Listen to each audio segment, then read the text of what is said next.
Oké, werkt de mic ook? Ja, de mic werkt ook, want die heeft een update gehad en die was eruit gegeten. Maar hij doet het. Oké, welkom terug. Het is zondag, het is mijn vrije dag vandaag en we kunnen lekker live gaan.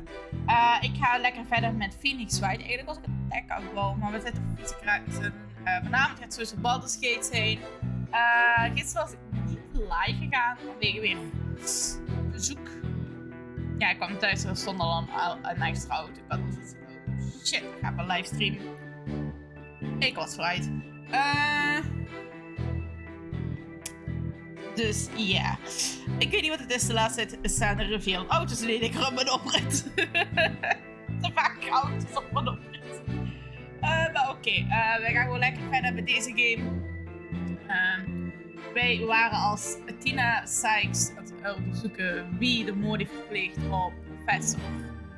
Ja, maar het is niet weer aan het opspelen. Ik zag de glitch. Ik zag hem op mijn OBS.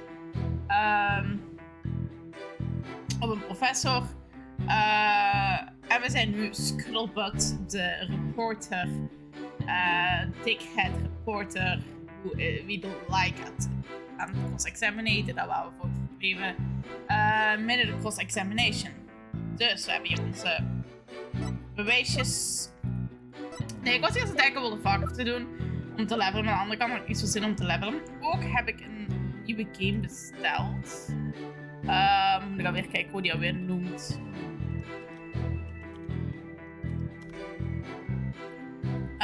Die nog niet uit is, dus gepre-orderd. Waarom stuurt het me direct naar boardgames de hele tijd? Like, I don't want boardgames. Hier. Dungeons Dogma 2 heb ik besteld. Die komt over 3 dagen uit.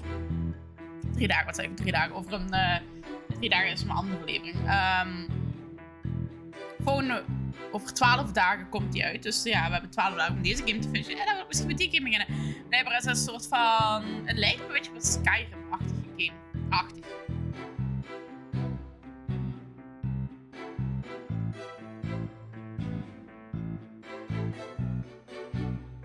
Sorry. Ik drukte dat juist op live. Letterlijk het moment dat ik op live doe, want er staat dus gewoon zo'n screen aan. Kreeg ik een niesavond hier tot en met Tokyo. Dus ik heb weer als hard liggen. Mijn lichaam is geweldig op de live knop. Het reageren altijd. Dus, onze dingen. We hebben een planner. De arrow, de articles, de kostuum waar we al weten waarin het op het kostuum wat zij zei die sterren niet had. Date, female voice, het woordwapen, de mock trial script, dat eigenlijk exact hetzelfde is. Bijna exact hetzelfde op de kleurnaam om de shirt van deze en de autopsie waar zij is doodgestapt. Oké.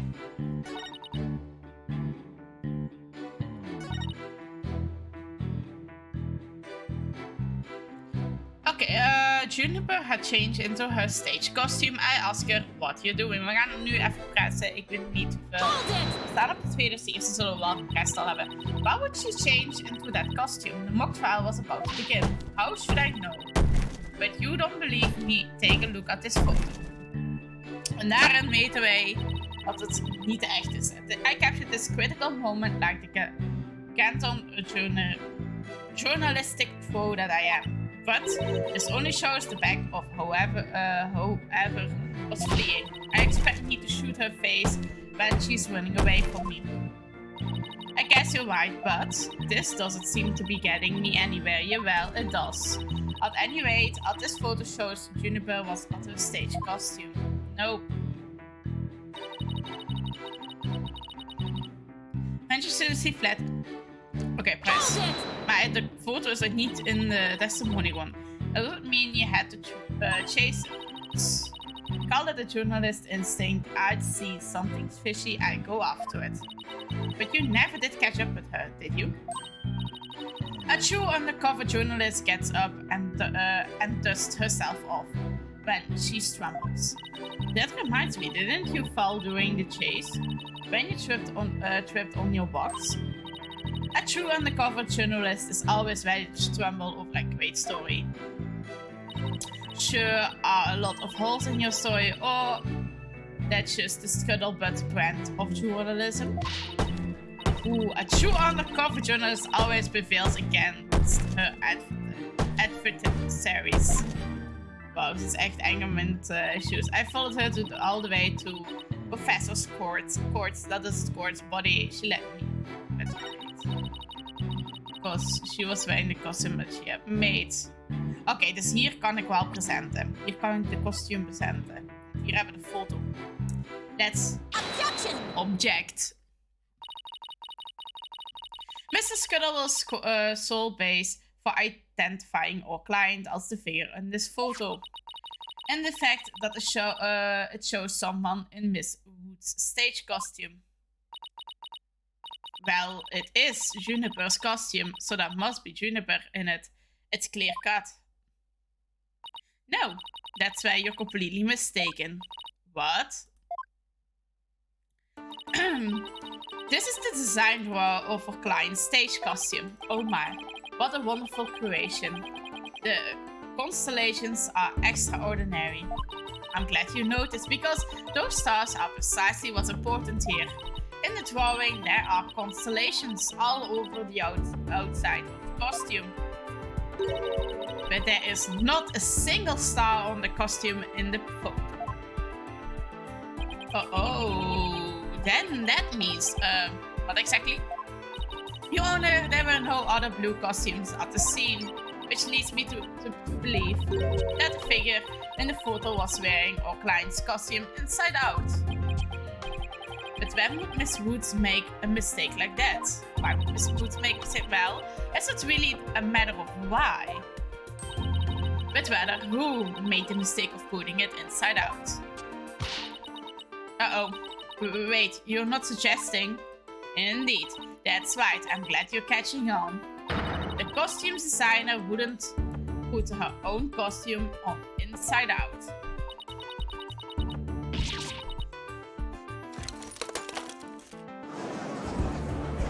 Ja, daar staat ze even stil van. Sorry, Miss Scuttlebutt, but doesn't believing you had a scoop when you really didn't make you a failure as a reporter. Doesn't believe you had a scoop when you really didn't make you a failure as a reporter. Ah, mijn neus is echt... Ik haat dat ik het niet aan... Ik was echt completely fine. Voordat ik op live zie. Ik druk op live. Ik kreeg echt gewoon... Hé, daar is de face. Begin ik echt mijn neus weer te lopen als een gek.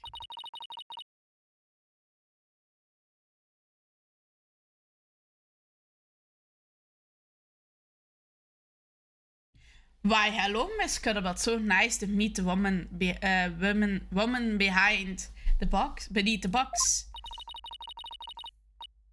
You didn't see nothing. Objection! We did. Now I would have you stop right there. Sides, no?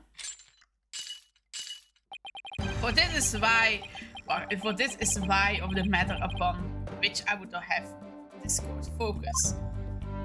What do you mean? Miss Juniper Woods. Yes? What were you doing on the morning of the mock trial? I was in my dressing room, painting my costume in fluorescent paint. Fluorescent paint?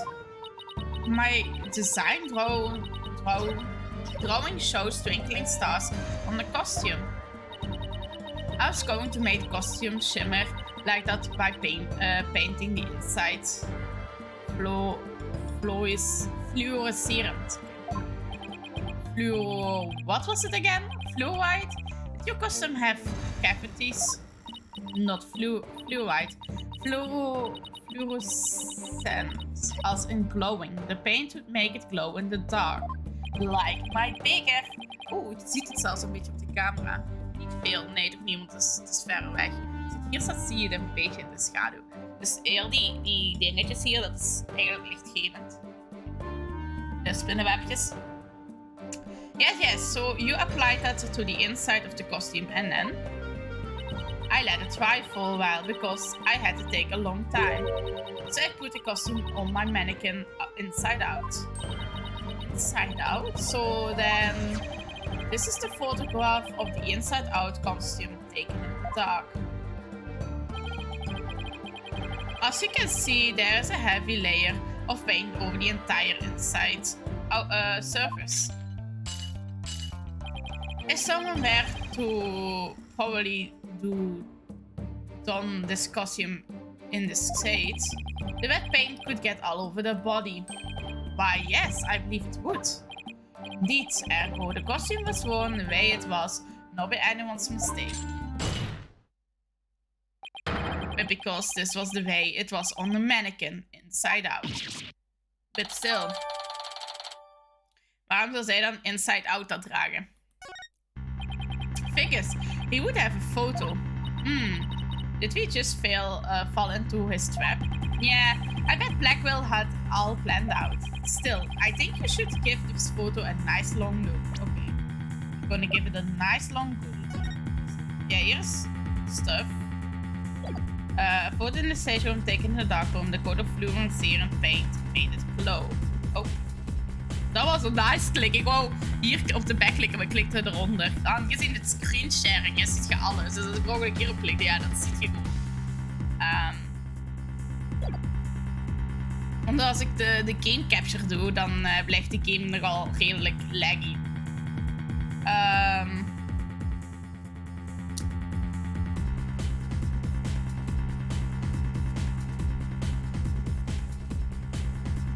Ik kreeg een picture of iets.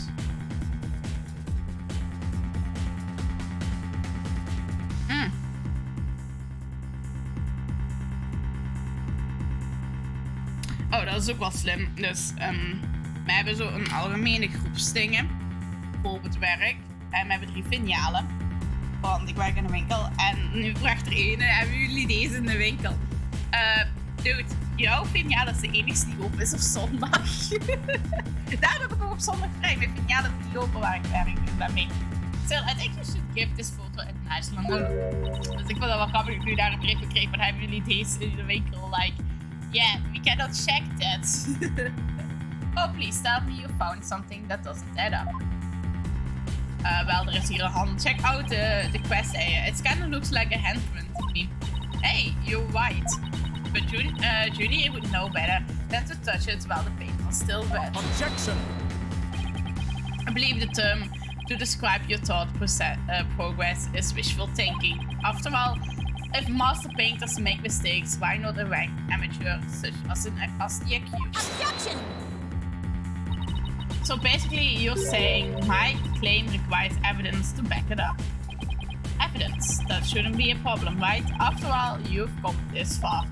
Just because I've come this far doesn't mean I've thought everything through, though. What? You mean you've just been bluffing? Well, yeah, that's basically the thing of the game. De game staat een beetje schuin, kan daar niet tegen. Die zien dat niet zo fel, maar ik wel. Oké. Ja, nee, ja, nu zie je. Oké. What did you exactly expect me to do? I'm sick of losing to this guy. But you're right, there's only one thing left to do at this point. And that's present some evidence pronto. Let's present some evidence. A showdown, is it? Yes, I gladly accept. Fluorescerent paint must have stuck on the hands of whoever touched the costume. And that paint should glow in the dark places. Well, let's check our hands. So I just need to carefully check every last piece of evidence. Piece of evidence shown who touched the costume. Oh shoot. Never mind. Iets wat... Dan moet deze dan ook zijn. Want dan heeft zij dat ook vastgepakt. Degene die de handspaint heeft gedaan. Dan moet ook het wapen volledig zijn. Right? Want je hebt paint over je handen en je... present. Nope. I seem Prosecutor Blackwell is not too pleased with your off-target evidence. Oh, is het on the target dat er in my me speech? Ja, het is de foute dingen. I was wrong. Also, my suspicion was correct. Oh, damn it, we hebben onze eerste penalty. No, I'm speechless. Okay, we think. Fluency paint must have stuck to the hands of whoever touched the costume. The paint should glow in the dark places, so I just need to carefully check every last evidence. Display a piece of evidence. Dus even kijken. Oh! Nu zie ik het pas. Haar handen gloeien. Take that! A school newspaper. Interesting. Take a look at the photo where the lights are dimmed and the spotlight is on Miss Woods. Observe Mr. Newman's hands, a hand in the photo as he stands at the prosecutor's bench. As you can see, it's glowing, just like Miss Woods' fluence paint. It is glowing quite brightly, I might add. But why would he put fluorescent paint on his hand for the mock trial? You may ask. The answer is he wouldn't. Not on purpose. I got there when he put the costume on. Oh, that means... What again?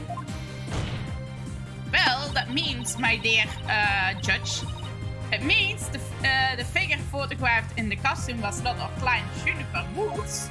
It was her classmate, Robin Newman. What? You think you were actually able to prove that? Well, you never know what's going to happen next. That's the thrill of the court. So then... Does that mean that Robin is her man? Well, that's certainly how it looks. Very well. Robin Newman, is it? It is. He is here in the gallery, I trust. Show yourself. I challenge you to a duel.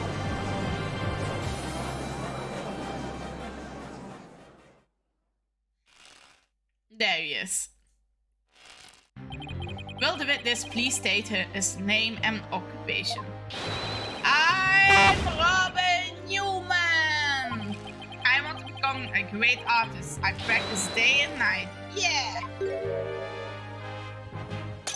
No, that's not it. Art's gonna be a sinister man. So, for occupation, should we put down budding artist? No! Thames Legal Academy Senior Prosecutor course. This base is proof of my masculinity. I've been training to be a prosecutor for 18 years. I assume you will be cleaning up the pottery you smashed before you leave today? Ah, you man! Stom met ze te schreeuwen. Ik vind dat ze heel irritant om te voicen. Ah! It seems the witness has finally settled down. I guess nothing faces the judge after these years. Yep. Heeft wel te veel rare typjes in de courtroom, denk ik, gehad. You may proceed with your testimony, Mr. Newman. Specifically, the court wishes to hear why you had fluorescent paint on your hand.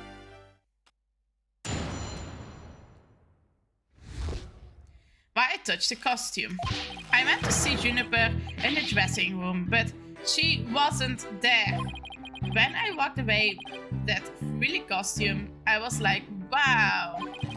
The mannequin it was about to fall on me. I got the paint on me when I caught it, but I never put it on. That's just stupid. Okay. Your Honor, I recommend a short therapy session for the witness. Well, Mr. Newman would seem particularly agitated, but... yeah. No! Not again. What's his problem? I sense it this moment Robin took the stand. The discord in his heart. So, you think he might be hiding something? Probably. I know his secret. Because I already played the game. You ready, Mr. Newman? Let's see what the Mood Matrix can do for you. Dus voor mij is het ook wel jaren geleden dat ik deze game heb gespeeld. Dus deze details weet ik niet meer. Maar ik weet wel nog de secret.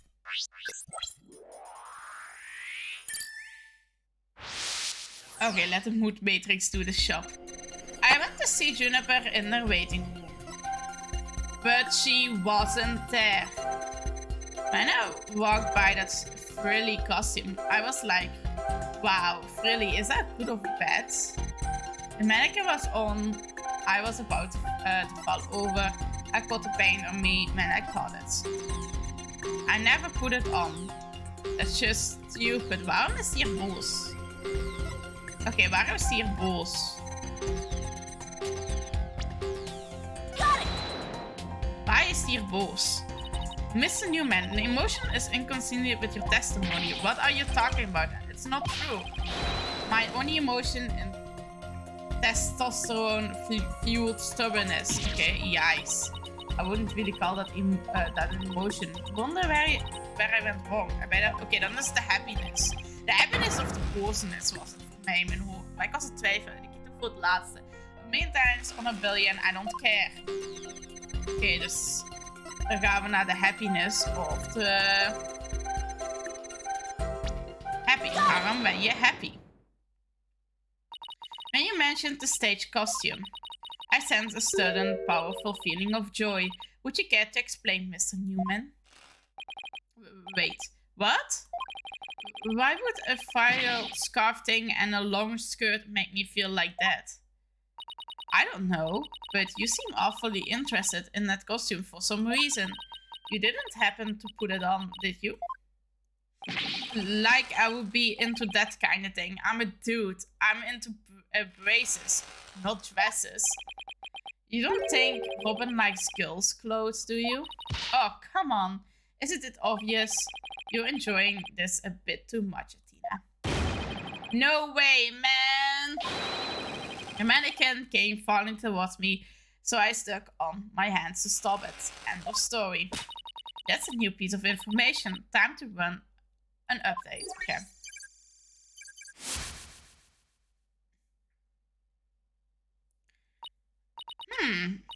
Even after the update, something just doesn't feel. Want dan heb je handen zo op de kostuum staan. Die was zo, stond die erop. Something just doesn't feel right here. Hey Games, hoe is ie? Hoe is ie Games? Hoe gaat ie? Game Source. Gaat ie? We're meekijken naar de cross-examination. If anything that could prove a statement contradictions what really happened. Yeah, the paint hier klopt niet. Zie, dat klopt niet. Take that! Voel me nog steeds niet echt lekker, maar het gaat wel. Oei, ben je ziek? Je verkoudheidje of griepje misschien? Opgepast, er zijn veel zieken. Ik had ook wel een collega die ziek was, dus that can happen. Daarbij zeggen, heeft die andere nog teruggestuurd, die collega. Nee, oké. Ik denk niet dat de andere dingen filiaal gaat reageren vandaag op die ene. Of iemand van het andere filiaal. You said the mannequin came falling towards you. So you stuck your hands out to stop it. If so, then the fingers of your hands would have been pointing outwards like this. But that's not what the handprints show. In fact, it looks more like just your thumbs and the base of your palms. Zijn dit duimen? Het lijkt er meer zo precies alsof er zo'n pop heeft gedrukt die zo die spierballen zo. Of ja, dat lijkt eerder zo, dat lijkt niet op duimen. Of die een hele rare zwel op zijn duim. In het midden van zijn duim zitten. Of hele lange rare nagels. In mijn opinion. I don't know. Why in the world would I leave such weird handprints? You know why? You left them when you went to adjust the scarf after putting it on. Just like the model in this drawing. Why don't you just admit it, Mr. Newman? You did put the stage costume on, didn't you? And you really do like frilly clothes, don't you? Fine, I admit it. I admit to putting the costume on. But I don't like girly clothes, man. Oké. Oeh, dat is heel veel secrets dat hij nog heeft. Yes, new information to plug in. Time for another update. Okay, I snuck in knowing the costume was in there. Waarom is it my heart was pounding ever through I'm a guy? Waarom?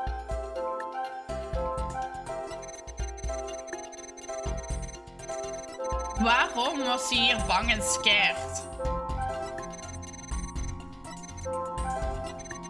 Was er nog veranderd?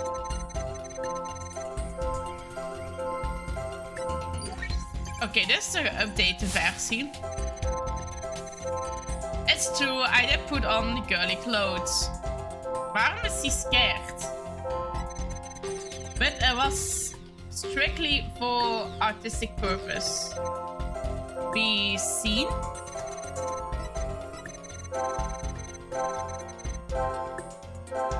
I don't know. Ik ben net van waarom is hij hier al bang? En waarom is hij hier ook geschrokken? Wel, het is juist de emotie eigenlijk. There, another emotion that doesn't fit. So what? You're really starting to get on my nerves, man. Mr. Newman, you got excited when you put the costume on, but you also felt sad. Who cares if I felt sad? It's no big deal. Okay, Mr. Newman, out with it. Why did you feel sad? You're hiding something, aren't you? Oh, no! You're not fooling anyone anymore. Now, tell us why you were sad. Okay, fine. If you're gonna be that way, I will tell you. The reason I felt sad is... No matter how much I dress up, I will never be as pretty as Juniper. Well, no offense, but for one thing, he is a guy. And a real hothead at that. No, that's not it.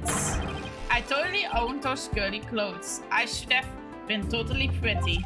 But there's something that keeps getting in my way. Well, dacht ik braces op mijn armen. Wow, that's a whole lot of anger and raw emotion right there. His heart is crying out in pain. His emotions are out of control emotions. We saw those during the Ninetales Veil incident. So all we have to do is find the source of his uncontrollable anger. Right? Help me look for confliction between his statements and the image we see. If we can find that, we can wrestle him away from whatever's tormenting him. Mr. Newman said that there's something getting in the way of him being pretty.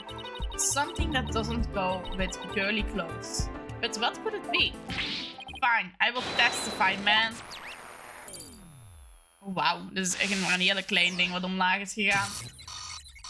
Uh-oh. Overreact emotion! I snuck the knowing that the costume was in there. My heart was pounding every thought I'm a guy. It's true, I felt a powerful feeling when I saw that long, curly scarf. I admit it, I wore girly clothes. I felt like a drive when I pulled that hood over my head. I felt so white, I was totally dressed up like a girl.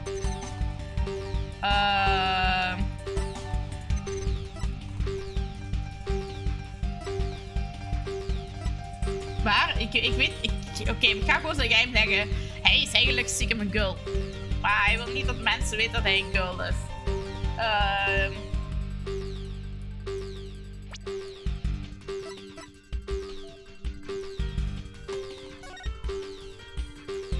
Oh, de brooch. Er is geen brooch.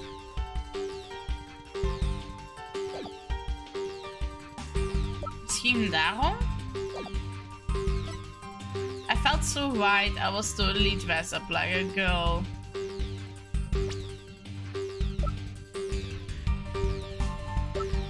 Nee, ja. Ik weet niet wat ik hier moet van maken om met bewijs te zeggen van oké, dit klopt niet.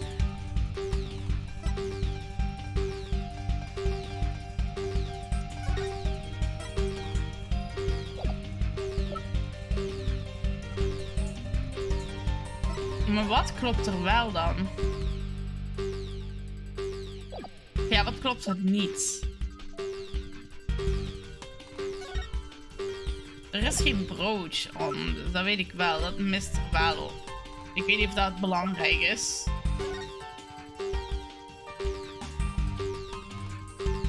Make it glow from the inside, ja.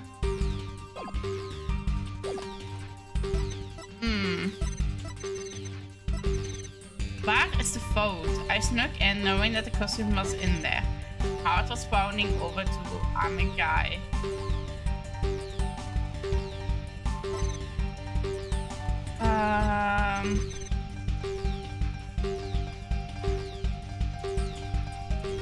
Maar ik weet niet wat ik kan contradicten in dit gedeelte.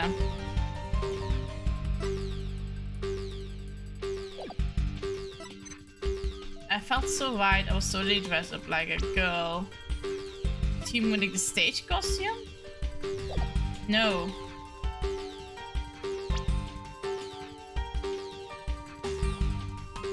Oh, de brace.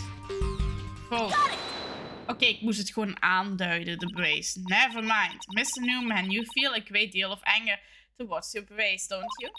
Is that what you feel in holding your back from being as pretty as you think you should be? Huh? What?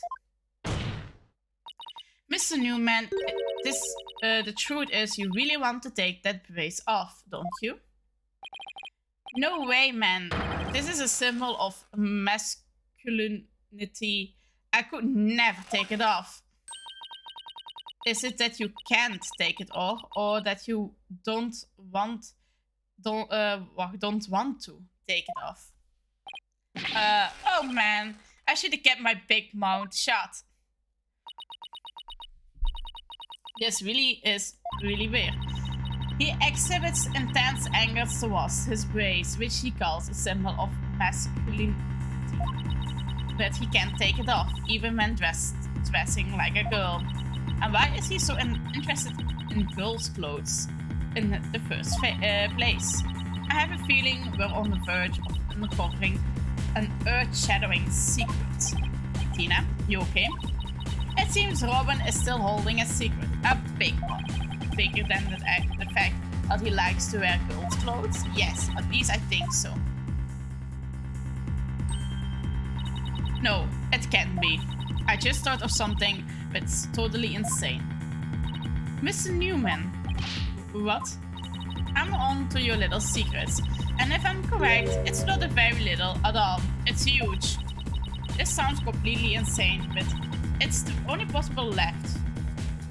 You're a girl. Mr. Newman, or should I say Mrs. Newman.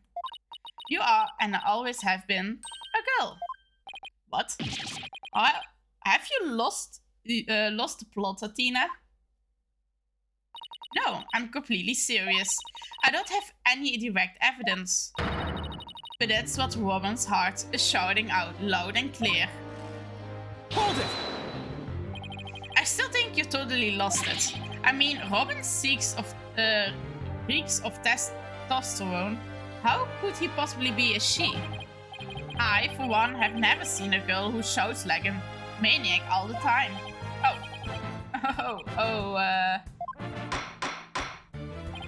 I've seen plenty of witnesses in my day, but if he's a she, then she is the most convincing actress I have ever encountered. Therefore, let me pronounce my verdict. Robin Newman is without questioning a man.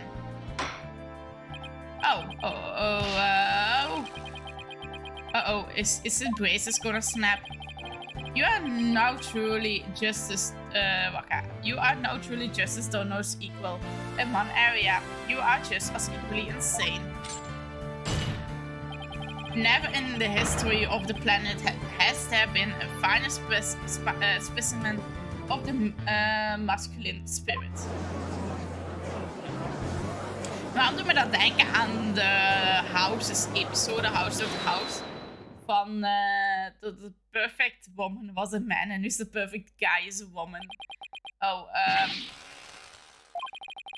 if you guys are done talking about me, I am.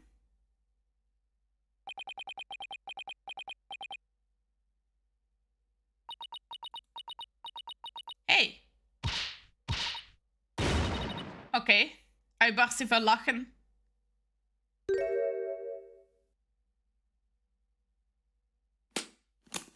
Oh, hij doet de faces op.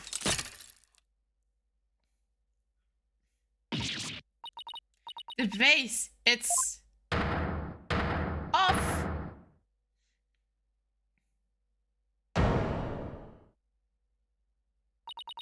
Miss Sykes, no, allow me to call you Athena.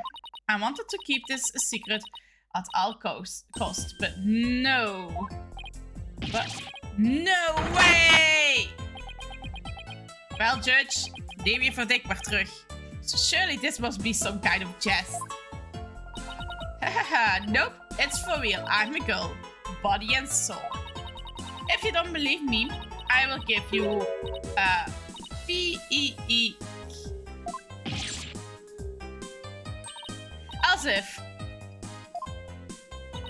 What an amazing transformation. Well, all the Discord is gone. The image is now complete.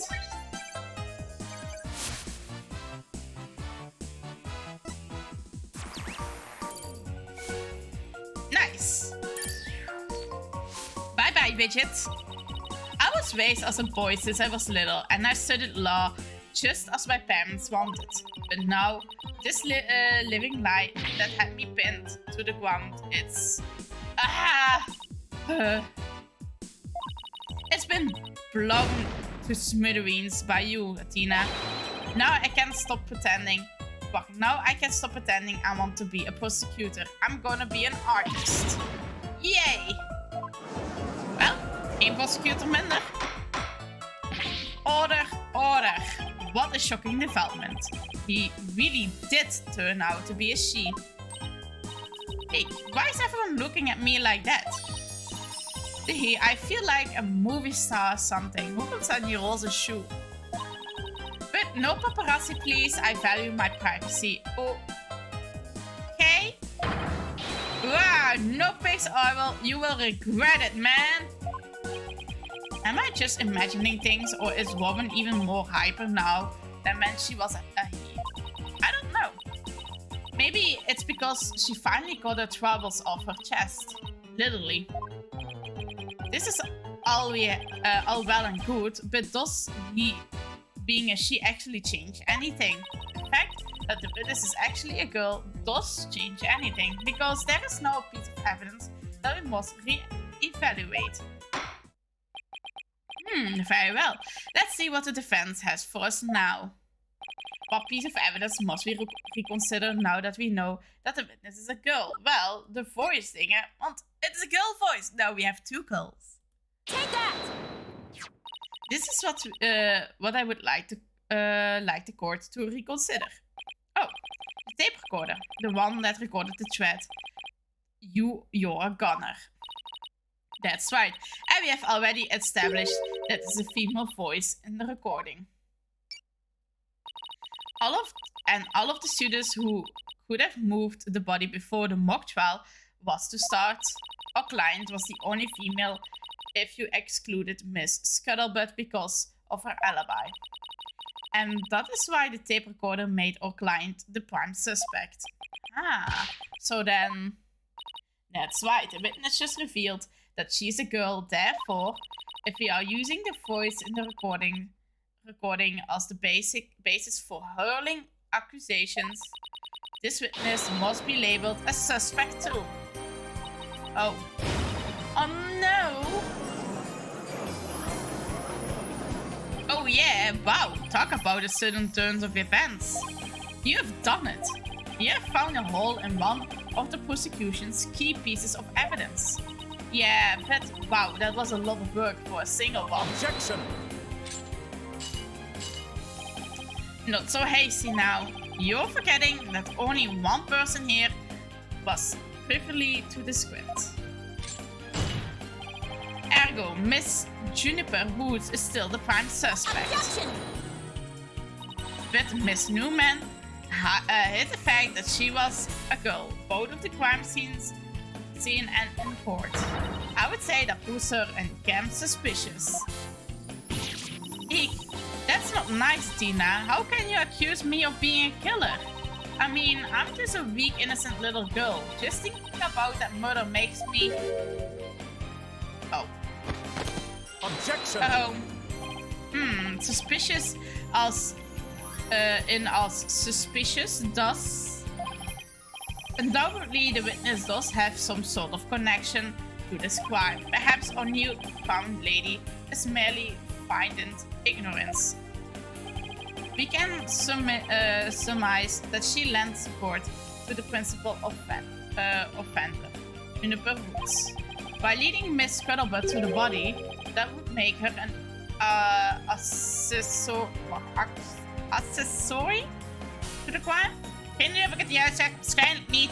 I don't fucking care. How can you say that? I'm not een moeilijk woord dat ik niet nog eens ga proberen to any crime, Miss Birdman.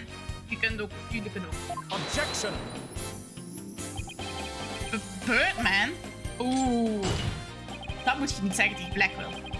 In any event, with the witness als een moeilijk woord, it explains quite a bit, does it not? Objection! He made it all make sense somehow. And I will keep accusing Junie, and he will keep accusing Junie unless we can show something else. New descripts details. But how could someone have gotten their hands on that kind of info? The only way they could have known what was in the script was if they heard it from Junie.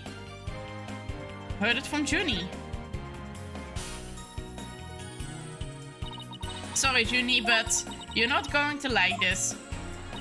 Our client maybe have leaked the script's details to someone. What the devil? And I know I shouldn't have, but I reversed the script to favor the prosecution. But Professor Court noticed it immediately and changed it back. Miss Woods did not want Hugh O'Connor to win the mock trial. That's why I believe she leaked the details to the witness, Robin Newman. I get it, if Robin won, Hugh wouldn't be able to confess to Juniper. Right, Junie was probably trying to keep their friendship from becoming awkward. How could you, Tina? What a bunch of bull! I never heard a word about the script from Juniper. Never, ever! Objection! You sure? Can you look me in the eye and swear you didn't? Bet Tina. You don't have any evidence.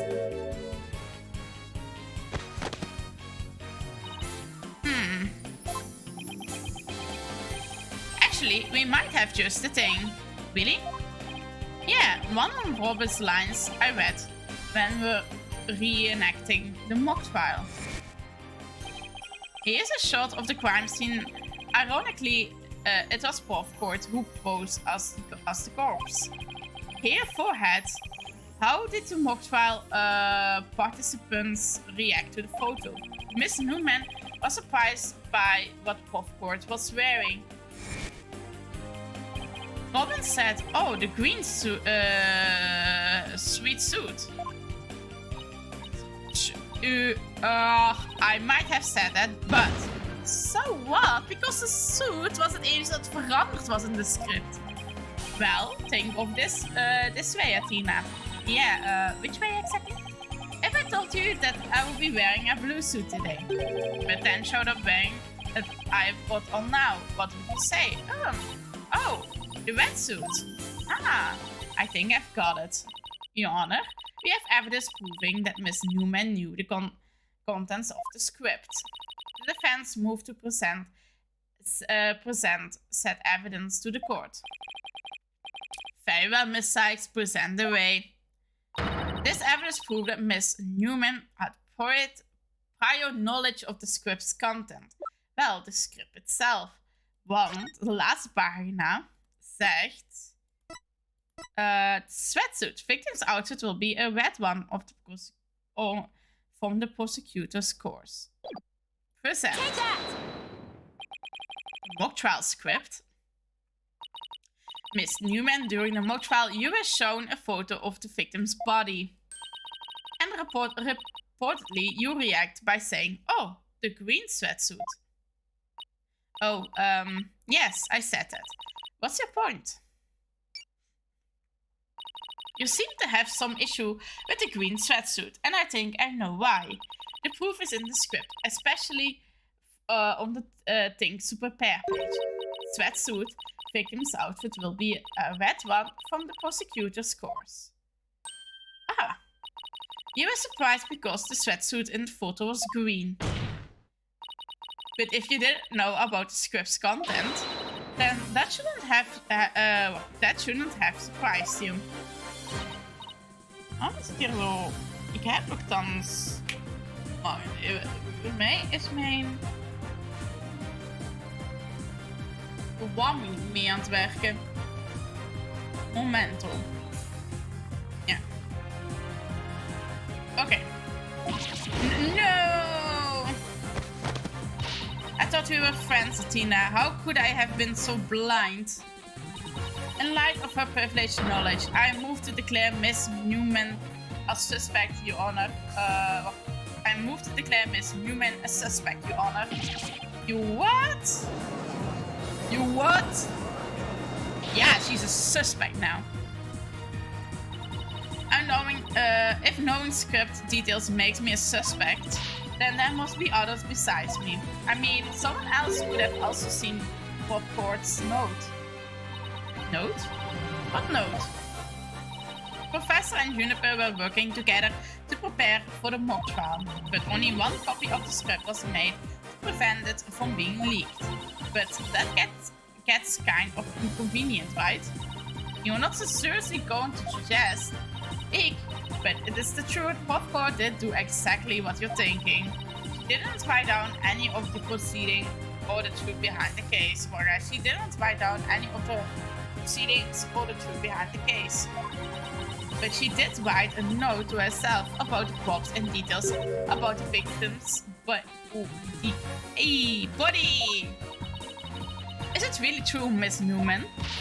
If you don't believe me, send police over to my house. Tell them to check the pictures on my camera. I thought it might give me an advantage. So I took a picture of the note. I would say she's telling the truth. Wait a sec. If there's a note with details about the body, then that means there are others who could have made the murder look like our client's script. Yes, I believe you're right. Apparently, this case isn't as clear-cut as Prosecutor Blackwell would have us believed. This new revelation blasted a big fat hole in the prosecution's case. Uh-oh. Objection! Bully for you, Missy, but don't think this spells victory. And why not? The battle is still young, and my blade is now fully drawn. Between it and my next witness, your life will be forfeit. So put away your wooden sword. And show me what you are truly capable of, if you wish to live. You want it? Don't worry, I'm gonna bring it. Yes. Next witness. I already said I want nothing to do with this trial. How juvenile. It is not a matter of what you want, for you will cooperate, Hugh O'Connor. Prosecutor Blackwell, why have you called this witness? You will recall that the day before the mock trial, in short, the day of the murder, the accused testified but she left her home at around 6 p.m. Yes, my notes here do confirm that in fact, right. Our client wasn't at school at the estimated time of death, so she couldn't be... Objection!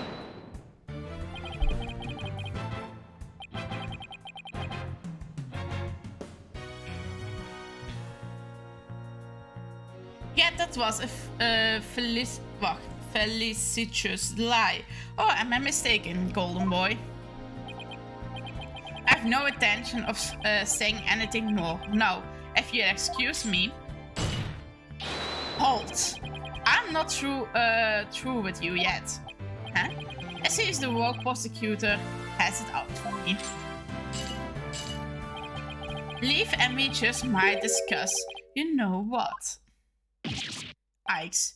No, wait.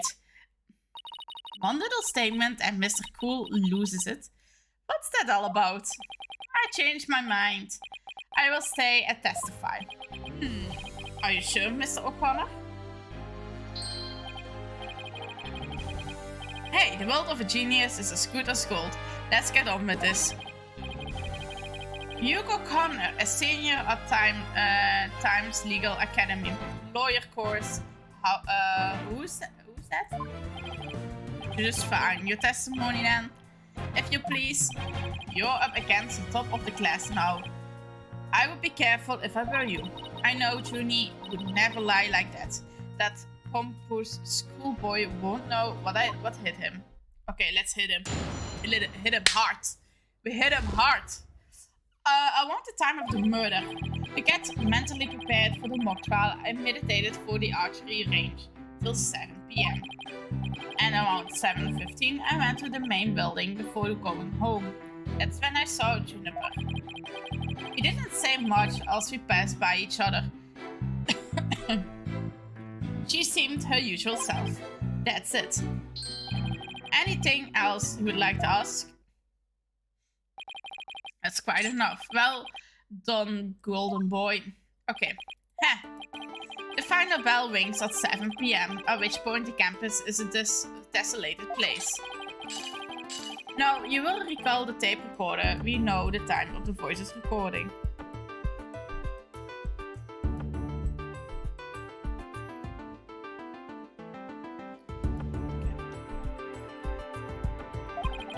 It was 7:10 p.m., the day before the mock trial. That was the dark hour of the heinous crime. Do you have a proof of that? As the final bell, the school plays a special broadcast when the clock strikes 7. A female voice on the tape appears 10 minutes after that broadcast. The killer waited until the school was empty to spring her devious and deadly trap. Okay.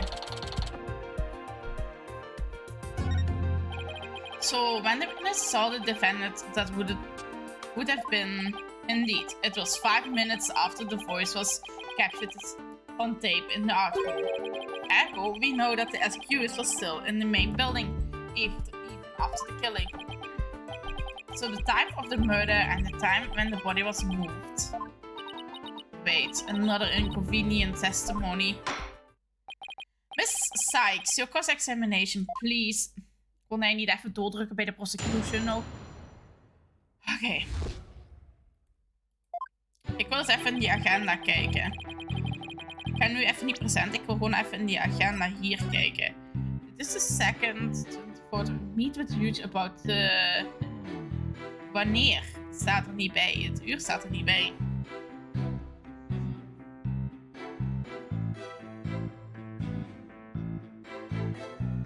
Waarom heeft hij een rapport?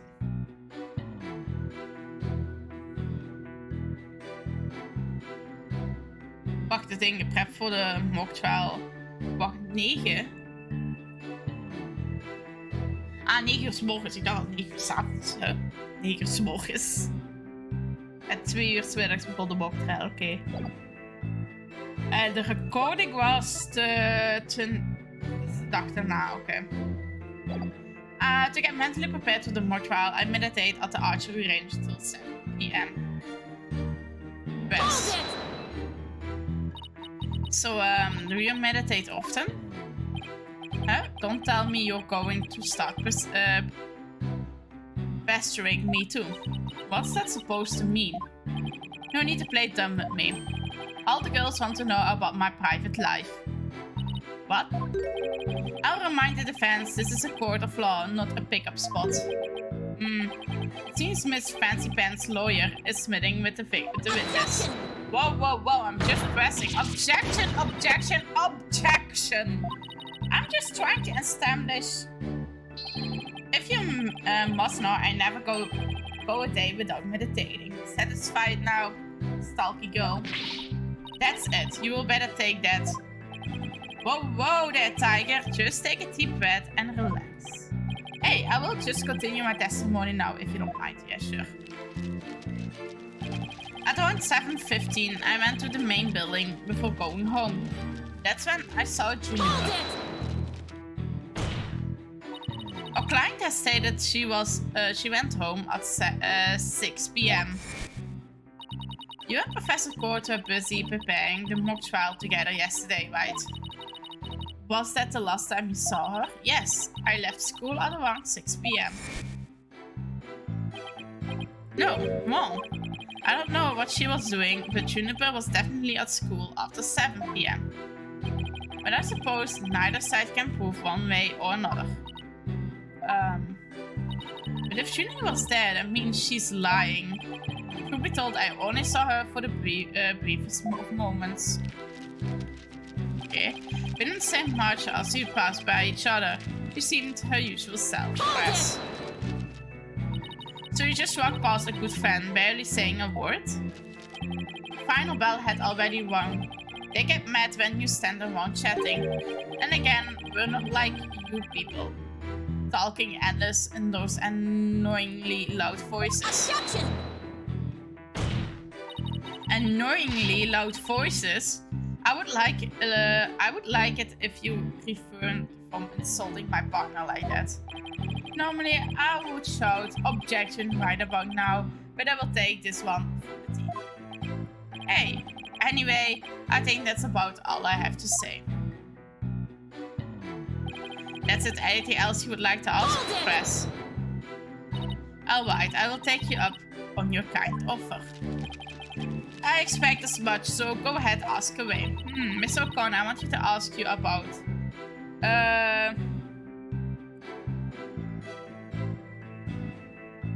Why did you stay past the last bell? Why would an honored student like you ignore the last bell? I wouldn't say ignore it, I was simply running a little late. Do you remember exactly how late? Hey, you're a stickler for details, lady.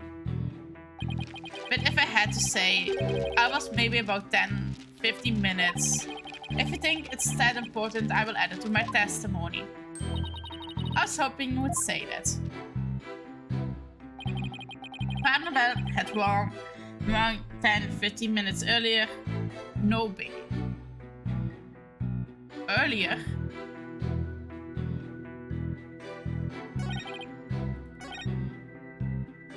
En kan ik ook nog die andere of gaat hij dan weg? Hold it!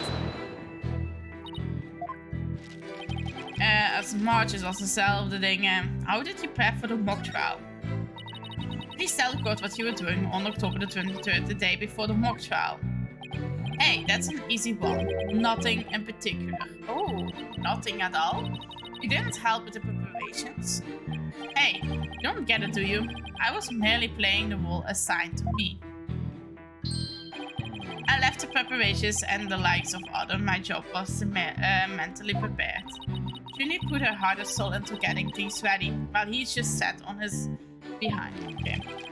Just to reiterate, I spent most of the 23rd meditating on the archery range. I didn't talk to anyone until the school closes. Ooh. I suppose a few archery club members did come and go while I was there.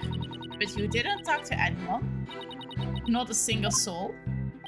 That's right, I didn't say a word to anyone till the final bell at 7 p.m. I see. This is crucial information. Please add it to your testimony. Indeed, very crucial. I didn't know if you're bluffing. I don't know if you're bluffing, but if you are, you have face. I didn't talk to anyone until the final bell. I would be meditating alone. The archivist present. Well, what is it here? Meet with Huge about the report yesterday. Important. Objection! Dude, dat ziet er niet goed uit voor jou. So, you didn't talk to anybody on October the 23rd. Are you sure about that? Hey, I already told you. My word is as good as gold. Okay, then how do you explain this? And don't spare any details. Sorry, never seen that before. This is the victim's planner. She recorded all of her plans in great details. Take a look at this page here. It reads 23rd meet with Hugh and important. Don't you find that interesting? But, where did you get that? The keyword here is important. You say you were at the archery range all day. But you also said a few students came and meant while you were there. That doesn't sound like a great place for an important talk. But the entire campus was buzzing with activity before the mock trial. Where could they have possibly had a private conversation? I thought about that too. But the situation changes after the last bell.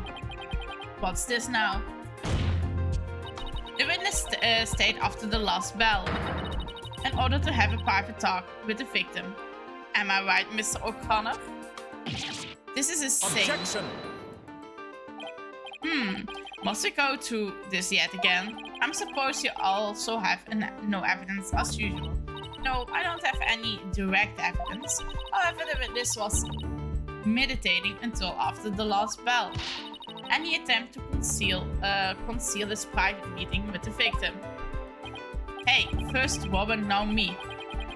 Who are you going to accuse next? You're just another unscrupulous attorney looking to get ahead.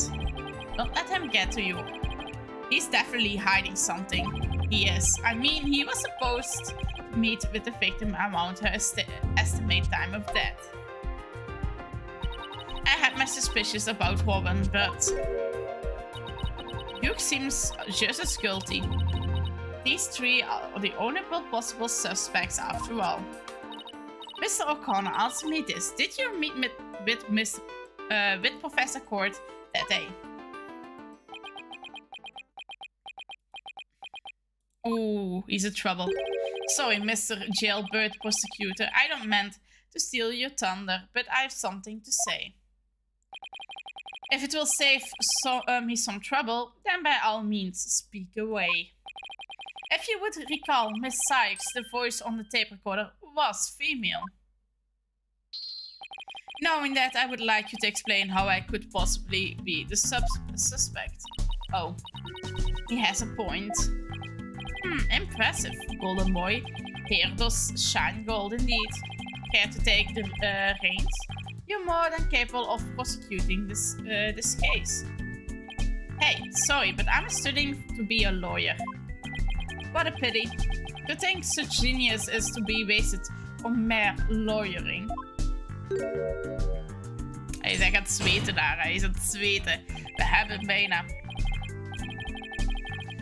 At last, your moment is here. Sykes don't have time to refute Golden Boy's statement and prove that you're the young prodigy worth of the badge on your level. Okay. Would you lay any more pressure on? The voice is unmistakably female, so there's no point of arguing about that. Yeah, you're right. In which case, to who does the voice of the tape really belongs to?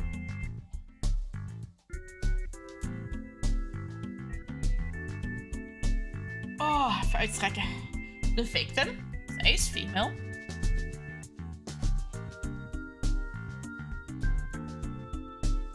Witness. The victim. The victim, denk ik. The victim gok ik dan. Voice on the tape don't know the victim. That's the only thing that makes sense. Objection! She's female. Are you mad? The voice on the recording says you're a gunner. That's something a murderer shouts at the victim, not the other way. Yeah, that's a problem. You're a gunner. You're a gunner. You're a gunner. Athena? You're a goner. You're a goner. You a corner. You a corner. Wait a second. Wow, Athena. You're scaring me here. You're scared? I'm terrified for even coming up with this. With what? Prosecutor Blackwell, you wanted to know if I'm worthy of my badge? Well, I'm about to show you why. Despite my age, I'm able to proudly wear this at all. Oh. Then, can I take it you won't be changing your argument? Still, it stands that it's a bit odd for the victim to be the one yelling, "You're a gunner." I agree, if that's the victim was saying, but it's not. I assume you have something to back up your assertion, Miss Sykes? Not exactly, but you don't have to add fuel to his fire, Your Honor. If it was indeed Professor Court's voice on the tape, that she was shouting because she was being threatened. Your Gooner was a threat, the witness shouted at the victim. As has been mentioned countless times, the voice in the recording is female. How the devil do you reckon it belongs to the witness? Oh, right. Oh.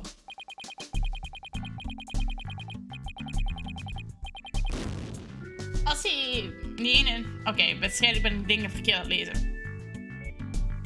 I'm confused how you could be confused about that. So without further ado, a penalty. Thanks. No fair. 2 against 1. You're a gooner. You a gooner. You a gooner. Ja, ik weet dat ze... niet...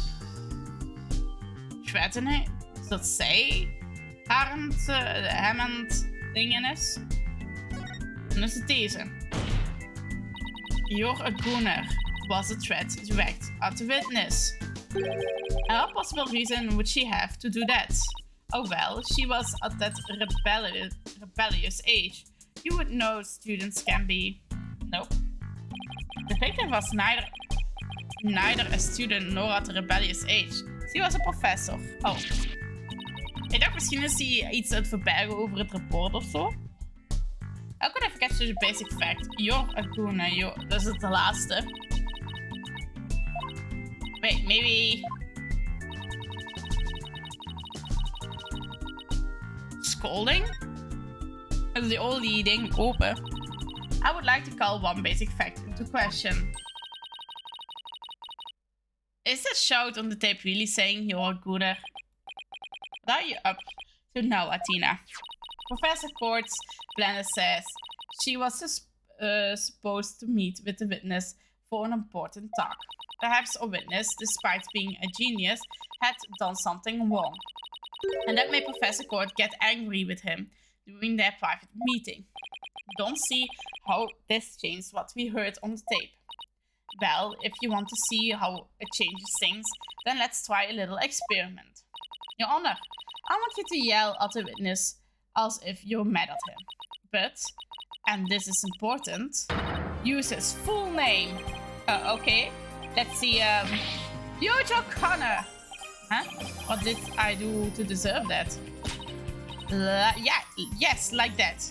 Now try again, but faster. Huge O'Connor. You O'Connor. O'Connor. You O'Connor. Wait a second. No. This can't be. Objection! You think I would spend the energy to lead you this far if it wasn't true? Ha, but it is, Your Honor. Humans are not perfect. That's scientific fact. We sometimes mistake shadows for monsters or the wind for voices. Now that you mentioned it, you can do it as Dina. Just give the old guy one more little push. The voice on the tape recorder never was your gunner. It was only the thought we heard. Wacht, dit is weer volle open.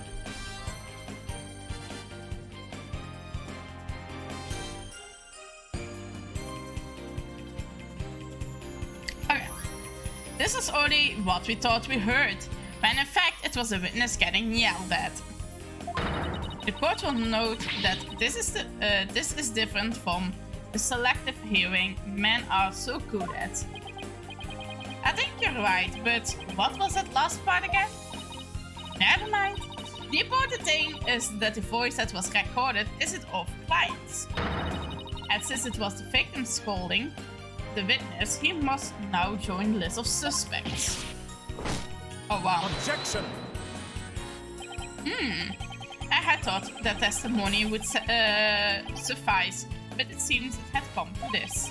I will not allow such fallacious quibbles to upend this case.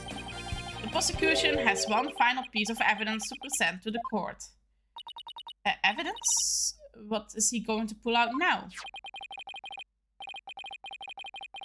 Feast your eyes on this photo and let me see that insolent look vanish from within them. Okay. Let's see there. Oh, it's a picture of the defendant and the victim. Okay. Oh, is het een bepaald uur? Is het op dezelfde dag getrokken? A photograph shows professor and the student preparing for the mock trial together. Wait, was the taking in the art room? The room where the murder occurred? Indeed it was, but the revelation do not end there. Do you see the clock on the wall? It reads 7:05, a mere 5 minutes before the victim, the voice was recorded on the tape. What? The accused brutally stabbed the victim to death 5 minutes after this photo was taken. Yippee. More difficulty. It seems the defendant's culpability in this crime is quite obvious. Ginny was at Professor Court just 5 minutes before she was murdered. But no, nothing I say can change the fact. Okay. Sorry, collega's die... Understand now. You can believe in your client as always, but try as you might, such misplaced faith will inevitably be cut down before the cruel, steely blade of truth. Ah. Listen, Missy, the prosecution would like to save more than anyone else in the world. Or the person you would like to save more than anyone else in the world. I would be willing to wager that your defense isn't what they desire. But I became a lawyer so I could. You still fail to understand. After so much pain and defeat, courts are not the playgrounds of little children dressed as lawyers. So before you break your back in failure, run along home and grow up. Ooh, bite him. Bite him. You can do it, Athena. I trust you. If he thinks I'm giving up now, he's got another thing coming. I have to find my inner strength if I ever hope to save him. But I can't think of any way to strike back. To save him, by the way, yeah? The worst of times are when lawyers have to force their biggest smiles. That's impossible. How could I smile under these circumstances, even if I forced it? This is better than bad. Who knows, Blackwell had that one waiting in the wings. Why didn't that twisted samurai just presented at the beginning? Wait, maybe this was his real plan. Was he just trying to show me how weak and powerless I am? Maybe he's right, because I really haven't got a clue. Who's the real killer? Who murdered Professor Constance Court? Hope a new one? A girl who had been forced to live a lie as a guy? Or was it Hugh O'Connor, the honor student who had met with Professor Court? There seems to be little reason to debate the defendant's guilt any longer. The time for the verdict has come. Objection. Vandaag. Oh, Van Haag. Okay. No, that's not gonna happen, man. What's the meaning of this? You can't interrupt the judge about to hand down a... Maybe, but false verdicts are... no. What? Miss Newman, please explain yourself. Juniper's not the killer. I know because I know who the real killer is. You do? Know who the real killer is? What is she up to now? Yep, I know because it's the real killer is me. Ta-da! Huh? What? It was me. I did it alone. Just me. I don't get it. Why is she confessing? Miss Newman was witnessed near the stage. There's even a related photo of her. The more I think about it, the more suspicious she seems. Robin Newman isn't the kind of guy who pins the blame on friends. So, just so he can walk free. Get it over with. Declare me guilty already.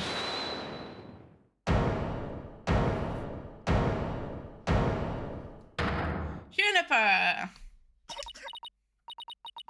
Please, wait. Juniper, what are you doing? Thank you for all you have done, Tina. But you will have to forgive me. I can't let my friends take the blame any longer. Junie, no! Don't do it. You and Robin have done nothing wrong. They have absolutely no connection to this case. The real killer is me. I'm alone and responsible for the entire crime.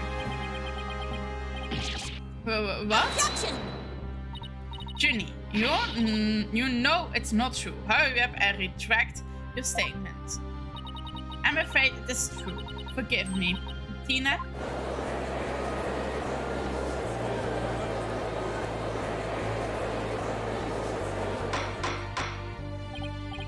Order. Will somebody please explain what's going on here?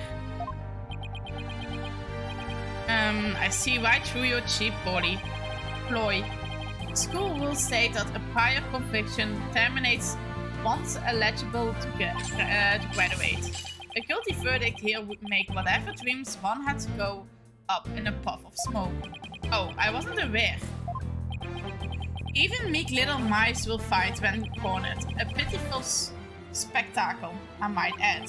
These vermin are trying to protect each other now that there's nowhere else to turn.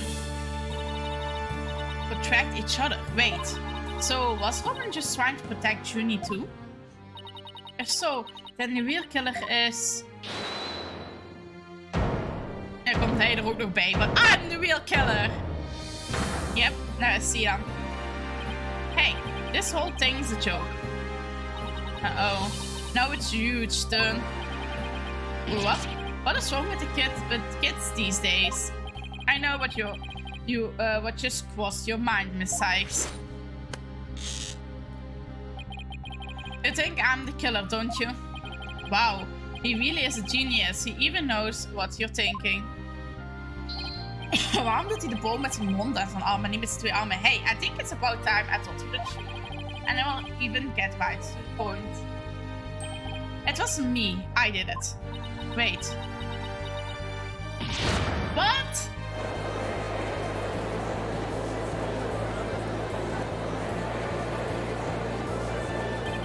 Now both potential suspects are claiming to be the real killer. I'm so confused right now. If you still have doubts, how about I detailed my murder plot? It's absolutely genius. Enough of this nonsense. This is a court of law, not a set of some high school drama. I see, I have no choice. I'm afraid I will have to... Oi, wait, you baldness. I'm sorry, Prosecutor Blackwell, but I'm in no position to hand down a verdict just yet. I'm hoping that the defense and the prosecution can come up with some airtight evidence. That is why I'm giving you both the rest of the day to continue investigating this case. Pinch me, I think I'm dreaming. Fine. Do as you wish. This brings today's proceeding to a close. Court is adjourned. Oké, we hebben een court day overleefd. En een andere court day dat moet nog komen. But we survived the court day. You want to save the game? Yes, I want to save the game. Thank you.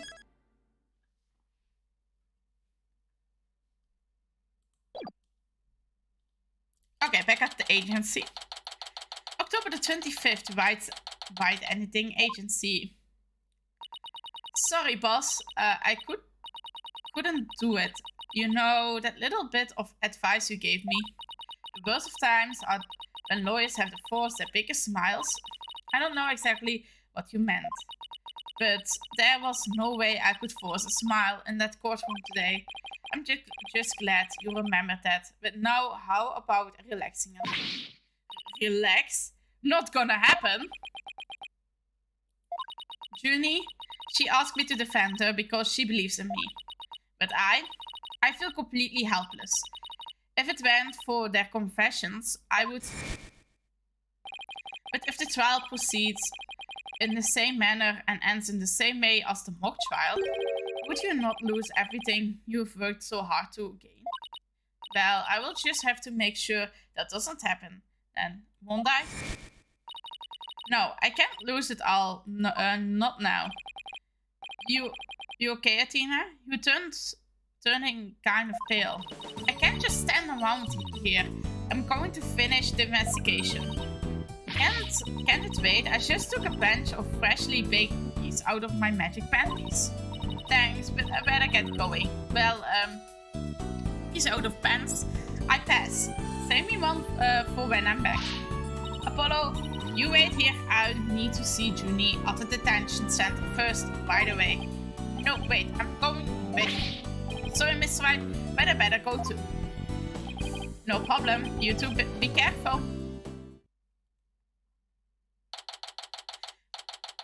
Okay, detention center. Let's go.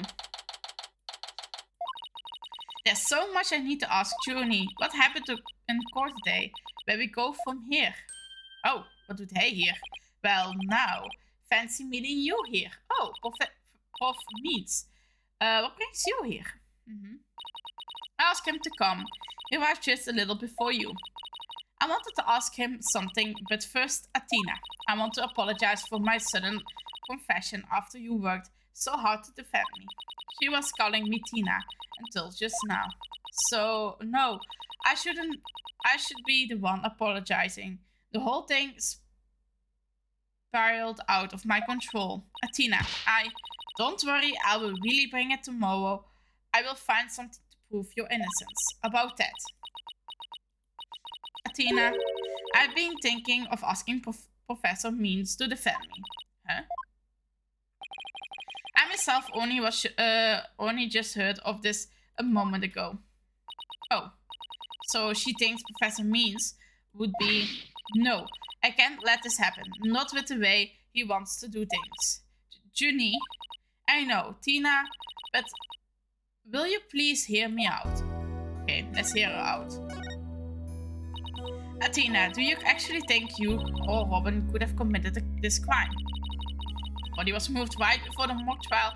Besides, Junie, they're the only ones who could move freely around the campus at that time. Sorry, Junie, but at the point, I can't rule them out. I was afraid you would say that. Juniper is seeking a lawyer. Juniper is seeking a lawyer who can clear all three of their names. Only I am capable of such a fate. But how can you possibly prove that all three of them are innocent? I am a result-oriented person. Come tomorrow, I won't fail to have the perfect piece of evidence ready. For the end really does justify the means, especially for me, Prof. Aristotle means. I really don't like the sound of that. I don't like the look of this. I'm I'm sorry, but just as you believe that I'm innocent, I believe that my fans are innocent too. Alright, if that's how you really feel, we will respect your decision, Apollo. But we want to continue our investigation. Could we ask you some more questions? Sure, I don't mind. Professor Means, would you like to stay and join our conversation? Yes, of course. I am a lawyer after all. There's a smile again. Why does it always creep me out? Well, it is a creepy smile. It's a creepy smile.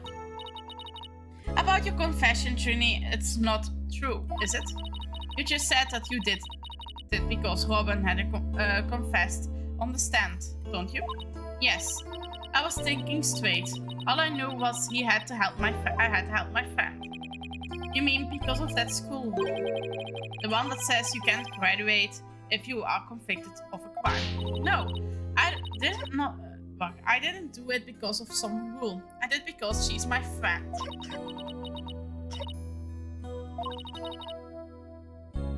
Why is that discord in her voice again? Could it really be that the friendship between the three of them is on the rocks?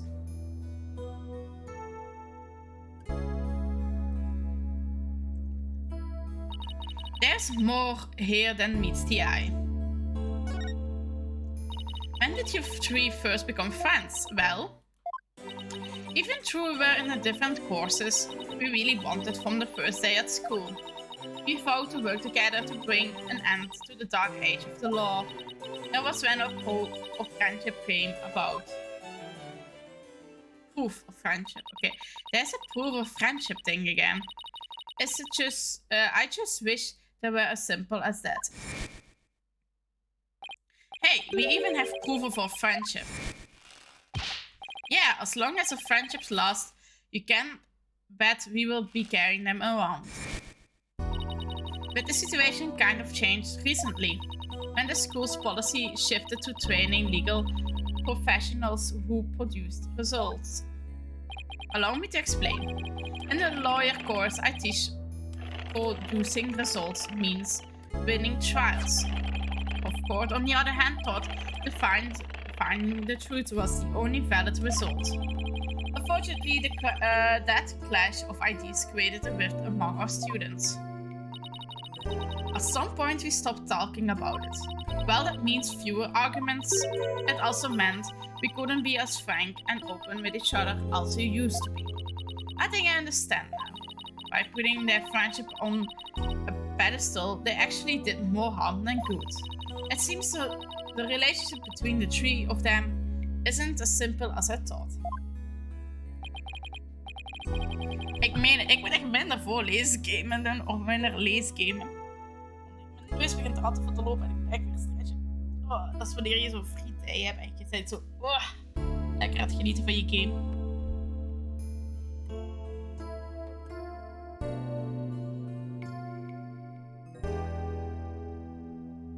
Okay. Schulenberg, thank you for talking to us about the difficult subject. Yeah, thanks, Juni. Now, if you could tell us about the day of the murder. Yeah, day of the murder. Let's go. Juni, you told us yesterday that you went home a little earlier after 6 p.m. Was that a lie? I'm sorry I didn't tell you this before, but what actually happened was I left the art room a little after 6 p.m. and headed over to my dressing room. I worked on my stage costume until 7. That's it, you didn't go anywhere else. No, nowhere else. If that's really where it, then there would be no reason to lie in the first place. She's gonna be hiding something else. Juni, do you remember this picture? Yes, but something's wrong here. Wrong? What's wrong? I took the picture at around 6, which was before I left the art room. But the clock there says it's just after 7. By 7, I would already been working in my dressing room for some time. So there's definitely something wrong with the time in this picture. I guess we better go check the art room. Okay, just one last question about the day of the murder. Oh, wou ik niet doen. Ik hoop deze klikken. On the evening before the mock trial. The evening of the murder, you ran into Hugh. Yes, I did. At around 7:15, I went to the main building before going home. That's when I saw Juniper. We didn't say much as we passed by each other. She seemed her usual self. That's it. Anything else you would like to ask?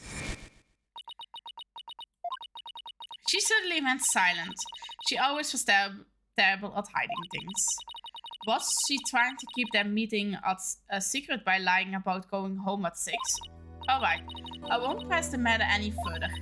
Is there anything else you noticed on the night of the murder? Well, I don't know if this will help, but that evening I went back to my dressing room to get something I would forgot there. It was well after the last bell rang. I would say maybe around 8:30. Around 8:30, huh? That's over an hour after when the crime supposedly took place. That's when I noticed that both stage statues were finished. They were quite large and they were each covered with a white sheet. But I could tell, it made me happy to think that after all that hard work, they were finally finished. Oh right, those statues that Robin made. So they were covered in white sheets.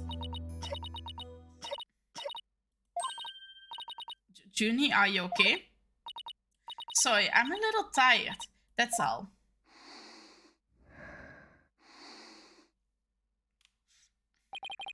Athena, I think this meeting is over. Prof means I will use any means possible to get the result I want in Juniper's case. But I will require considerable preparation, so I must be off. Hold it! Junie. And Prof means I have a proposal. A proposal? Wait, is it another... Sorry. By sundown today... Yes. I, Athena Sides, along with Apollo Justice... Wait a second. Don't drag my name into it. We're going to discover the truth behind this murder mystery. What? And we're going to bring you solid evidence showing just what that truth is. I see. So it has come to this, has it? If you succeed in doing that, I want you to promise that you will accept it, Junie, no matter how hard it is to hear. And you shouldn't need anyone else to defend you except me. Have we got a deal? I trust that's okay with you too, Professor Means. I have no objections as long as Juniper is satisfied with this agreement. Okay, but only if there is a real truth. I'm sorry to put you through this, Tina, but thank you. I've been thinking only of myself this whole time. Junie, it's way too early to thank me. But you can thank me all you want once I get to the bottom of this. Very well. I will see you back here at sundown. So for all the trouble, Professor, it's just she's new to the agency, so don't be silly. I find it all rather thrilling. Now, let us meet there again later. If you'll excuse me, I will better go. Okay, see you later. See you later, alligator. But if their trial proceeds in the same manner and ends in the same way as the mock trial, would you not lose everything you have worked so hard to gain? This is no time to be thinking about that. I've got an investigation to do. I will find the truth by sundown, no matter what. Dan hoop ik dat het voor jou tot het zomer is. Want, ja. Dan is het s'avonds is het heel vroeg donker. Oké, move in de lecture hall misschien? Ook niet. Move in de outdoor stage. Oké. De outdoor stage. Wat is zij hier aan het doen? Ik zie jou wel. Ha. Ja, ik zag je wel. Is it my imagination, or did something just move? Oh, hey, Graven. Afternoon, you two. Prosecutor Graven. What are you doing here? Don't you think sneaking around campus like this is just slightly suspicious? I have had you know I'm continuing my investigation in the strictest of confidence. I don't want to be caught napping again at tomorrow's trial. And that means a thorough investigation today. Think you can lend us a hand? I'm not one to refuse a damsel in distress, but you need not have asked, Fraulein. I would intend to help from the start. You're the best, Prosecutor Graven. Okay, time for a thorough investigation. I bet we missed lots of stuff yesterday. Okay, the stage. Prosecutor Gavin, you were scheduled to perform at the school's festival, weren't you? That's right, but I hadn't seen the stage until yesterday. That backdrop with the starry sky and big percent moon isn't half bad. We also had some tricks upon our sleeves to make the concert really rock. Pyrotechnics, the folk machine, big banners, things like that. I wouldn't look like this. I had the banners and the flags and stuff. Oh, the plans from yesterday. What's that design on the banner there in the back? I know the scales are the school's emblem. Alright, I know the scales are the school emblem. But what's with the number 6? It looks like it's a serious in serious pain or something. Athena, Exnai on the XA. That's T6. That's a Graveneer's logo, Fraulein. Oh, and a nice big Latin here forehead. Really smooth. Oh, I mean, it looks like the number 6 walking seriously hard. 9, Fraulein. It's a G for Graveneers. Not a 6, but whatever floats your pretty boat. So where is the banner? I don't see it anywhere on stage.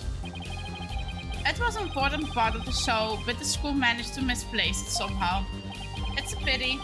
We had a specially made from heavyweight, high-graded cloth, a missing banner, and 2 broken statues. There are mysterious plenty to be solved, yeah? Come to think of it, one of the broken statues was Prosecutor Kevin. The statues. As you can see here in the stage plans, right here we have the statue of me. And right there, here Wright statue. But little does that matter now, as we both lie in pieces thanks to you. Here, forehead. What did I ever do to you? Actually, this statue broke into rather large pieces. Why don't we try to put it back together? Maybe we'll learn something new. Picking up the pieces of a shattered rock star. Ouching, but it's one uber cool idea. There might even be a song in there somewhere. Yeah, let's do this. Now. Is this an investigation or am I interrupting a German lesson, language club, social event? Okay. Oh, there's what is she doing here? Wait, you didn't think this weird box here is... Hands off! I knew it. I would know that voice anywhere. Let's just ignore it. I mean, it made the wishes loud and clear. So, this is the future cardboard box technology has afforded us. Okay. I don't know. This is a fine. This is fine for a whole concept, but the nighttime sky as backdrop for a portal. Personally, I think it's breathtaking. I mean, speaking the truth under a starry sky. I don't know. You think it's romantic, Fraulein? And the remaining warning crescent moon represent the maximum 3-day trial cycle. 3-day trials outdoors? No thanks. If I start If it starts raining, my hair will be ruined. Oh, we hebben de statue al gelezen. Okay. Wow, they build a witness stand too, even though it's just a temporary stage. Oh, but I think they will still they're still working on it. Let's see what's this notice say. Caution, pedestal features a high-speed rotation mode, activating care. You mean the stink spins? Oh, a boxer. There even is a prosecutor's bench over on the stage. Oh, if the bench parkplaats op de box. Other memories, Fraulein, as a former rockstar and a prosecutor. The prosecutor's bench has taught me much about human emotions, passion, and pride.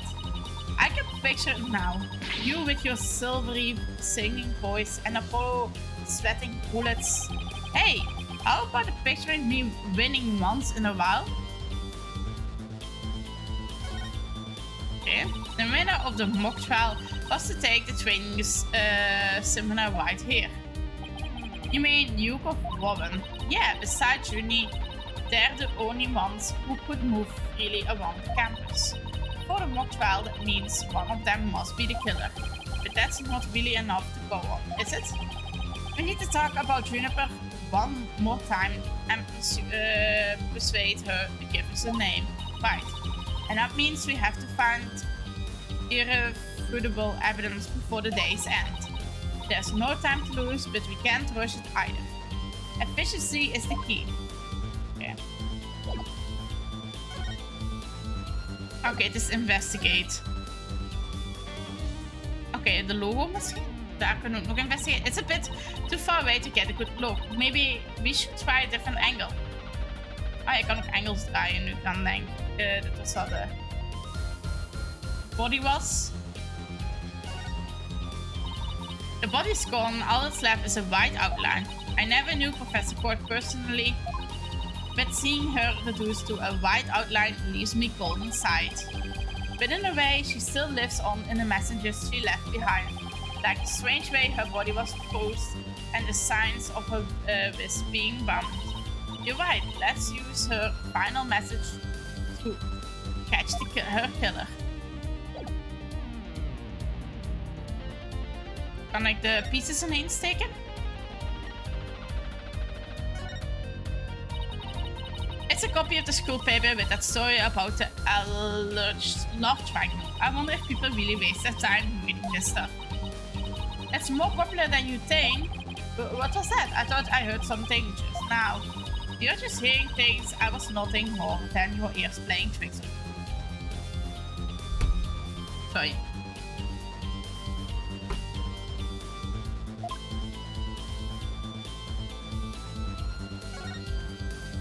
Oh no, Prosecutor Gavin, you're a complete wreck, literally. Why in the world would someone do something like this? I don't know, but whoever did it must have felt an amazing sense of release. Can I take that as a confession here, forehead? What? No. I feel bad for Robin. She worked so hard on these. Let's pick up the pieces for her. You got it. Let's check every corner of the stage then. Yeah. Ah.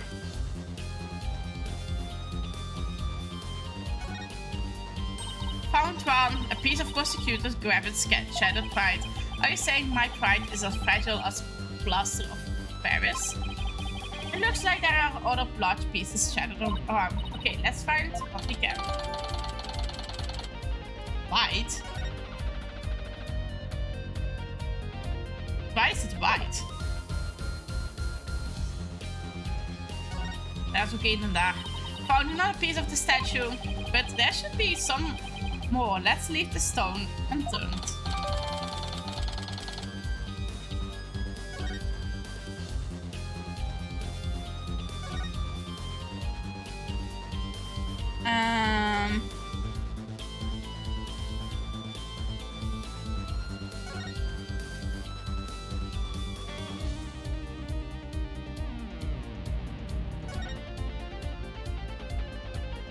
Oh, hier. Deze is rood. Deze is FT. Found another piece of the statue, But there should be still some more. Let's leave the stone and turn.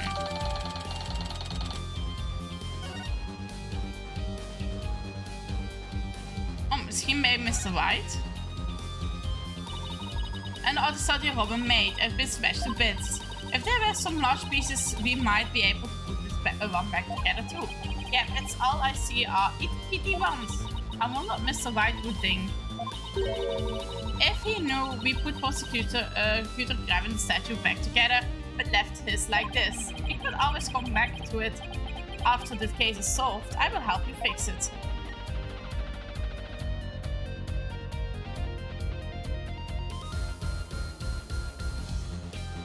Oh, vanaf hier kan ik het beter lezen.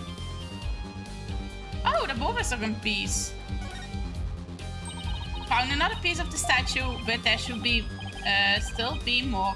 Let's leave the no stone unturned. Yeah, more stone.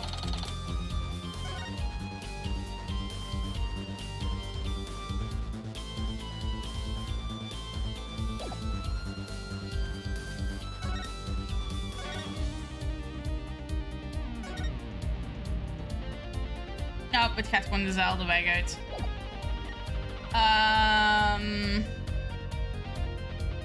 Wacht, misschien moet ik weer inzoomen hierop. Oh, wacht, volgens mij zag ik daar... Ja, hier is een stukje nog. This looks like another piece of the statue. Thanks, Apollo. This makes 5 pieces in all. I think I have all we're going to find. Okay, let's get back. My prosecutor grabbing was shattered. I think you might want to reword that.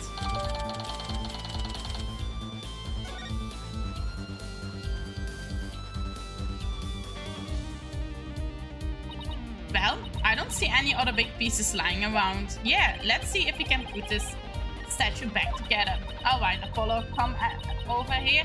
And Prosecutor Kevin, if you could hold this.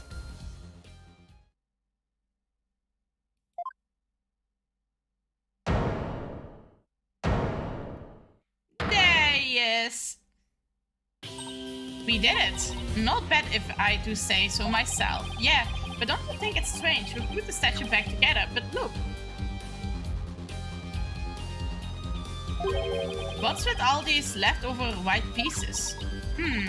These two look like they're got together. And these pieces too. Athena, what do you think you're doing? Don't stop me now. The artist inside me wants to get out and have a good time.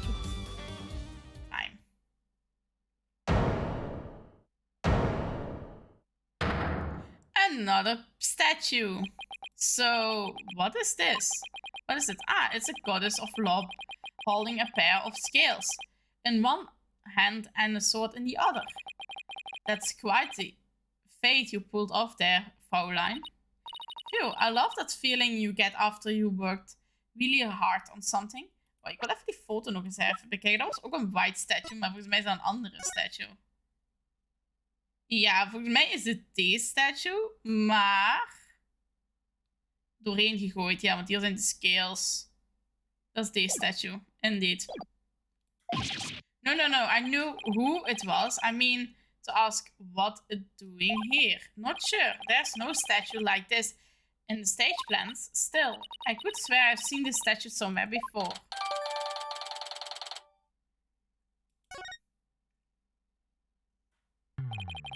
The more we learn, the deeper the rabbit hole goes. At least we're moving in the right direction. Let's keep searching the stage for clues. I've been wondering about something else the whole time. You know how the pool at the edge of the stage? You mean this? It has the wire that goes off and connects to something somewhere. Oh, the vlaggen.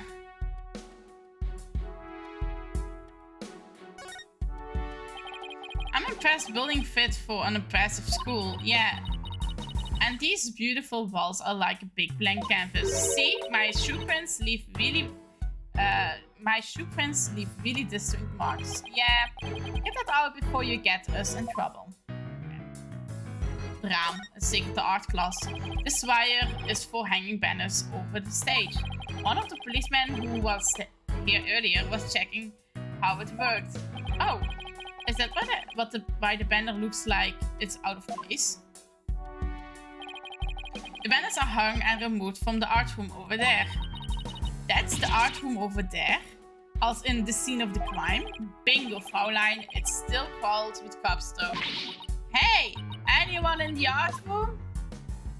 Oh, it is Mr. Fulbright. Oh, it's you people. Haha, and just as we trust. Ah, it's Detective Fulbright. And just as we trust. Is that some kind of greeting between you two? Detective Fulbright, can you lower that banner from there?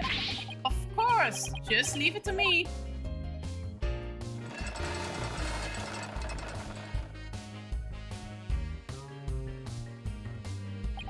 How is that? Phew. Thanks, Detective. And just as we trust. Always glad to help. And just as we trust. Wel, het is wel tof om zo iemand zo mee te hebben in je team. Je weet hoe je met elkaar kunt communiceren. So, and that kind of greetings between you two or not? Oké, waarom is deze zo? Well, looks like the banner's down now. Let's take a good look.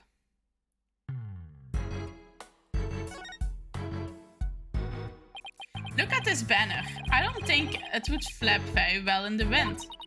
An unflappable banner. Hey, I like that. It goes perfectly with unflappable lawyers and unflappable blocks. It's like it was made for this very stage. Look at this. The bottom part is all knotted up. Let me try and unravel it. Blood? Is there blood on it? Yes, there is blood on it. Geez, did you really have to? You don't come across an unflappable flappable banner every day. Athena, there are some things that have to yield to focus beyond themselves. What a cool world we live in. Hey, a scrap of paper was caught up inside. It's blowing away. I got it! Yes! Great catch, huh? October, Duke.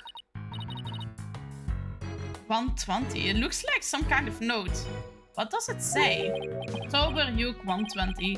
What's that supposed to mean? A test score maybe? Pretty impressive when you consider that 100 is a perfect score.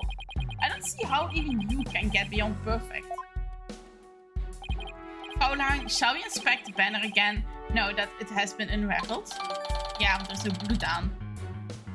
Thanks for the... There's blood on it. This is the emblem that's on Judy's school uniform. Hey, you're right. Wait a sec. It's hard to see against the red material, but look. There's a dark red stain there, just under the emblem. The banner was on a wire connected to the art room. Right. And the art room is where the murder occurred. Are you thinking what I am thinking? The stain might be from the victim's blood.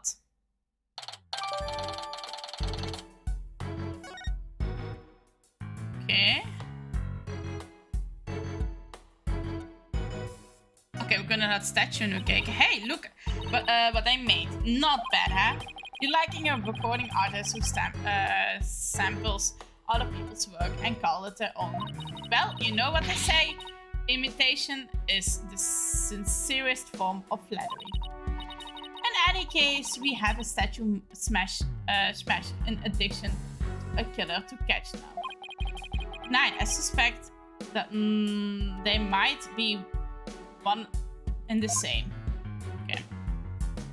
Heb ik nog iets te bekijken hier? Niet echt. Ja, de school festival ding. 67th. Wow, the school festival goes way back. Oh, look. The text on the sign isn't written. It's embroidered. And there's a warning, an even smaller embroidery. Embroidered sign lovingly crafted by the Handcrafts Club to keep dry. Okay, but the sign is outside. What happens if it rains? Goeie vraag. Kan ik nog met hem babbelen? Nee, ik moet nog iets hebben.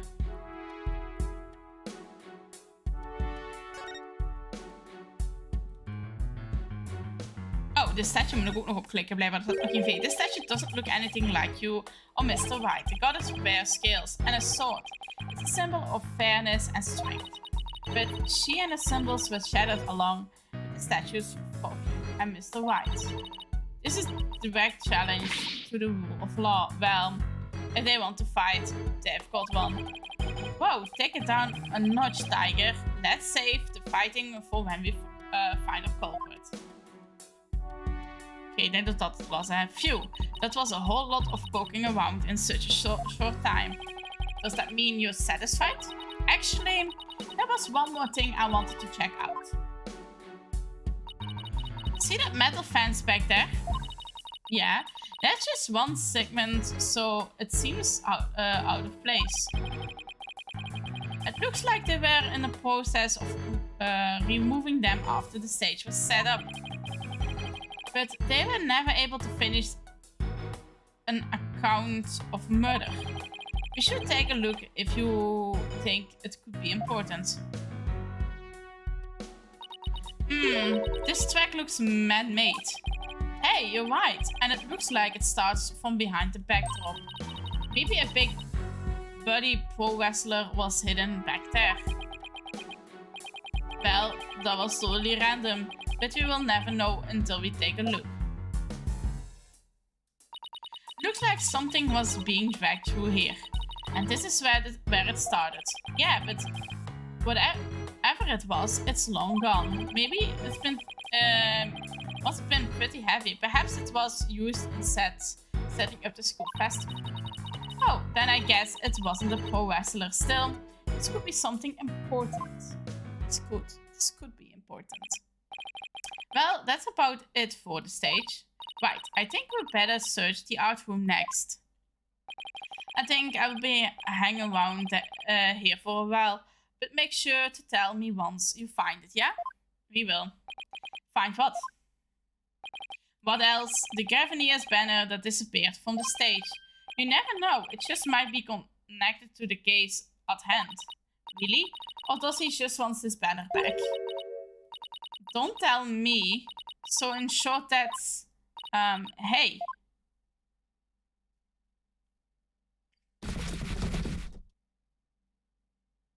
Is hij weggelopen of naar mij toegelopen? That box, it just took off running. I have a pretty good idea who that is. As I suspect you do too.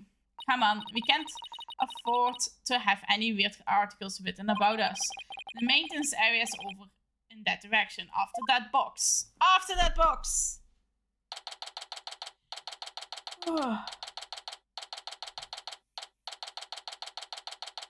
Oeh, goeie stretches. Daar is de box.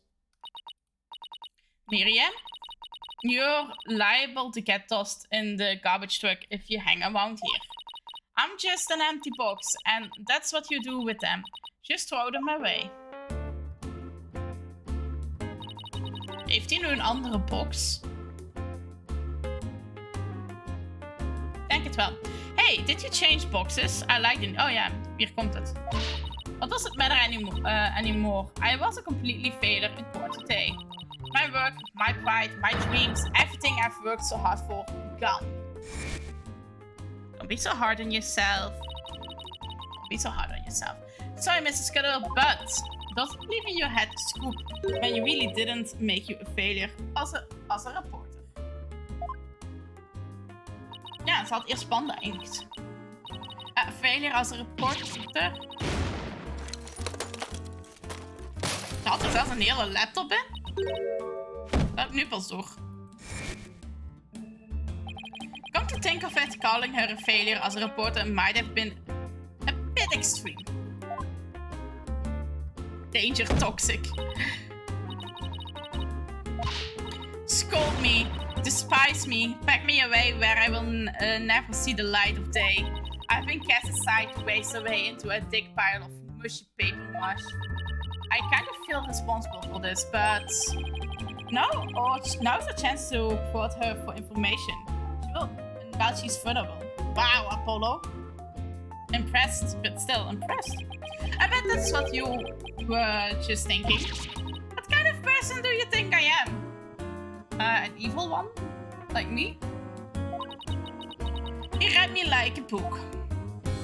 Okay, let's go. Scuttle the scuttlebutt. What was you on the stage earlier, wasn't it? Why would you run off like that? Take a look at this. Why are you showing me a burnt up old bag? Wait, it's actually hard to see, but I think that's the Graveneers logo there. So, is this the banner that disappeared? It's all burned up. Don't look at me, I just happened to find it in the incinerator. Incinerator? Did Blackwell actually make good on his threat to burn her box? We should probably try to find out why either someone tried to destroy this on purpose. Yeah, this banner is sounding less and less unrelated to our cause column. Burn fragments added to the court records. The depths of despair. Miriam, I owe you an apology. I shouldn't have said you were a failure as a reporter. Too late. I already decided journalism isn't for me. The last step is to erase all of the photos of my PC. I'm really going to do it. Here goes. 5%, 10%. 4 years of my life down the drain. Shouldn't we stop her, Athena? Miriam, you should keep publishing your paper. I didn't mean what I said, okay? You didn't mean it. Oh. No, my photos! Stop! Cancel! Abort! Okay. Did you stop it in time? Deletion progress 99% complete. There are only 2 pictures left. Wel, dat is je eigen fout. What are you going to do now, Athena? You owe it to her to make this right. Wel, breng het naar een computerspecialist. Meestal dingen verwijderen van je laptop als het op de local dingen zit. Dat betekent eigenlijk dat je local store terug vrijgegeven wordt. Zolang het niet override is, staat het meestal er nog op. I know. Don't worry, Miriam. Your photos may be gone. But the memory of your photographic genius will live on forever in all of your hearts. Oh, Athena. That was cringe-worthy. Hey, Miriam, check this out. I took some amazing photos of the 3 of them. I'm sure they really appreciate it. Obviously, I'm the 8th member of the newspaper club, the only member in fact. I know this won't make up for the photos you lost, but here are your newspapers back. There's no rest for the wicked.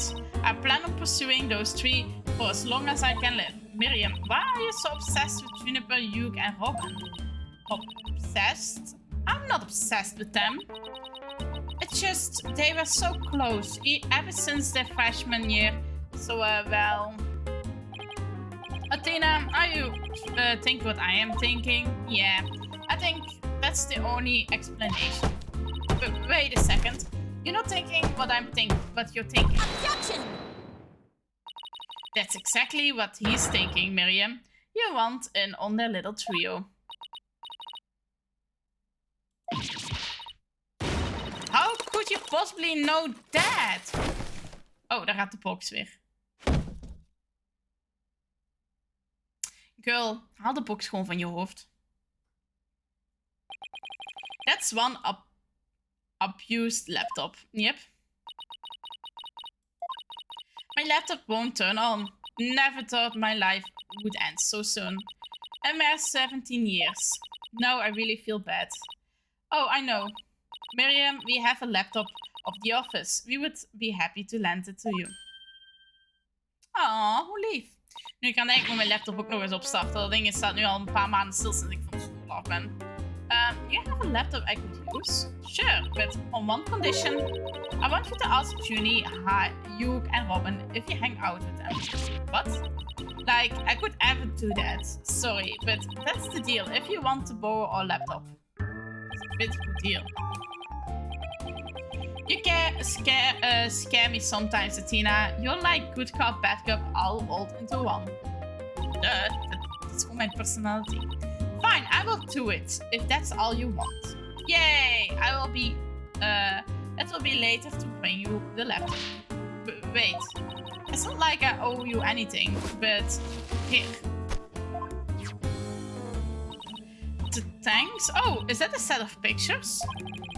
Looks like they're settling up the stage. Oh.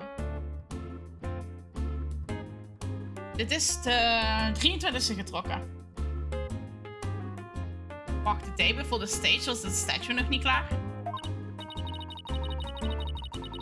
Yeah, it took them when they were putting the stage backdrop into place. Wow, you sure have an eye for photography. From what I can make out anyway. These are the last 2 photos that didn't get deleted. They're all yours. Stage setup foto's added to the court records. Kon hij niet minder foto's deleten? Had ik meer foto's. Well, see you around, scary lawyer lady. See you around. That was really impressive, Athena. What's next? Well, I would like to talk to Hugh or Robin, if possible. Okay, let's walk around and see if we can find them. Okay, let's walk around and see if we can find them in the hallway. Okay, the hallway is iets.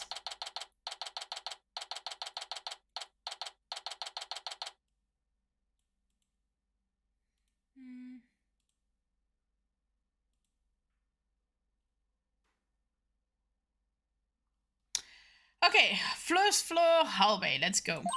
Hey, that's Hugh over there. Okay, hey Hugh. Hugh, we wanted a word with you, if you don't mind. If it was Mr. Wright, then sure, but you two? Nah, I knew it. There's a hint of discord in Hugh's voice. You're not getting off that easy. After all, you're a possible suspect, plus you actually confessed in court. Whatever, so what do you want from me?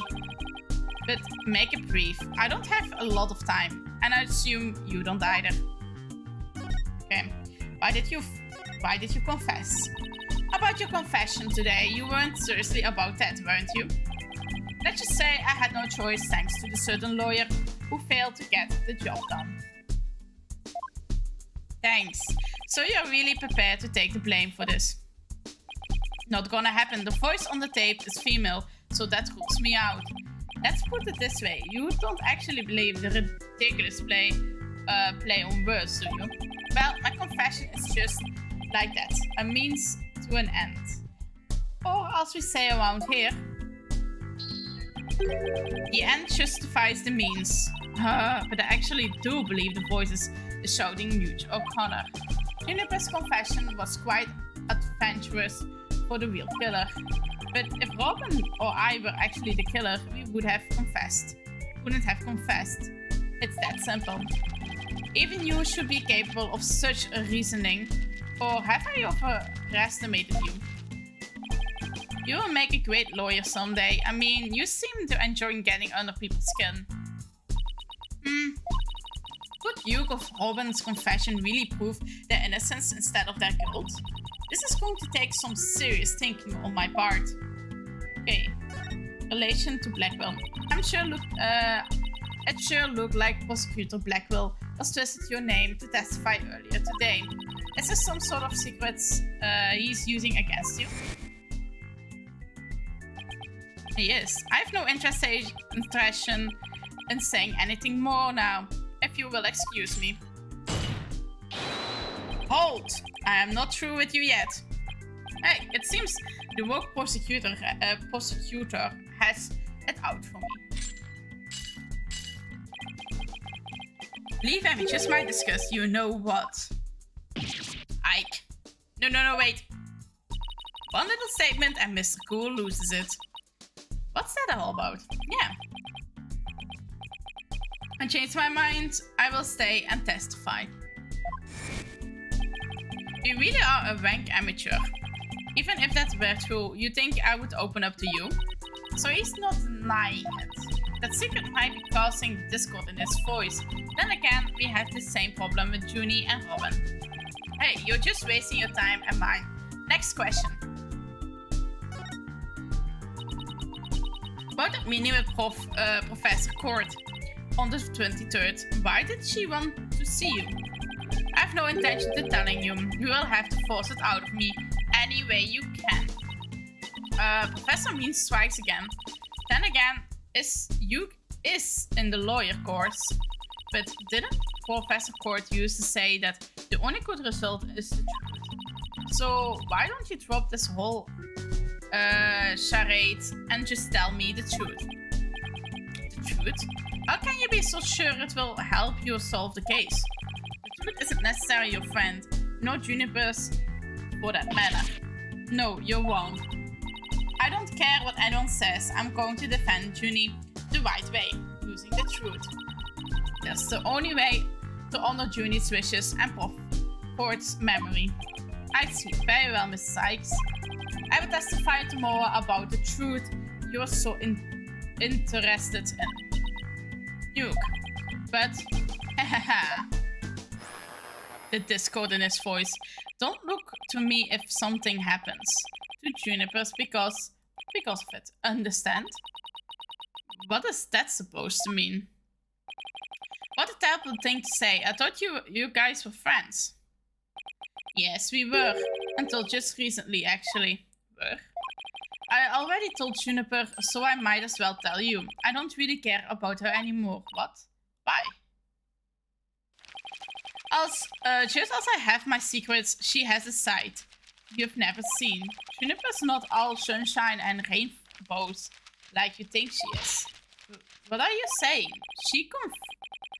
This conversation is over. I said I don't have a lot of time and I meant it. Okay, bye. Bye.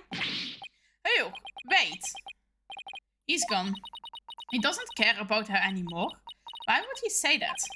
That doesn't go so well. I guess we will just have to pin our hopes on his testimony tomorrow.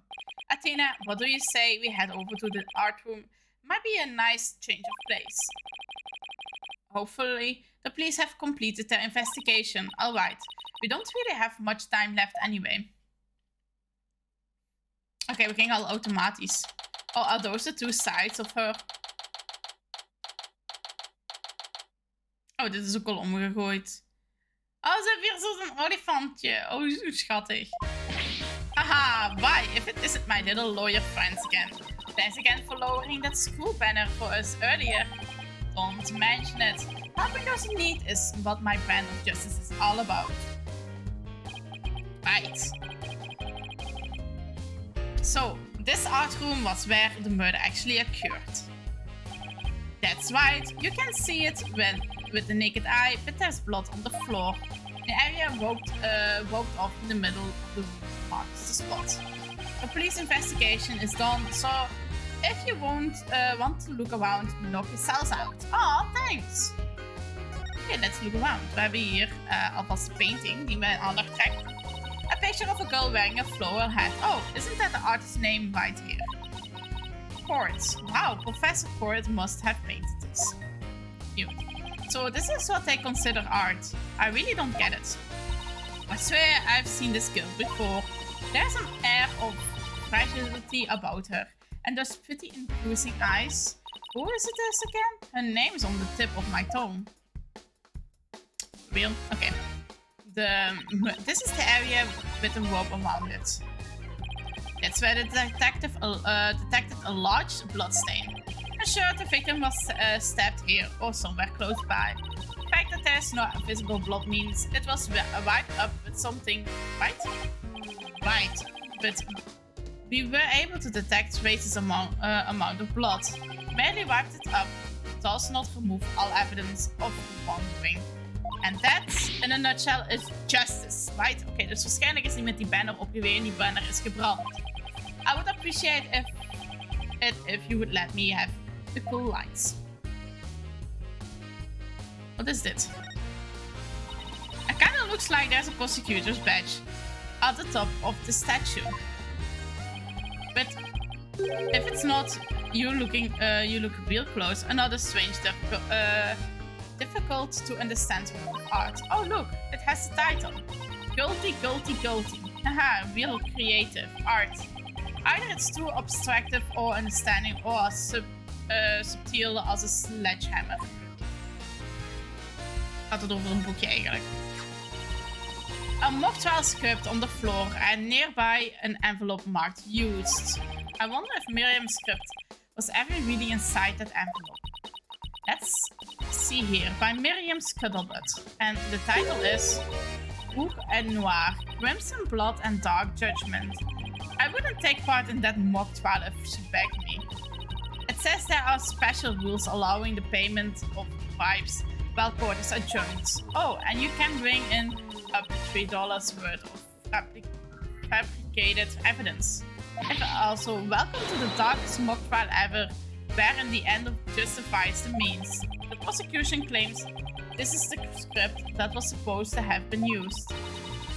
The scripts were selected by Prof Court, considering how much she valued the truth. I seriously thought she would pick a script entitled Crimson Blood and Dark Judgment. Wow, you have that title memorized already? Dat is hier op de grond, dat hebben we ook al gezien. Pottery. Nou, lijkt ook een beetje bloed op te zitten. Look like a piece of pottery. Look like it's already been fired. I bet Robin made it. And I bet I won't last long. Not with the way she dealt with her own work anyway. Yeah, it seems like such a waste. I mean, this one already has some color on it. It looks just like bloodstains the way the gaze was bibled to it. Just like bloodstains. Those are bloodstains. And Justice Returns, that does look like bloodstains. We better examine it at once. I get that the victim was stabbed in the middle of the room where the big bloodstain is. And brought over here, at which point some of her blood dripped onto these pieces. That means the body very well could have been dropped from his window. In the mock trial script, the body was dropped into a mat. Then a bell cart was used to move it over to the stage. Oeh, maar ik heb hier een eentje staan. Oh, okay, never mind. The maintenance area is below this room, and the storehouse. And the maintenance area is below this room, and the storehouse there has a mat and a bell cord. Okay. So even the moving of the body was carried out just like the script. The killers just had to think for Junie's script. Well, what did you expect? That's why we suspected the defendant in the first place. Well, you won, and we're going to prove it in court. Yep, you won. The statues. 3 busts sitting on a shelf, a judge, a defendant, and either a lawyer or a prosecutor. The bearded one must be the judge, and the boomed-out looking one the defendant. Look, there's another one that's fallen onto the floor. I wonder which one fell, the lawyer or the prosecutor? Think, Apollo, think. This could tell us how tomorrow's trial will go. I will just wait for tomorrow's horoscope, thanks. Okay. What is it with? Ah, hier had die andere statue. Hey, it's gone. Remember that strange statue in the school camera photo? You're right, wonder where it is. Robin's a member of the Fine Arts Club. Maybe he could shed some light on it. So we ask Robin. Some wire and mange. So this is how they reeled and the banners in and out. There's a nice view of the stage from here. Prosecutor Grevin is still standing in front of the broken statue. So I really wasn't you, Apollo. Don't worry, you can tell me. I won't tell anyone. I never cleared my name unless you catch the real culprit. Ik ga toch even klikken op het olifantje. Hey, look. That's you on the mobile, Apollo. A red demon. A red demon looks more like a snake rolled around the bush. No, see that antennas and the yellowish spots on the back. And we can see it's a ladybug. Oh. I guess we all have to agree on to disagree. Fine, we can investigate the future at a later date. Agreed? Okay, let's do that. No, with that, Tina, I really regret bringing this up. Oké, we moeten de klok ook nog nakijken nu ik eraan denk met de foto. De klok was niet juist. This is the clock at the created that mail problem for June. Let's take a closer look. Don't waste your time. I've checked it and it's 100% accurate. Sure? How did you check it? Of course, I'm sure. I'm compared it to my own watch. See? Detective Wright, didn't you notice that your watch has stopped? It has? It is unacceptable. We obviously can't rely on him. Let's take a look for ourselves. Let's see. Wait a second. It's ahead by 1 whole hour. Well, detective. But the clock has also been an hour ahead when this photo was taken. And so that would perfectly with Junie's testimony. Prosecutor Blackwell won't like this. I almost feel sorry for the detective. Almost. Not completely. You have at least pretend to feel sorry by wiping that big grin off your face. Which big grin do I have? Wait, just 1 minute. The clock is an hour ahead right now, sure. But what proofs do you have that it was running ahead on the day of the crime? That's a good question. Wait, I think I just might have something. Detective Fulbright, would you agree that there's a moon outside of the window? Oh, I see. Right? Sure, it looks like a nice drawing of its crescent moon. But if you look out the window in the back with a wrench attached to it, you will see that only view to be had is the opposite side of the school building. Oh, then that was the moon during there. I wonder. The prosecutor Gavin, you were scheduled to perform at the school's festival. Waarom is die man aan deze kant en aan de andere kant? Weren't you? That's right. But I hadn't seen the stage until yesterday. The backdrop with the scary sky and big crescent moon isn't half bad. Isn't this the same as the one painted on the stage backdrops? The proof right here, detective. This shows it was 6 p.m. when the photo was taken. Wel, de foto's dat hebben we gekregen natuurlijk. Because, dat is waar dat plaatje op stond. Take that! I know that this moon really is. And if you look at this photo, you will know too. And it's 6:01. It shows where the moon in the photo came from. And the truth of Julie's testimony. But where? Where does it show? You look right there. It will all become crystal clear.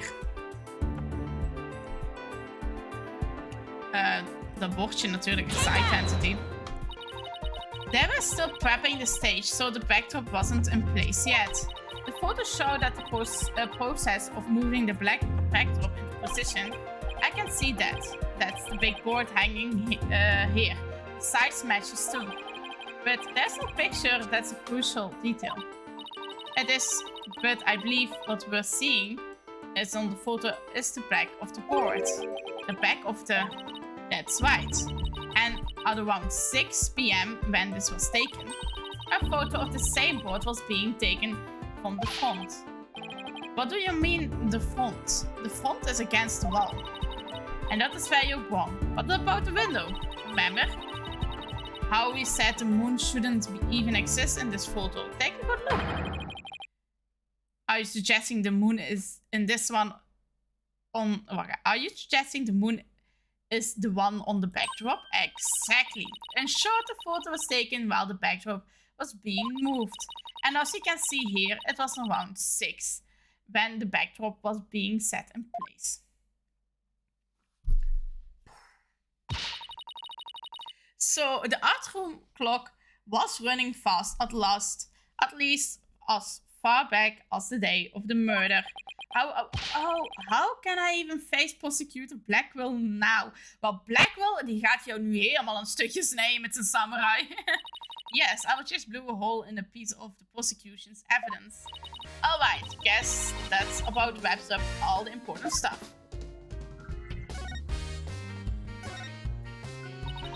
Find anything new, Detective Fulbright? Hahaha, good question.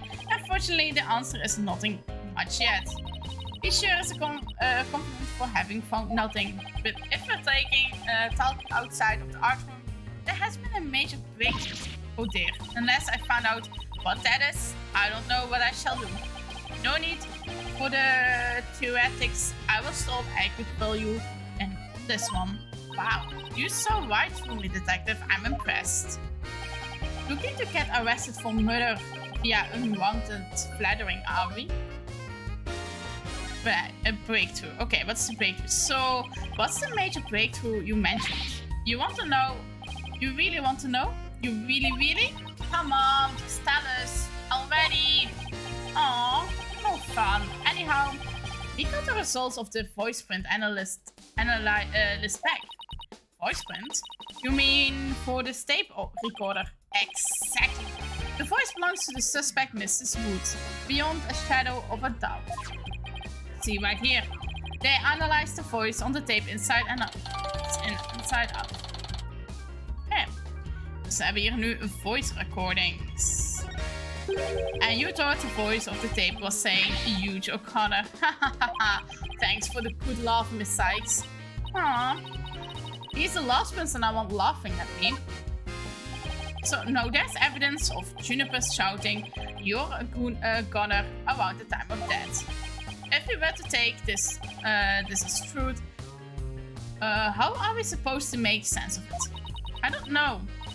I can't think of any reason why Junie would shout that in the first place. Het stomme is dat degene met wie je babbelt van, hey, kijk Junie, ik probeer je onschuld te bewijzen. Kun je niet even alle details zeggen in een keer?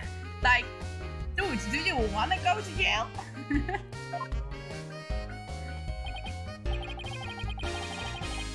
Well, I think we've examined pretty much everything we can. By the way, did Prosecutor Blackwell happen to tell you anything about the Morse trial?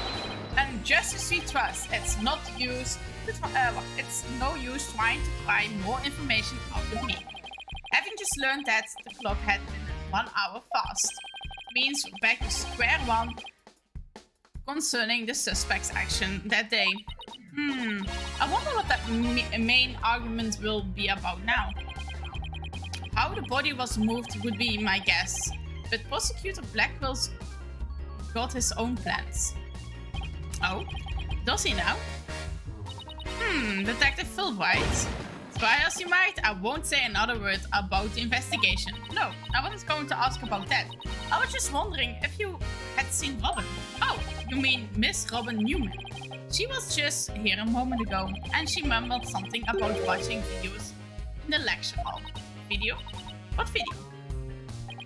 Thanks, Detective. Athena, I think we should stop by the lecture hall. Right, let's go.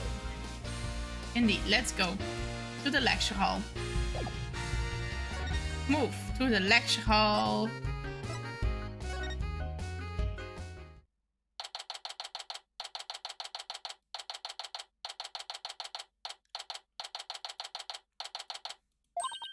There she is, Robin! Hey, Robin! Oh, Athena, Apollo. What are you watching there? Haha. Oh, it just so happened to be a video of the mock trial. I had to use a bit of caution to get it, but the end justifies the means, right? There's it again. Both means sure has a lot of influence around here. Care to look into the true connection between the murder and the mock trial with me? Sounds great, but do you mind if we ask you some questions first? Sure, I will tell you anything you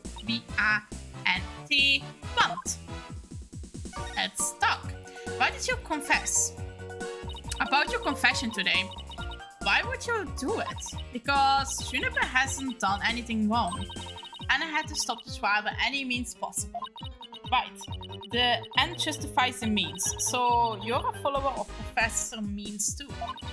Professor Means is a wonderful teacher, as was Professor Court. I like them B-O-T-H, both.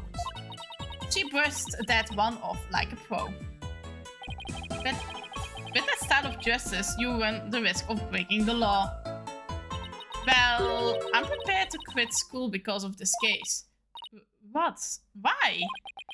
I want to be an artist. That's what I really want, man. But no, my parents forced me to study to become a prosecutor. But if the trial went south, you would have to drop out and give up on being prosecutor. That's why you're really after. That's what you're really after, isn't it?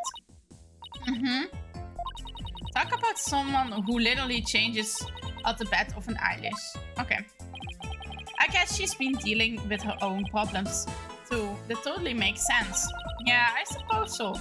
But that doesn't make that she isn't right. She didn't write. Okay. The day of the crime. Let's see. Could you tell us about what you were doing on the night of the murder? Finishing a statue, I was on the stage until the last bell. That's right, you made the statues of Mr. Wright and Prosecutor Kevin, didn't you? Oh, yes, I did, both of them. This is just a formality, but can you prove you were making the statues at that time?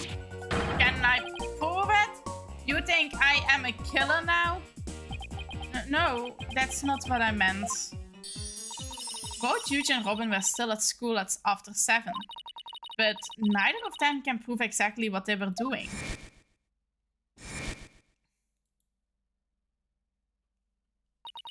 Could one of them really have murdered Professor Court? Okay, now that secret is out. Have there been any problems now that anyone here knows you're a girl? No worries there. I discussed the matter with Professor Court some time ago. I told her I wanted to let anyone know I was really a girl. And just today I found out that she spoke with the school administration on my behalf. Wow, they must really like you. I know, right? But now I can finally be myself here at school. I don't have to hide the fact that I love girly clothes. That's why, Athena, I simply must have this and this by any means possible. But this is evidence we need for the trial. Sorry, but no can do. Aww, don't be a party pooper, Athena. Come on, please. Pretty please. Pretty please. Please. Stage costume related evidence taken in classic and justifies to mean style. Oh, darn it. Anyway, thank you again, Athena. Thank you for revealing who I really am. No problem. I wanted anyone to know before the snitch found out. Snitch? You sound like a new lead. It sounds like a new lead. Okay, the snitch. There's a rumor going around that one of the students here is a snitch. I hate her watching everything we do, our activities or relationships or interests, and reporting it all to one of the professors. But why would anyone do that? Officially, I heard it's to seek out misconduct among the student body. But rumor has it grades were being bought and sold through this surveillance network. That's bribery. The solution at Destinies Legal Academy is worse than I thought. Wel, hey killer, ik denk nog steeds dat je met vlag en wimpel zal slagen als voice actor. Serieus, ik denk het niet. Maar het zou wel leuk zijn, moest ik dat ooit krijgen. Of inspreken van luisterboeken. Ik denk het niet. Mijn lezen is echt zo slecht. Ik doe mijn best, maar ik denk wel dat het... ik doe mijn best met het woord. Ik doe mijn best. Maar ik denk het niet, killer. Maar wel lief dat je het zegt. Maar hoe is het met jou, killer? Killer, hoe is ie? Hoe is jouw zondag? Heb je ook een fijn weekend? Fijne vrije zondag? Goed, kijk, dat is goed om te horen. Moest ik ooit gevraagd worden om iets in te spreken, zou ik wel geen nee zeggen. Maar ik vind mezelf daar niet zo goed. Ik maak heel veel leesfouten en uitspreekfouten, maar ik doe mijn best. Mijn koffie is wel al koud aan het worden ondertussen. Ik moet dus mijn koffie leeg proberen te krijgen en dan koffiebreed doen. Maar ik denk dat er nog... Oké, het is bijna leeg. Als ik zo kijk naar het licht, dan zie ik wel door mijn koffie. Ik werk meestal met jou streamen. Oh. Dat is wel leuk dat mijn voice zo inspireert op het werk om te gewoon... of ja, de achtergrondmuziek, de achtergrond te zijn ervan. Ik vind het ook wel altijd leuk als ik zo met de computer bezig ben, ook altijd achtergrond op heb staan en zo. Er zijn ook wel een paar streams die ik ook wel... vooral als ik zo'n slaapstreams heb, ik wel een paar streamers die ik favor in sleepstreams. Gewoon puur omdat het gewoon een nice vibe is. Dus ja. Maar dankjewel, Keller. Dankjewel. Waar waren we? While all of this important stuff, I still want to ask about that thing in the art room. I will have to present some evidence to show her what I'm talking about, though. Oké, dus dan moeten we iets presenten aan haar. Over de art room. Oh, de Lady of Justice statue, maybe. Dat is misschien wel een goede vraag. Ja, we gaan de Lady of Justice statue presenten. Oh, Lady Justice. That's so C-U-T-E cute. You think this is cute? Yeah, totally. The balance of the scales, the keenness of the sword, the cracks running all the way up. That last one's only because I put it back together. Tuurlijk, ja, het ene heeft de dingen wel erin gedaan. Erbij ingegooid. Oh, I totally knew that you meant. I totally knew what you mean. Sorry, totally knew what you mean. It's that feeling you get when something is so cute you want to smash it to bits. R-I-G-H-T, right? Nope. Sorry, but that sounds more like a case of the crazy than a fondness for the cute. Oké, dat is niet de juiste. We see the picture met the statue in the background. Robin, just remember something I wanted to ask you. This photo shows a piece of an art on the table. Do you know what it is? Oh, what? What? Look at that unique artistic sense. That has to be one of Professor Court's creations, man. Professor Court's artistic sense? Oh, oké, dus dat was de juiste evidence wat we moesten presenten. What is the sense? Of Court's artistic sense. That's a tough one. I would say it's a fun, avant-garde and very electric. Wow, wacht. Dit zijn moeilijke woorden. It's avant-garde and very electric. Okay. In other words, it's weird and all over the place.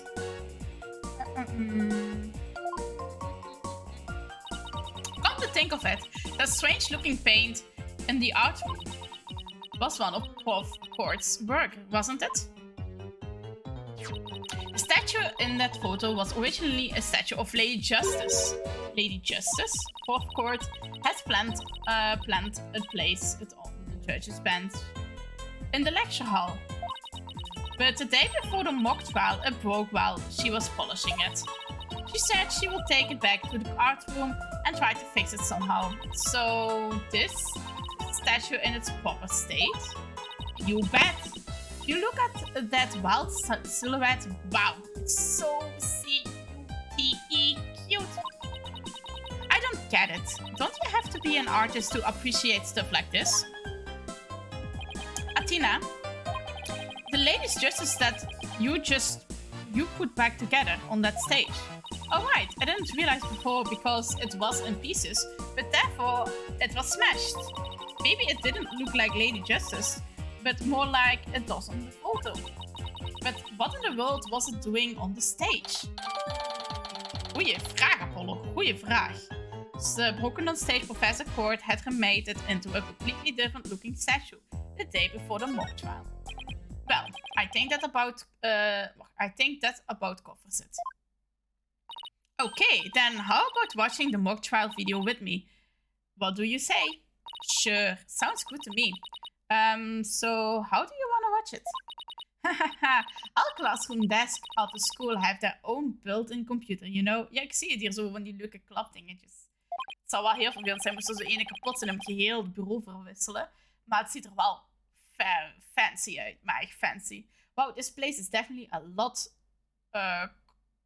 cushier than I thought. I know you guys are in a hurry, so I will just fast forward to the important parts. Let's start with the professor's pre-trial speech.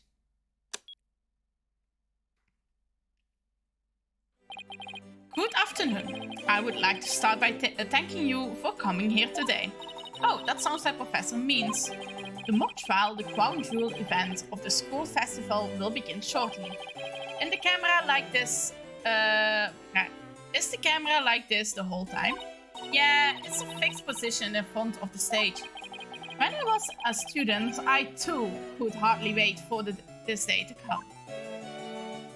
How come teacher speeches always make me so sleepy? Wel, geen idee. Misschien zetten ze altijd de side teachers van voor in plaats van de toffe teachers die een leuke speech kunnen maken daarvan. Let's just skip to the end of the speech. Thanks. Maar goed dat er een fast forward is. Oh, daar loopt zij. Now, let's let the mock trial begin. Hey, what's the deal here? Aren't you so large in this shot? Looks to me like she cut right in front of the camera. Juniper was also in charge of the audio, even though she was already playing a part in the mock trial itself. 2 roles zelfs, 2 rolletjes. She had to do it to keep the script details secret. She was all over the place that day. Ik bedoel, zij was de judge, de witness en de audio dingen. Dat is wel serieus veel dingen. En de scriptwriter. When she wasn't in the trial, she was in the audio control room dealing with the music. Oh, so this is what the lecture hall looks like. Looks like there's a judge's bench back by the screen. And a witness stands up front. Ja, dan zie je de judges, hier op de screen, hier is de dingen, de fans spelen en audio. Oké. Oh, oké, nu hebben we meer dingen. Faculty seat en faculty. Oké, dus dit zijn de seats voor de professors om beter te kunnen zien. What about those balconies with professors' name on them? Those are the faculty seats. Professor Means and Professor Court were in charge of scoring the mock trial. En niemand heeft doorgehad dat zij daar niet zat op het podium. Oké, let's fast forward this a bit. Oh ja, daar zijn we met de dingen. And that's why the defendant is definitely guilty. Ah, that was me. Could you tell? Objection! A frail could used her bare hands to stab her professor with an arrow. Wacht, hè? A fair court would use a bare hand to stab her professor with an arrow. Dat was een vraag in de zin meer, sorry. I don't think so. You read the line in the mock trial, Apollo, but you made it sound kind of weird. Cut me some slack. It was my first time reading that script. I think Juniper's going to speak next. I didn't do it. I had suffered a breakdown and pretty much lost it. It's true, I shouted, "You're a goner," but I didn't mean it. Wow, what an emotional performance. She would put a real actress to shame. Wait, could you go back and play that scene again? Oh my god, it's a replay. You really think that's necessary? Yes. I didn't do it. I had suffered a breakdown and pretty much lost it. It's true, I shouted, "You're a goner," but I didn't mean it. Stop, did you hear that? I think you're onto something. Let's play that last part again. I don't follow. What are you guys so excited about? I think this piece of evidence should explain it. Time to show Robin a piece of evidence that links the line we just heard to the case. Wel, dat is onze recorder. Waar is onze tape recorder? Hier is onze tape recorder. Die was meer op het einde, maar er zijn evidence eruit gegaan. Dus alles is weer verplaatst. En ik sla met mijn elleboog op tafel. Dat werkt ook. Take that! I'm sure you remember this. It contains a female voice shouting a violent threat. I will play it for you. You're a goner. The voices and performance do sound similar, but it can't. I can't believe this is happening. It's just a possibility, but if the voice on this tape is really a recording, one made from the mock trial video, then that means the evidence was fabricated. They didn't get to do a voice print analyst in time for court day. That's why the gender of the voice became so important. And if the real killer had foreseen that gender would become key in today's trial, he would have tried to deflect attention away from himself by making the suspect female. So basically, the only one with something to gain from doing this is our soulmate suspect. Wait a second. No way! Professor means credo is the end justifies the means. So it makes perfect sense that a student who took those words to heart would fabricate evidence. We need to get that tape analyzed as soon as possible. Okay. Allow me to assist you with that. Wie was dat? Grevin! Prosecutor Grevin, at least make some kind of noise so we know you're there. It's go big or go home with Rockstar entrances. Fraulein, timing is evidence. Let me make a copy of that tape right now. I will get you the results as soon as I can. I trust that would be alright. Ik vind het zo leuk van Grevin. Grevin is zo van, hij is wel een prosecutor, maar hij is wel van, ik wil de truth. En dat merk ik ook bij het Justice Game, als ik me goed herinner. Hij is wel van, oké, investigation hoort gebeuren. Dit hoort erbij. Oké, hij speelt in de rol van de prosecutor in court. Maar hij is wel van, alle details moeten gedaan worden. Hij is een hele goede prosecutor in die zin. Prosecutor, in deze game wordt ook gezegd, vooral bij de Phoenix Wright gedeelte met Phoenix en Accurate, dat gevechten tussen moet zorgen voor dat dingen bovenkomen die boven horen. En daar vraag ik ook dat gevecht ertussen. Daarom moet die prosecutor van dat ene standpunt kijken en de andere en de andere. Zo komt je kruisingen tegen van die details. Maar hij is echt van buiten de prosecution, echt van let's ontdek everything. En share it en go for it. En dat vind ik zo geweldig aan Grevin. Hij is echt zo van een andere soort prosecutor erin. Die anderen zijn van, we no sharing details. Dat zijn onze trucjes. Very much so. Thanks. Ik denk dat ik één zin me vergeten te lezen, maar jullie konden het wel lezen. Well, Athena, it's almost sundown. Isn't it about time we head over to the detention center? I think Junie will agree that this is something that could prove her innocence, but will her heart really be open to accepting it? She had to have known this was what I would find. Okay.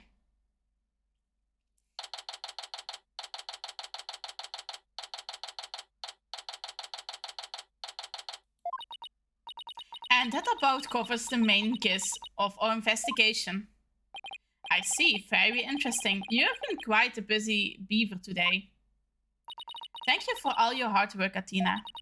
Well, my time's about up, and I will be getting dark soon, so... Junie? You must be tired after being on your feet all day. You should go home and... No, wait, you have to listen to me. I don't want to hear any more. I know what you're going to say, Athena. Junie, you promised. We're going to discover the truth behind this murder mystery. And we're going to bring you solid evidence showing you just what that truth is. If you succeed in doing that, I want you to promise that you will accept Junie, no matter how hard it is to hear. Okay, but only if if it's the real truth. So please just listen to what I have to say. Once you have heard me out, I will let you decide what to do. Okay, let's talk. The voice in this recording has been proven to be yours, Junie. And in the mock trial video, we can hear you reading your line from the script. You are having both of them analyzed now, but from what I can tell, the voices are the same. And the only one who would benefit from faking the voice recordings would be you. But that doesn't make any sense. I mean, you confessed in order to protect me. This may sound strange, but his confession is a ploy to make himself look less suspicious. In other words, he was just pretending to protect you. Besides, his confession came after you and Robin had already confessed. If he hadn't confessed right then as well, wouldn't that have seemed a little suspicious?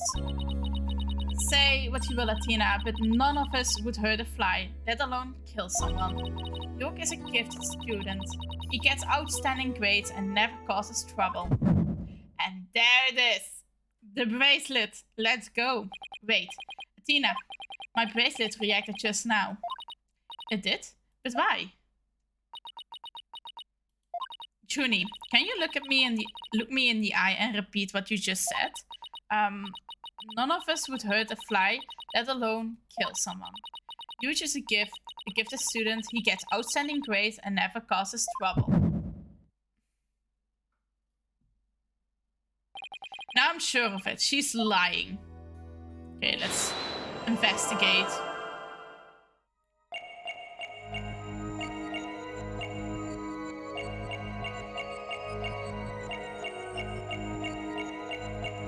Ik denk dat het meer hier bij de Never Cause Trouble is.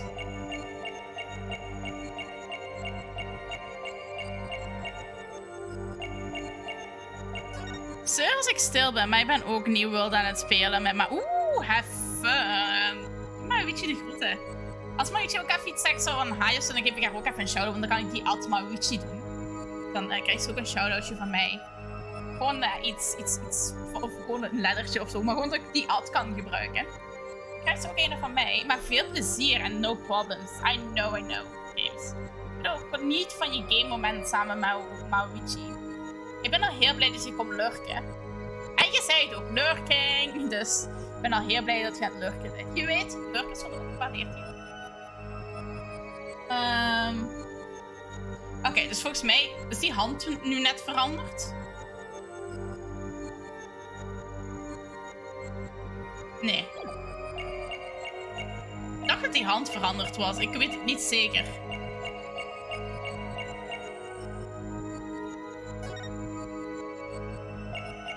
Nee. Het moet iets anders zijn.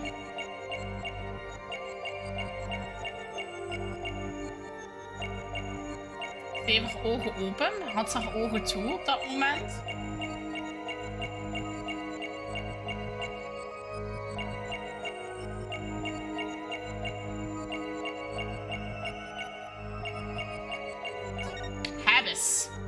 Habis.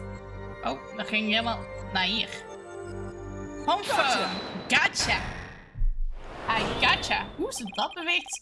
Met stress, geen idee. Juniper, you start coughing when you're under stress. Ja, het is coughing, dat is het. You can't hide it from me, or no matter how hard you try. When you said, and never causes trouble, a cough escaped and made you scoff, flutter.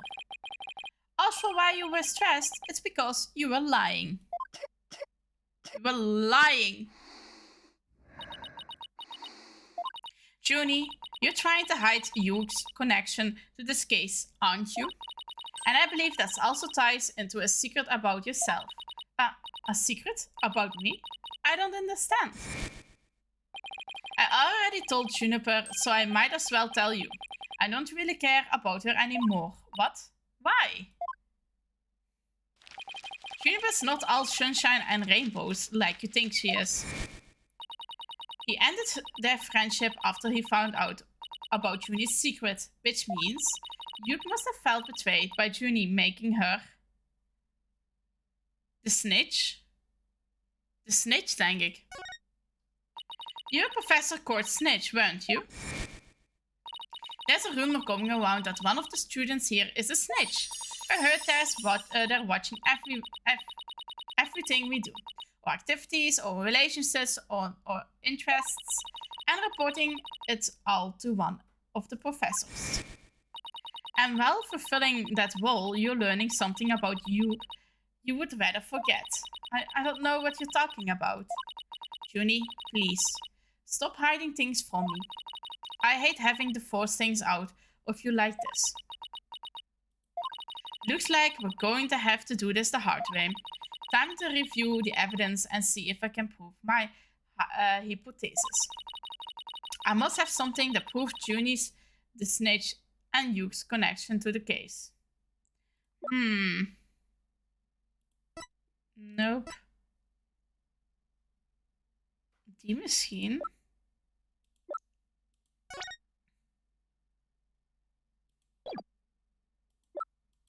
Of de agenda.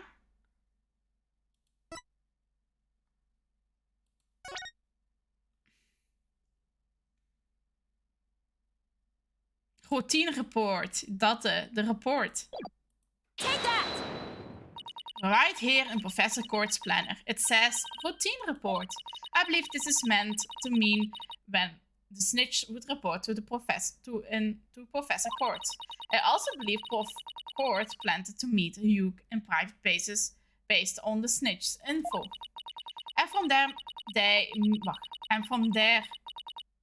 their meeting, Hugh must have put 2 and 2 together and figured out your secret. So you see, it all makes sense only if you're the snitch, Junie. Junie's snitch. Aw, forgive me, Tina. I've been lying to you this whole time. Ik ga wel denk ik zo dadelijk even mijn koffiebreak doen. Ja, want mijn koffie is op 1 slok na op. Dus ik ga even zo mijn koffiebreak doen. We zijn ook 3 uurtjes verder. Weet je, we gaan het gewoon nu doen. Even hebben we nog een beetje achtergrondmuziek op aanstaan. Meestal is het gewoon stil in de game en nu staat er een beetje muziek op. Ik ga even een kleine bierrijback doen voor koffie bij te vullen. Even een kleine wc en koffie bijvullen, bierrijback break. En dan gaan we gewoon lekker door met deze game. Dus ik zie jullie zo dadelijk terug na de break.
Oké, ik ben terug. En ik geniet altijd met mate. Maar we hebben weer een volle beker koffie. Ik heb even een beetje kunnen strekken, even naar de wc kunnen gaan en nu kunnen we gewoon lekker door met de game. Maar af en toe moet dat ook gebeuren. Even recht staan. Even een rondje lopen, gewoon het bloedsomloop van je benen. En even naar de wc gaan.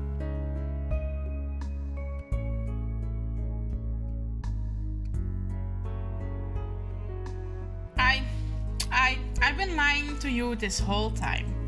Hoe durf je, Woods? The truth is, I suspected you from the start. You did? No, this is surprising.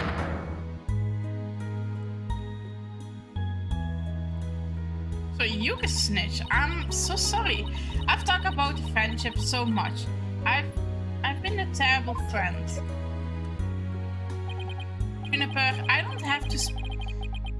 don't have that special kind of hearing that Athena does, but I don't need to sense the pain you. I don't need it to sense the pain you're feeling inside, and its intensity is directly proportional to how you feel about your friend. Am I right? Aww, ze zijn tweeën. Apollo, please, Junie, tell me why you suspect you.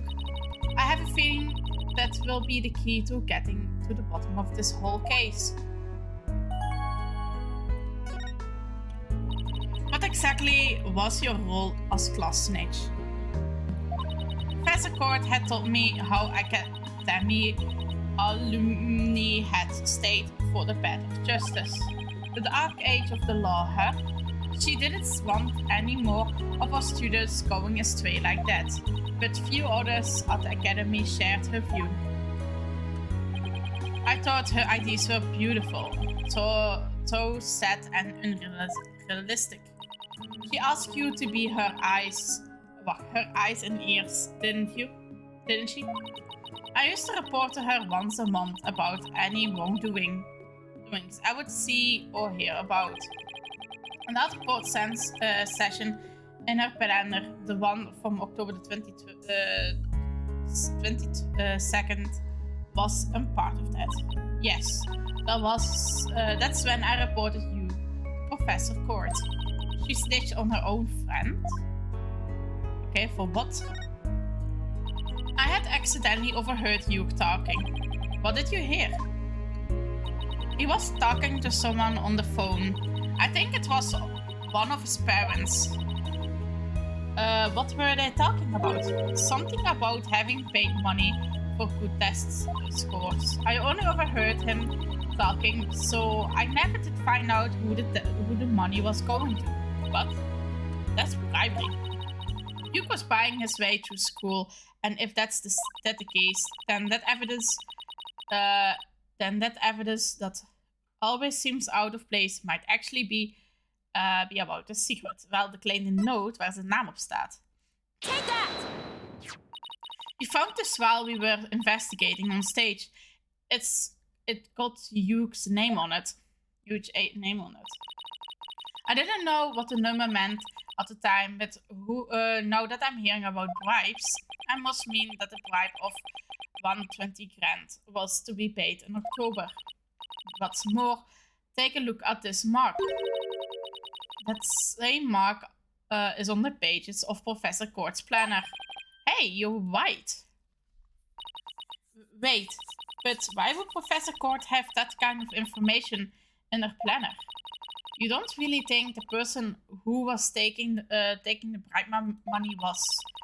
It's just a possibility at this point, but it may indeed have been Professor Court. But that's impossible. She would be the last person I would ever suspect of accepting bribes.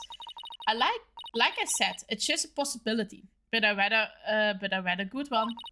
Maybe their private talk had to do with the possibility of the bribery being exposed, and what started out as a little argument soon got out of hand. This is not your fault, Junie. Anybody would have suspected Hugh if they knew what you knew. No, don't believe that alone would have driven him to murder. There's another reason why I suspect you. You've got to be kidding me. There's another reason? Okay, what's the other reason?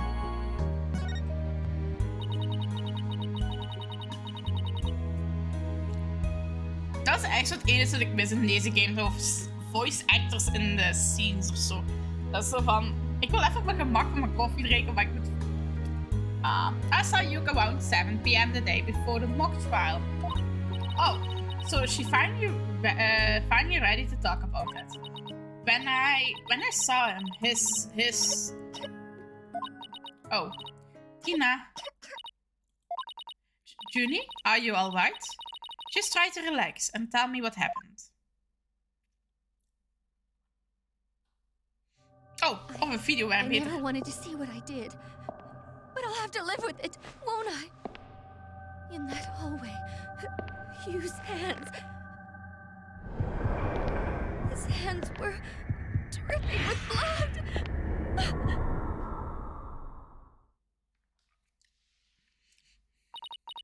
His hands were dripping with blood? What? But why? What am I going to do? Deep down, I know you can be a killer. But my mind keeps telling he is. He is, no matter how hard I try to convince myself, he isn't. Oh, what am I going to do? Hugh, please, I can't take this anymore. Tina.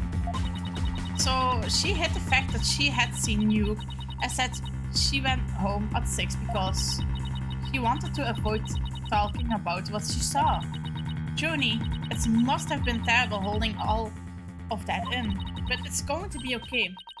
I will get to the bottom of this. And that's my promise from one good friend to another. I'll be defending Juniper tomorrow, if that's okay with you, Professor Means. My main concern is whether you can defeat the prosecutor. Well, that will be fine. But I won't try to stop you. I will be watching from the gallery. I shall look forward to see what sort of result your methods can produce. Good luck tomorrow. Now, if you would excuse me. Tina, I'm sorry. I really mean it. I wish I had trusted you from the start. You have to uncover the truth tomorrow. I know you can do it. Don't worry, we already know what the prosecution's key piece of evidence is a fake. And thanks to you, we figured out the motive too. Let's give this our best shot, Athena. Let's tomorrow be the day Juniper walks free. I wouldn't have it any other way. It should be already now. What could possibly go wrong this time? Don't ever say that. Als je dat zegt, dan gaat er altijd wel iets mis. Still, there's this strange, uneasy feeling I can't shake. I would better be imagining it. Well, you don't. In this game, nope. Okay, terug to the courtroom. You wanna save? Yes, of course I wanna save. Who doesn't wanna save? Always save. Okay. Oktober the 26th, 9:45 a.m. Zou ik de joke maken of niet? Let's make the joke. It's my in-game birthday because my birthday is on October 26th. Dus met in-game birthday. Let's make the joke. Okay, that was the joke. Were you able to sleep last night? Oh, sleep. Sure, I slept. For a grand total of 0 hours. Good morning, you two. You look like you're ready to put on a real show. But before you do that, I have a good luck gift for you. Oh! The voice print analysts came back, and the results couldn't be more clear. The voice in the mock trial video and the tape recording are one and the same. In other words, the recording's a fabrication. Yes, it's fake. The lab has continued their study of the tape. So far, they have found signs of overdubbing. But it's going to take a bit longer to recover the audio that was erased. Wat gebeurt er? Who's there? Wait, the box. It's the box, isn't it? Did you see who it was? No, I got a quick look, but they got away. I think it might have been Nuke. I bet he was eavesdropping. Wonder if he saw a hand. Oh, I'm sure he wasn't the only one just now. I bet Robin and the box girl were listening in too. I will make sure they don't make a run for it. That's my final gift to you. Thanks, Grevin. Okay, all that's left now is to reach out to the truth. Time for a mini Courts of Steel workout. I'm Apologist and I'm fine. Your turn. I'm Athena Sykes and I'm fine. Let's go. October the 26th, 10 a.m. District Court, courtroom number 4. Day 2 court is now in session. All rise. Let's go. Nieuwe penalty meter. Court will now reconvene for for the trial of Juniper Woods. The Sykes Brigade is totally. Athena, what are you saying? Just say the defense is ready. The Sykes Brigade is totally sieged. And I mean, defense is ready, Your Honor. Ja, dat klinkt er beter. The prosecution is ready as well. I mean, isn't that right, Prosecutor Blackwell? Yes, well, moving right along. Yesterday's judgment was unexpected yet necessary, but I will be running a tight ship here today, so no funny businesses from anybody. Understood? Your boldness. Robin Newman and Nuke O'Connor have regained their confessions. But later I shall grill them at leisure to find where either I can charge them with perjury. Well, this sure complicates this matter. Still, one must not overlook the facts. Now, about the school camera photo that was submitted yesterday. A pity, but that evidence is no longer relevant to this case.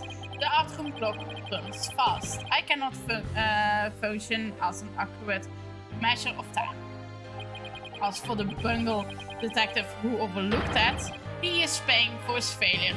As we speak. Oh nee, ga me Detective Fulbright. Wat is hij aan het laten doen? Ga me Fulbright. Poor Detective Fulbright, yep. I hope he returns to work with all his body parts intact. Get him. But if that's the case, then what will we... The accused is the sole person who could have moved the body from art room to stage. And I mean to prove it here this day. It's just like Detective Fulbright said. But what else does he have up his sleeves? My understanding of this heinous crime is this. The murder took place near the center of the art room, as evidenced by the bloodstain. Blood was also found on some pottery next to the window over the maintenance area, which is to say that the body was carried over to that very window. From there, it was dropped down to the maintenance area below. And though there was nary a scratch to the body itself from the fatal wound, that too was prescribed. A high jump mat was employed to the cushion to fall, and a ball cart was used to haul the body over to the stage. Ik wil even één ding nachecken in de records. Where's that picture? Here's the picture. No, the pottery is not there. I will just want to check this. That's not very clever. I mean, it's the same exact body moving scene as the script. And we could have moved the body that way. Objection! Your propensity to sue for 4 words before you think is not very clever either. By you. Moreover, the prosecution has a witness, which is most unfortunately for you. Witness, it's time for you to come forward. Is het zeker de boxgirl? No, it's Yuke. Oh. Hey. Well then, will the witness please state his name and occupation? Yuji Connor, I'm a senior at Thames Legal Academy and I'm studying to be a lawyer. Yesterday, I told the lawyer they were there that I would testify to the truth. So I intend to cooperate fully in today's trial. Happy now, Miss Sykes? What is he up to now? The court appreciates your cooperation, Mr. O'Connor. Now, your testimony, please. What O'Connor saw, the lecture hall was packed before the mock trial, but the rest of the campus was empty.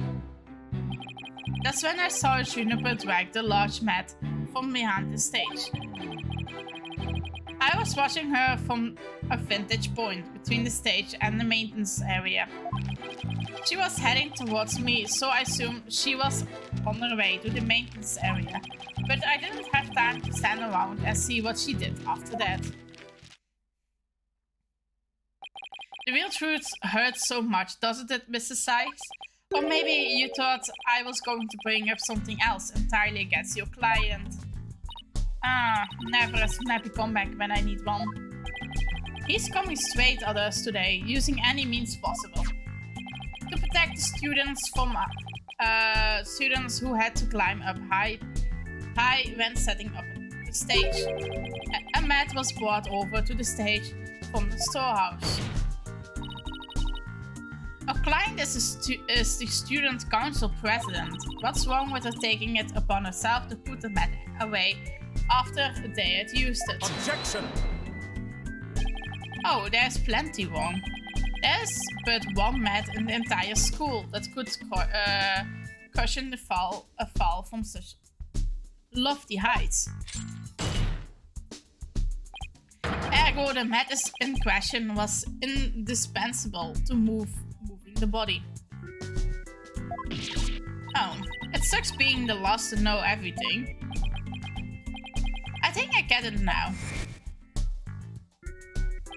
The drag marks we saw behind the stage were made by the mat. If the only mat that was thickness was where the body is assumed to have been dropped, it would be hard to deny a possible link to the case. We're off to a bad start again. You sure you're okay, Athena? It's game on, you. Game on. I'm gonna turn your argument perfect score grin into a tearing eye frown of failure. Cross-examination time. Let's go. Lecture hall was packed before the mock trial, but the rest of the campus was empty. Hold it. Hold it right there. What? I was just getting to the important part. Eager to unshatter your blade, Sykes Donner? You heavy-bred heavens to where I stand. Objection! How rude. A human's breath doesn't travel anywhere near that far. So the only issue is distance. You're not denying that you're a heavy-bred predator. I'm just saying that scientifically studies have proven that it's not. Hang in there, Athena. No matter how many insults they hurl, it won't affect the judge's opinion of you. What about my own self-esteem? Hey, let's get back to what happened before the mock trial.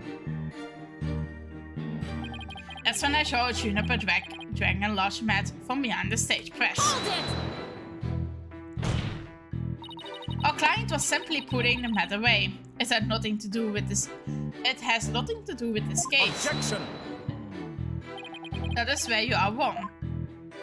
There is but one mat in the entire school that could cushion a 3-store fall. Hence, that mat dragging by the accused was essential to moving the body. Huh? If you win this one, I promise to donate another thick mat to the academy. No, show me how to show you the truth. I will have my full cooperation. I was watching her from a vantage point between the stage and maintenance area. Hold it! Mr. O'Connor, are you positive you were standing exactly where you said? Nu ik eraan denk, die Matt was toch niet bij de maintenance area weggegaan. Die bleef daar toch staan, want de body werd verplaatst door de kaart en niet door de dingen. De Matt. I was between the stage and the maintenance area as she was behind the backdrop. He's taking on his guns. The issue here is where Hugh was standing. And he says he saw Journey, but nothing I say will mean anything without evidence. Time to dig a little deeper. Oh, and before you ask, I had my glasses on. Therefore, I'm positively it was Juniper. That is not an issue. She was heading towards me, so I assumed she was on her way to the maintenance area. You shouldn't assume anything. It only shows that you're not positive. Objection! Such wild momentum. Perhaps you were a wagging doll in your past life. Objection! Don't compare me to some stupid farm animal. Boy, just as Dono was assertion as Juniper was simply putting the mat away. In that case, where would she be taking it? To the storehouse? Over in the maintenance area? Precisely, therefore there is not wrong with the witness judgment in this matter. It is your wild charges that are the issue here, but I cannot help. Oh, shouting. Dat was mijn eigen fout deze keer. He's going to get a face full of justice, Apollo style, if he keeps that up. Hey, anyway, I saw her heading towards me. And I didn't have time to stand around and see what she did after that. Then it's entirely possible that someone else moved the body correct. Objection! Are you mad or merely delusional? Everyone was in the lecture hall before the mock trial.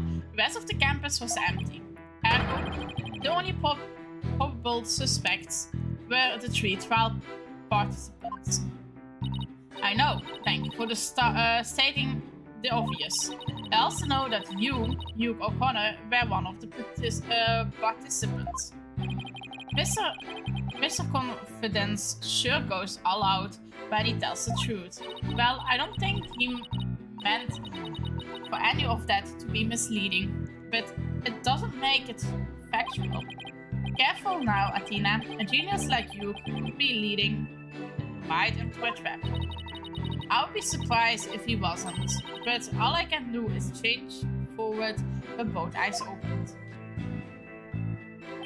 Oké, dus we moeten iets presenten met de statements dat hij heeft.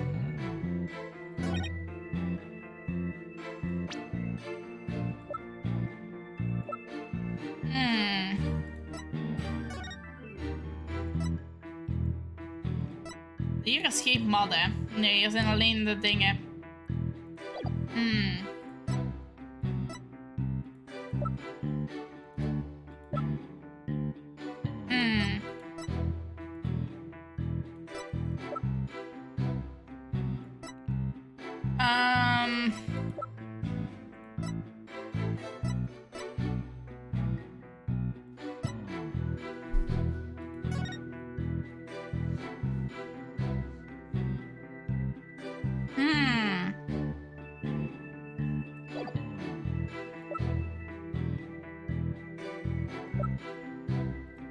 Ik weet niet wat ik moet gaan presenten, jong.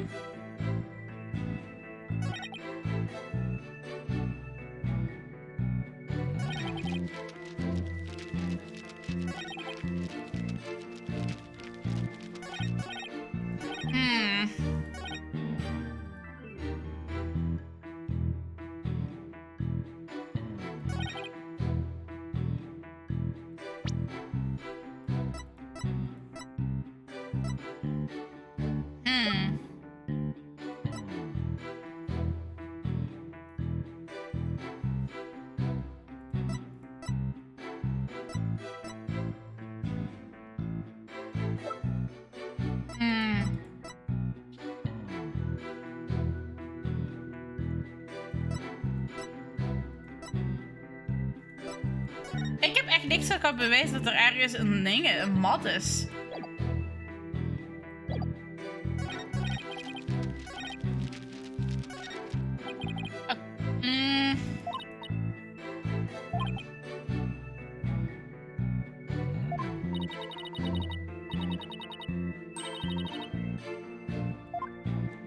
Niks interessants, zegt Justice, hè.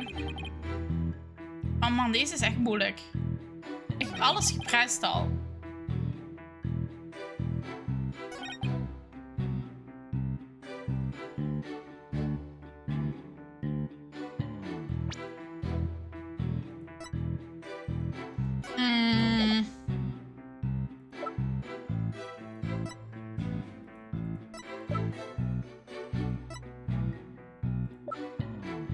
Ik weet dus echt niet hoe ik goed ga presenten, hè.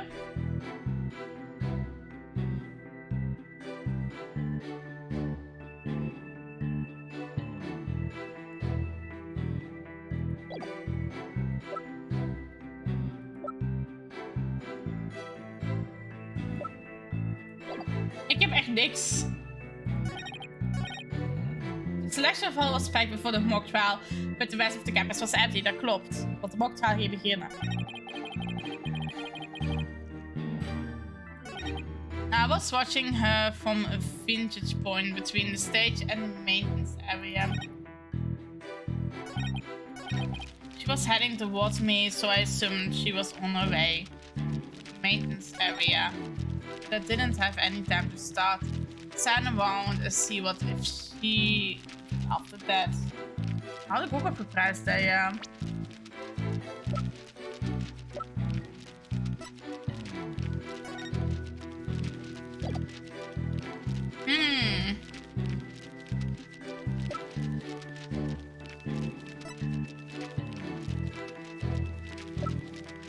I don't know.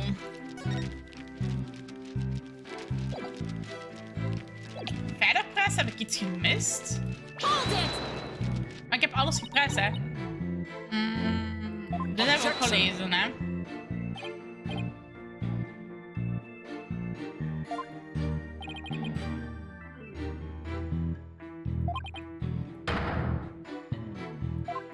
Ja, dat hadden we al gehad.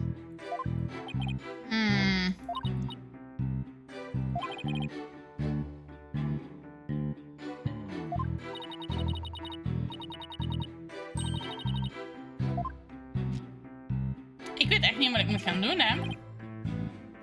Welke ik moet gaan presenten. Wat kan ik de hel kan ik presenten?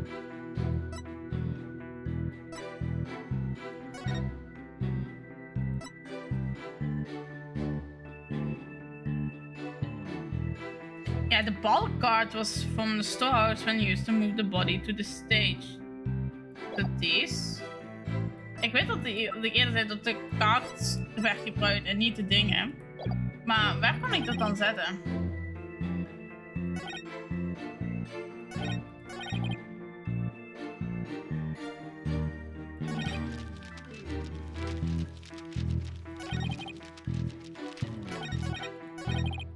Dus. Ik weet dat de script zegt dat het de kaart is. Dus de murder scene was dus the murder weapon card, blah blah blah. The ball card from the storehouse was then used to move the body to the stage. Ja. Moet ik dit dan hier presenten? Objection! Nope. This one. Your Honor, members of the court, please look at this. Ja, ik hoef ik zal het voor de in één keer uitlezen. That's right, there's no need to explain anything. This piece of evidence says it all. All it says to me is that you're completely wrong. Maar hoe bewijs ik dat hij verkeerd staat?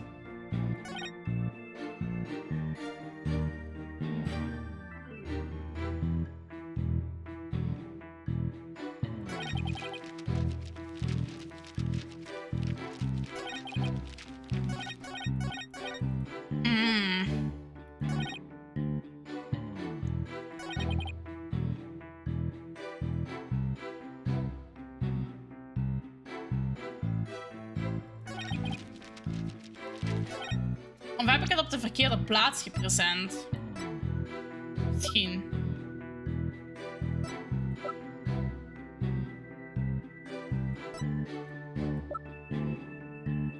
Dat is het enige wat iets zegt van die verplaatsing.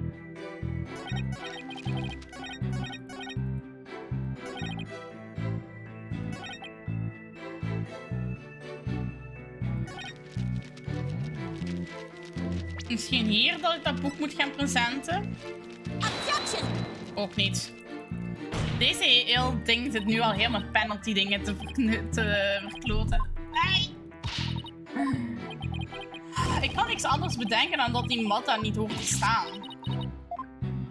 Die mat hoort al bij mij te liggen.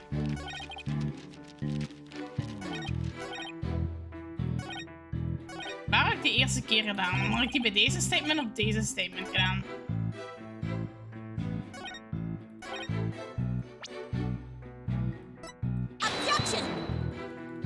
Nu weet ik niet meer of het bij de eerste of de tweede was. Nu heb ik het bij de eerste nog eens gedaan. Ja, 2, 3. Ja, ik ben nog vol.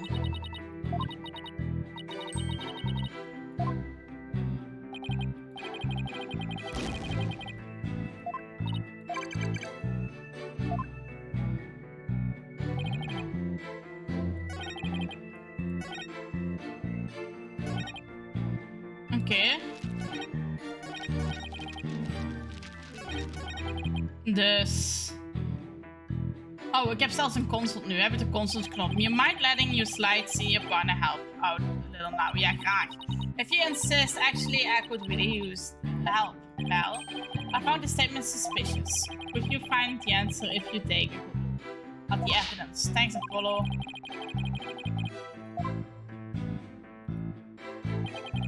Oh, het is... I was watching her from... Ja, dat is waar wij net waren.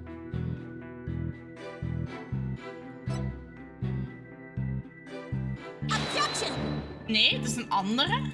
Het is niet het script waar het zegt dat hij hem had bij maintenance ligt.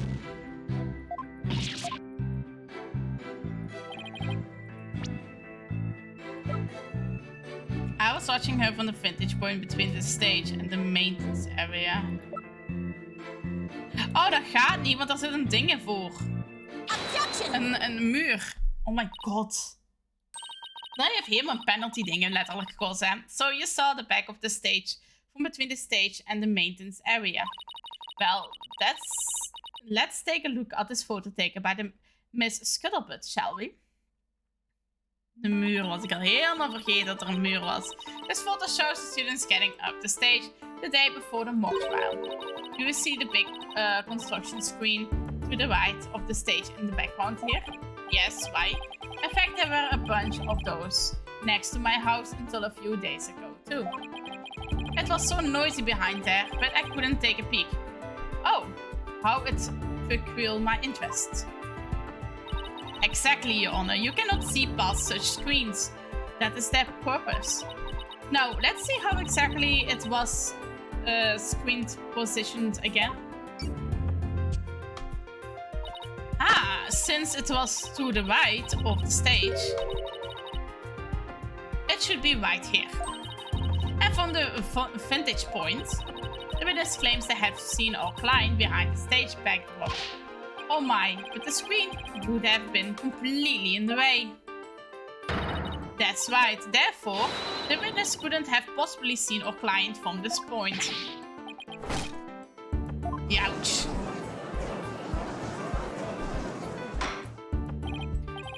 Order. Mr. O'Connor, have you been lying to this court?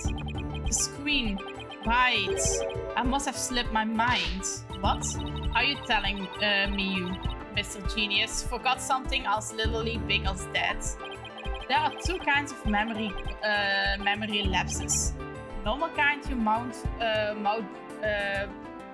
readers have. And the genius level lapses of memory that people like me have. Why don't you just admit that it was a normal, everyday brain fart already? Will the witness now please restate what he remembers minus the lapses of memory? Hey, that's easy. I was on the other side of the screen. In other words, the witness Juniper from the stage side. In other words, I witnessed Juniper from the stage side of the screen. Objection! Nope, dat is heel kort. Are you testifying that our client was behind the stage?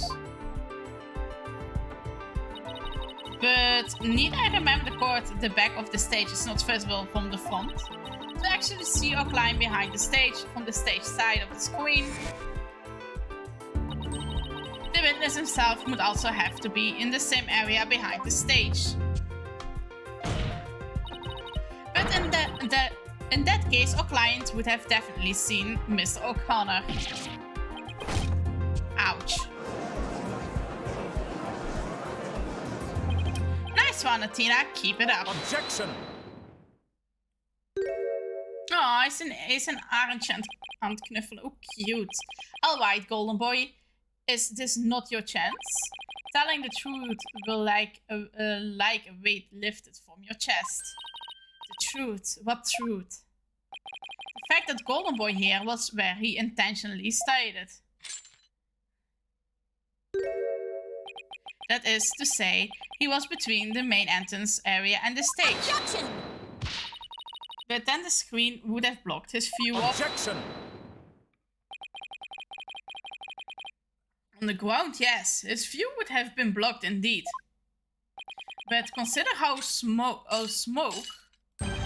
always wants to rise up high.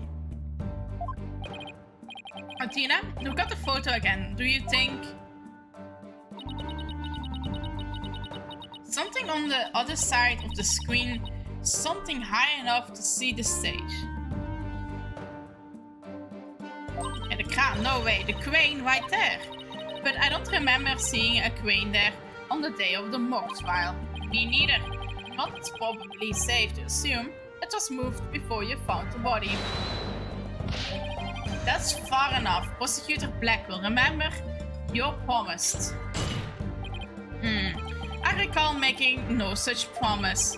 It was you who came bubbling to me about keeping quiet in exchange for information. What's all this about a promise? Is this about whatever Blackwell is using against him?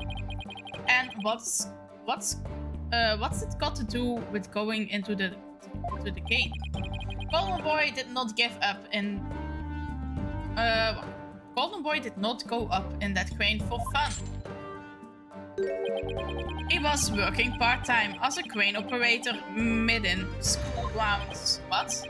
Do you mean to tell me a high school student was operating a crane?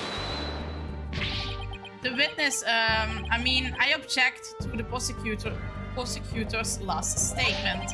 There's no proof I ever operated that crane. Hold it! They default. Misschien actually, there just might be something that proves you did. What?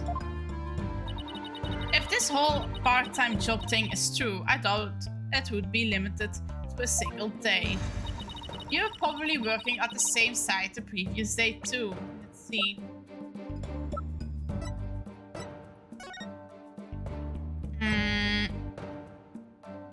Nou, dat is iemand anders, hè, denk ik.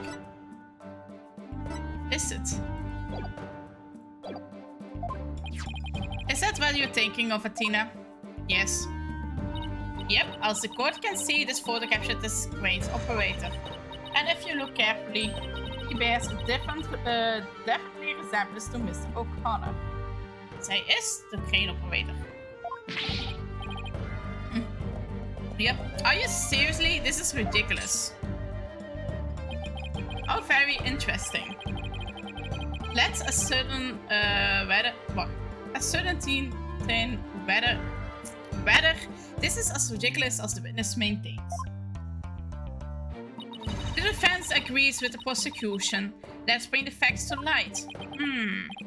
That's all very well and good, but just how do you propose to do that? The person in this photo has one really distinguished feature. I'm not 100% sure, but it's all lost. Worth a try. We can clearly identify the person in this photo as the witness by examining.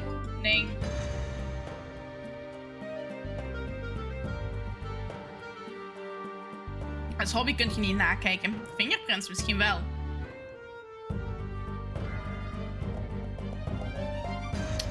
vind is misschien wel nice. De nek wil ik even nachecken hier. Heeft hier een hogere dingen aan. En de foto, ik kan het niet goed zien van deze angle. Hier zie ik het ook niet goed op.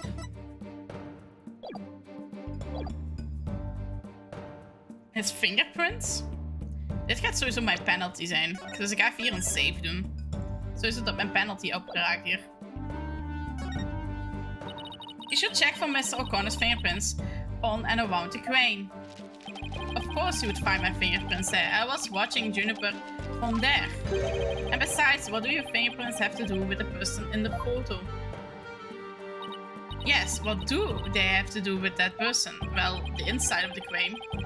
Blijkbaar is het ook de nek. Ik wist het altijd, het waarschijnlijk wel. Ik had een voorgevoel en nog drukker op hem.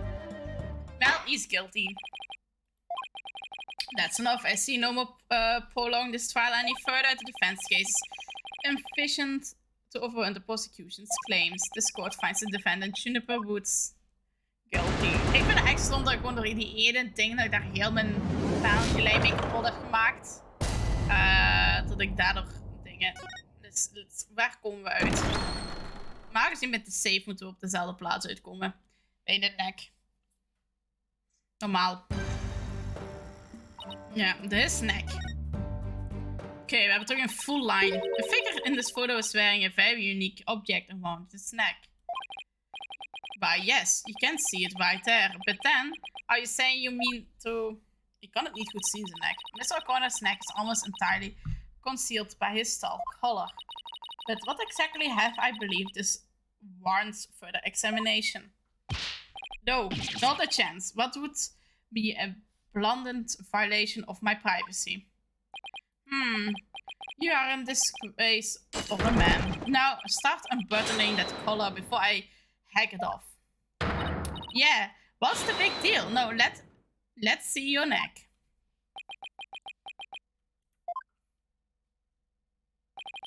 Guess I have no choice.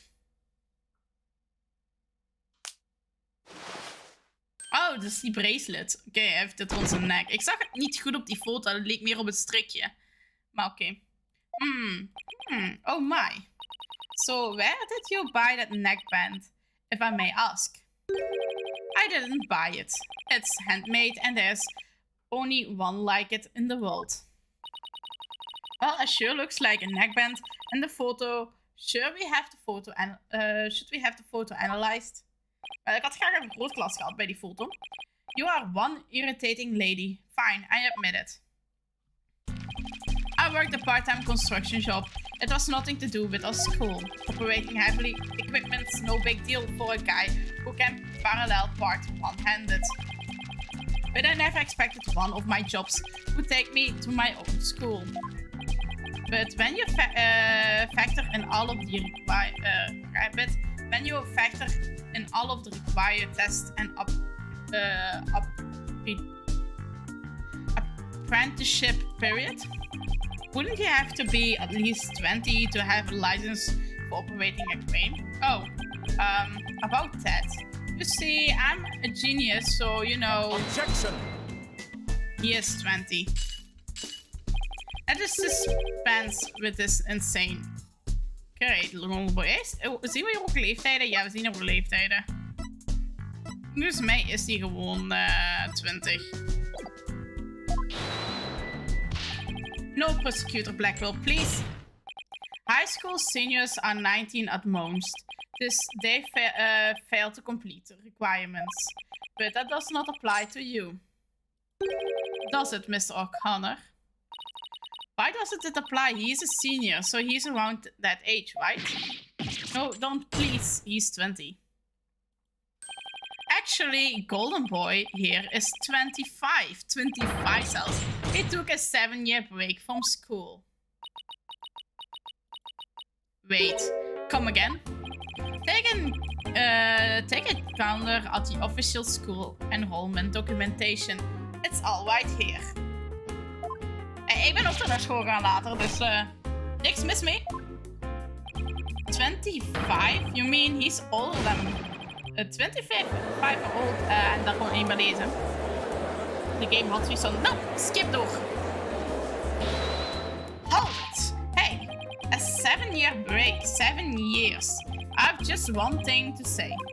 There are two kinds of 7-year breaks. The ordinary kid who might feed their steak. And the genius kind people like me take. Objection! But the genius would quickly become a chore for a 7-year break. I think you have that backwards, Athena. Hey, even geniuses make mistakes. I just happened to make mine only 7 years in a row. Only you could get away with using only like that. Enough of this jibber jabber. Suffice to say, the witness was up in the crane when he saw the accused dragging the mat. The accused re-died all she needed to move the body immediately prior to doing so. Accused re-died all. Okay. That much is clear. I see no need to deliberate the matter further. Considering that the body was moved in the same manner as in the script, a fine prosecutor Blackwell's claim to be quite persuasive. You guys weet wat ik bedoel. Does the defense care to dissuade me? As long as a mat was used to move the body, Junie is going to be under suspicion. But it was niet. Athena, I just thought of something. What was Hugh doing in the crane right before the mock trial? He couldn't have been on the job at the time. I mean, he was waiting for the trial to start. Yeah. Why was he in the crane? Wait, you don't think... Your Honor. Yes, Miss Sykes. I've got it. You've got an amazing idea that will turn the prosecution's claim on its head. A little conjecture has never stopped us before. Interesting. Mr. O'Connor, you are using the crane to move the body. Move the screen, move yourself, move the body. The body was just like it was in the script, so it must have been moved like in the script too. At least that's what the prosecution believes. How simplistic, even foolish. Those are pretty strong words, Athena. You sure about this? The witness is a licensed crane operator, so he could have used it to move the body. Objection! He could. Well, Golden Boy, care to chime in?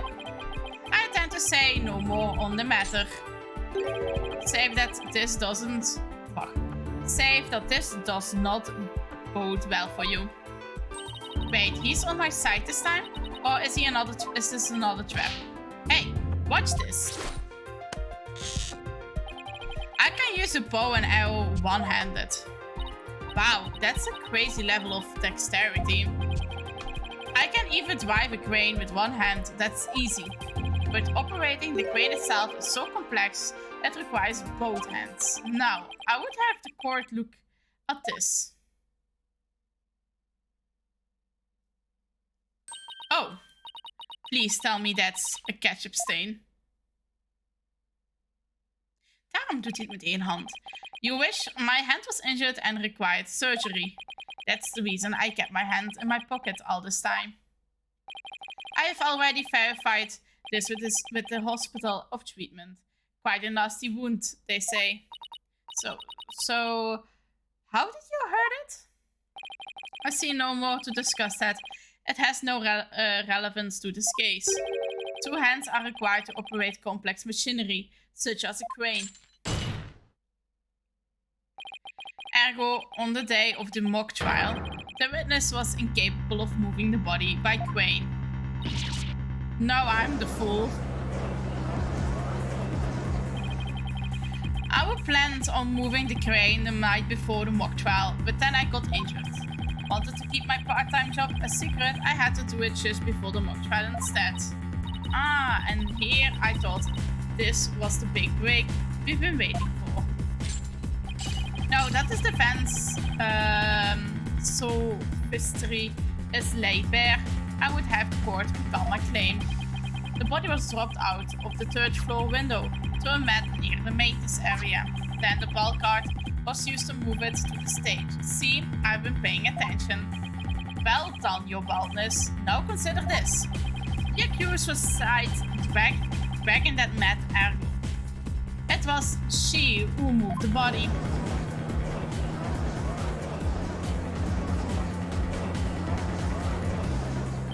Well, I think you were on the right track, Athena. You do? Yeah, Juniper remains the prime suspect if we assume the body was moved per her script. So, as a defense, you have to figure out how else the body could have been moved. But, oh, is he telling me to think of another way besides the crane? Yeah, basically. Besides, if you have another counter-argument, this court would love to hear it. And if you do not, it is time for the verdict. Isn't that correct, your baldness? Objection! Ooh, we're gonna crush that. No, not yet. All I have to do is show that the body wasn't moved like it was in the script, right? Well, that would show that the mud had nothing to do with this case. There is a sword greatly known. Cuts down sophistic lawyers in the name of evidence. You don't scare me. Force a smile, Athena. You can do it. What's wrong with your face, Athena? It's a weird mix of terror and creepy grin. Just focus on how the body could have been moved without it being dropped. How could anyone lower it without just dropping it? It's not like it could fly. Or maybe it could.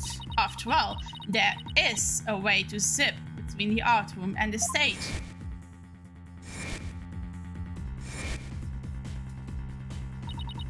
Someone could have easily used that thing. Oh yes, of course. Miss Size, the court would like to see what you have for us. All I have to do is show the tiniest shred of possibility. The mat and ball cart weren't used to move the body. This is what was used.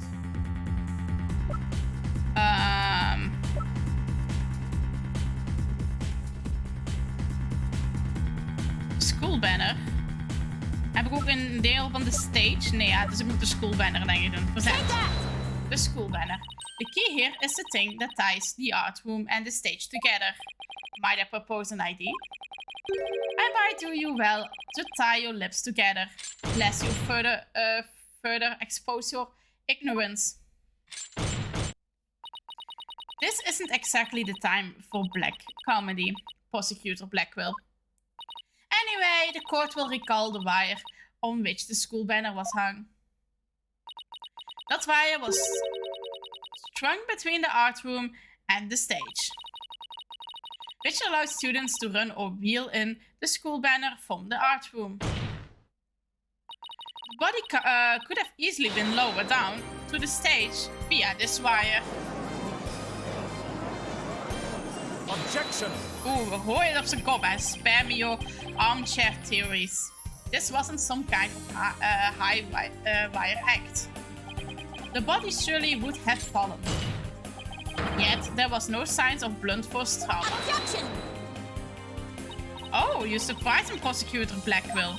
You didn't actually think I failed to account for that. I'm sure that's exactly what he thought.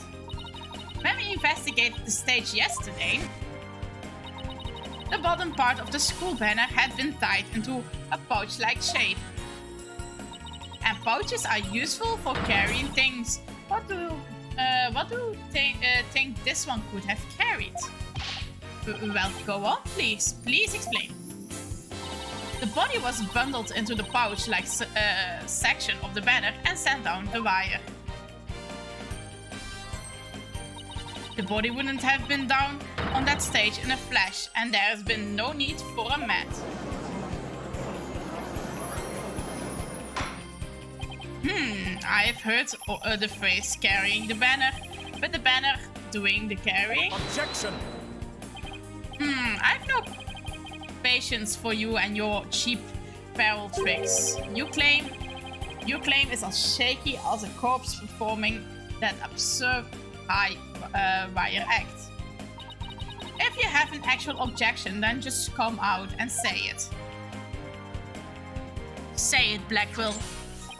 I trust you call the bloodstains left on the Arthur pottery. And the wire had been used to move the blobby. I know. It would have to be via the window above the quad. The one with the winch. However, the bloodstained pottery was next to the window above the maintenance area. Ergo, this wire and banner had not at all to do with this case. Oh! The bloodstained pottery, I remember that. This doesn't look good.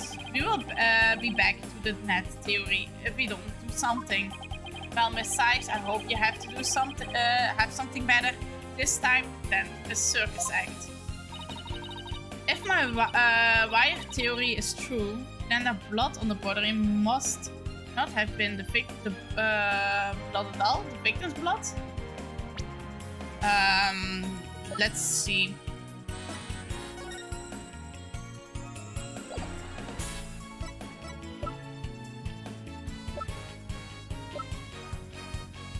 Of het moet paint zijn. Paint, not blood at all. If my wire theory is true, then the blood on the pottery must not have been blood at all. It's paint, misschien.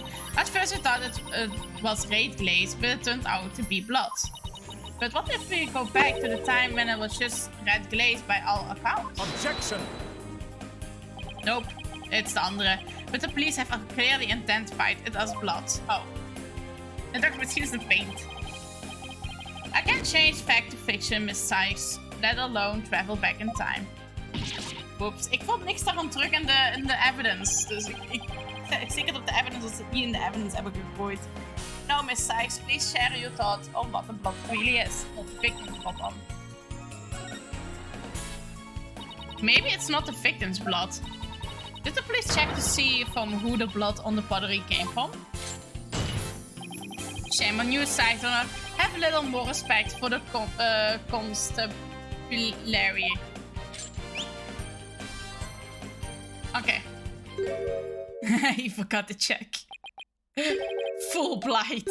Looks like they didn't check it. And don't let it get you down, Prosecutor Blackwell. Everyone makes mistakes. Spare me your cheek. Cheek, we will know not either way till the tests are run. True, but in the meantime, I'm going to press my claim as far as I can. Your baldness, I demand that the blood on the pottery be analyzed this instant. Of course, it shouldn't take long to get the results back. Like coffee break long.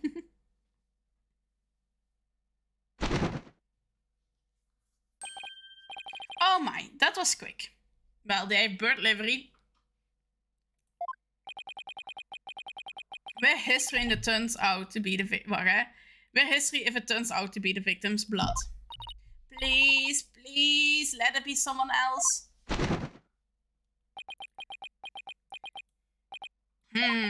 It seems the blood was not from the victim. What? Furthermore, a comparison with other parties involved with this case reveals that the blood belongs to one huge O'Connor. Score! Score, guys! Leg dat maar eens uit, what happened?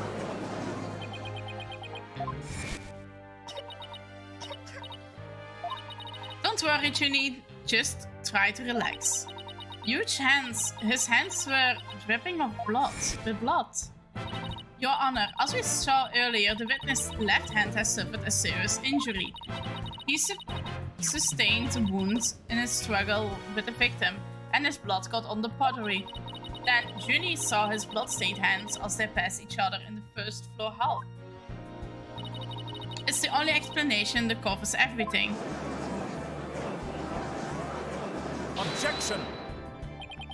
There is but one way now to turn aside here. Her blade. But do not cast the blame on me. Your grudge is with Sykes Donner. For it is she who forced me to expose your secret. Fine, whatever. Wow, how much dirt does he have on Huge? What is that? The court will observe the odd-looking envelope. This was inside it was inside this what Miriam Scuttlebutt's script was found. Miss Scuttlebutt's... But didn't the prosecution already claim that? This envelope is the one that contained her script. Circumstances have changed. You see, Golden Boy had hidden this far from us all. What is that? Let's see here, my words. Talk about the world's most painful paper cut. Some mess. Indeed, you can clearly see that its envelope is not opened correctly. A powerful spring-loaded blade would shoot forward, leaving a horrible gas upon the hand. Oh wow, wie zal dat nu maken? The only one who had been told the correct way to open it was Constance Court. You really want to see my script that bad? Well, you better watch out. Read it without my permission, and you will wish you hadn't. You wanted to... Yikes. Miriam wasn't kidding when she said that. The blood on the blade is the witness. Our genius here tried to sneak and peek at the wrong script and paid for his focus. Ouch, this guy is the worst genius I've ever seen. Don't worry, Athena, the wound isn't that deep. I've still got the wire theory. Yeah, I got it. Since the plot by the window overlooked the maintenance area isn't the victim's, there's no longer any basis for denying the body was moved using the wire and banner. Therefore, the defense once again asserts just that. Okay, hold on. What new? You call yourself a lawyer? Ha! Don't you see the glaring contradiction in your thinking? Huh? The court would like to remind the witness that his role is not to point out. Hey, and you, how can you adhere to such outdated beliefs? But whatever. It seems you have forgotten the two statues that were on stage directly below the wire. A body sent sliding down that wire would have crashed into them. Can't explain it away. Why? I believe he's right. The statue and the wire are extremely close together. So the body would have collided with the statues. But there are no statues. What if they did collide? Wait, that's it. There are no statues. Speaking of those statues, we still don't know how they were broken. If you assume the body crashed into them,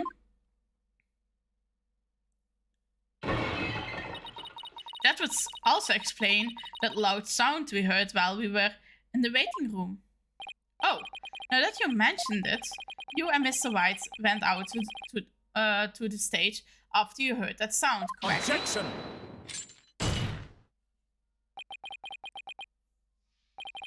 Interesting. How very interesting. But may I ask you one question? When you...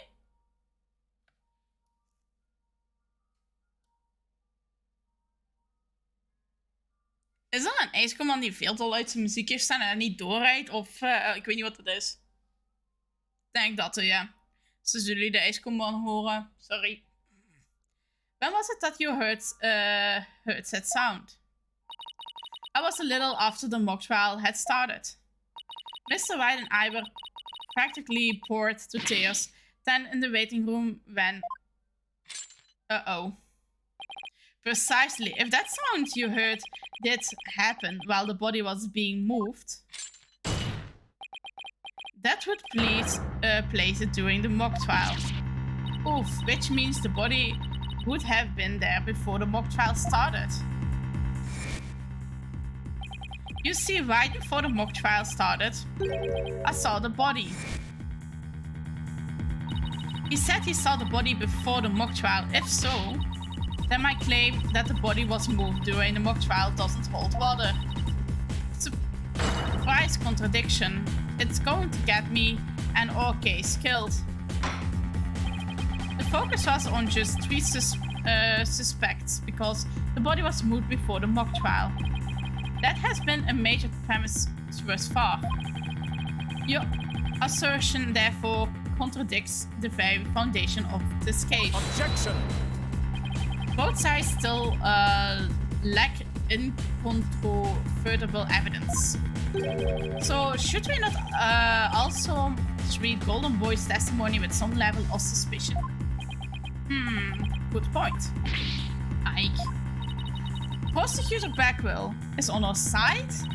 I bet he figures out the truth behind this case. Well, wait, as long as he's not up to something else.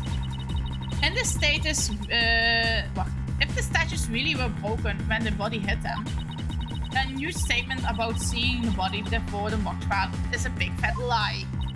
Okay, Mr. O'Connor, let's get to the bottom of this contradiction about when you saw the body. Look me straight in the eyes and repeat your statement to me. Huh? Like I said before, before the mock trial, the body was, you know... Ooh, he's breaking. I shall only say this once, Golden One. You had best tell the truth and do it now. That is, if you had wished to enjoy the continued companionship of your body. Yikes. Now, out with it. Did you truly witness the body? Or were you just lying about it? Well, which is it? You what? I never saw the body. Are you sure about that? Lie to this court again, and I will charge you with perjury. There was no body on that stage. I've been lying about that the whole time. I'm sorry. Yes, we have exposed a huge big lie for what it is. But why would he lie about this to begin with? Good question. Order. The base premise is that the body was moved before the mock trial has been overturned. I imagined this has an impact on both the defense and the prosecution's case. Sorry, ik ben weer aan het chingen met mijn mic. Well, first I would like to thank the prosecutor. This brings us one step closer to the truth. Now, at least, we know the body was moved using the wire and school banner. Indeed, that much I shall concede, Sykes Donald. The body was moved as you stated, and in the midst of the mock trial. So both sides are satisfied then. If the body was moved before the mock trial, we have all 3 suspects. But if the move took place in the midst of the mock trial, isn't it an entirely different story? Right. All 3 suspects were in the mock trial. That gives them solid alibis. How simplistic. Did you forget about the student in charge of the audio? Amidst the mock trial, she was the one soul who could leave and re-enter the lecture hall. What is this? Who is this person in charge of the audio? Oh no, how could I forget? It was... Hey, what's the deal here? Why do you need so large in this shot? Juniper was also in charge of the audio. When she wasn't in the trial, she was in the audio control room, dealing with the music. Indeed, the one who could enter the art room amongst the mock trial to move the body. was none other than the accused Juniper Boots, for she was in charge of the audio. No! Okay. Why, yes, I see. That does make perfect sense. This can't be happening. Instead of exposing a huge crime, Junie is even deeper. No matter how you slice it, we're cooked. You can do it, Athena. You can do it. I believe in you. And there's 2%. And here I thought Prosecutor Blackwell was on our side. And at least on this issue. The Twisted Samurai strikes again. Yep. Twisted? It's more like dirty and rotten. Your baldness. It is time to put an end to this farce. The prosecution has presented a quite convincing case, but the defense has only one last chance to voice any remaining objections. Well, Mr. Sykes? Apollo, what are we going to do? I've got nothing left. Nothing. Nada. Ninth. I've been trying to think of something, but I'm drawing a big blank too. Poor Junie. Unless we figured out something, she will be... Objection? Well, I object to... Hold it? Okay. Okay. Hey! Hey! Oké, hij is aan het lachen. Stop right there. Waarom? Allereerst to me.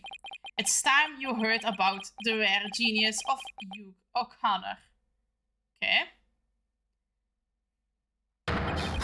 I want candy. Heb ik een candy trouwens gegooid? Oh, ik zie al. Ik heb het niet weg. Wacht even. Mijn candy heeft mij... Mijn heeft het vast. Maar ik heb het hier nog liggen. Ik dacht al, waar is mijn candyfles? Maar hier is niet. Thanks voor de candy. Hij is zijn eigen boog aan het opeten. De bovenste is gewoon een Galaxy Caramel. Lekker. Dus die pak ik ook gewoon eruit.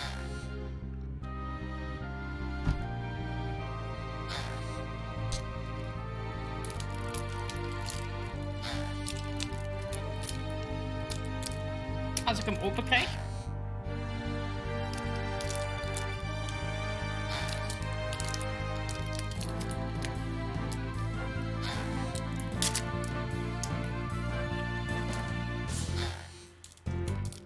Wel games op jouw gezondheid. Lekker chocolaatje.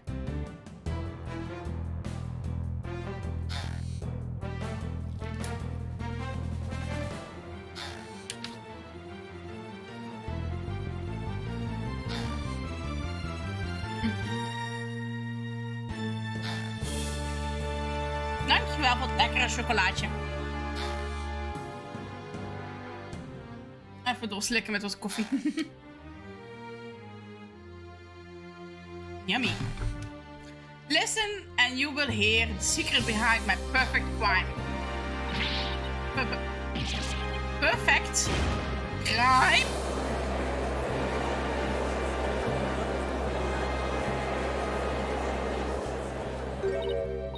Wait, this is some serious deja vu. Didn't we just go through something like this yesterday? Yes, we did. This had better not be another one of his enraging traps. The murder, the moving of the body, the cover-up, it all sprung from my brilliant mind. Well, go ahead, arrest me. The real killer is right before you. Order, I say. Mr. O'Connor, you already confessed yesterday, then early today recanted your confession. As if your mouth readers could comprehend my genius. The end justifies the means. Now, bow down and kneel. Kneel before my great and maddening intellect. Objection! Dat gaat een shackles weer af, denk ik. Enough. The only thing maddening is the ignominy you bear for all to see. For it is impossible for you to have been the perpetrator behind the crime. Ah. There is no perfect crime, only a perfect alibi. For you were at the mock trial, and it is silly that I must remind you of this, but you were a participant the entire time. There shall be no mercy if you persist in hindering the trial with your silly little act. Duke doesn't seem the least bit shaken by Blackwell's threat. Listen, Mr. Prosecutor, calling that a perfect alibi is beyond contempt. Your Honor, I would like to take this opportunity to offer further testimony. I will now demonstrate the very moment of genius that transcended even perfection. Okay. How did you kill? Okay, your confession, please. You won't believe this, but I used the body double. It wasn't a real me at the mock trial. That means I didn't almost lose. My body double almost did. I slipped out stealthily while my double took care of the trial. I had to run on campus. In short, I'm the killer. Juniper's innocent. For real? A double? Nobody's believing that. I have a question I was hoping the defense and prosecution might help answer. Is it just me, or does the witness testimony make no sense at all? Nope, it doesn't. Nope, it's not just you, Your Honor. All I got from listening to that was a headache.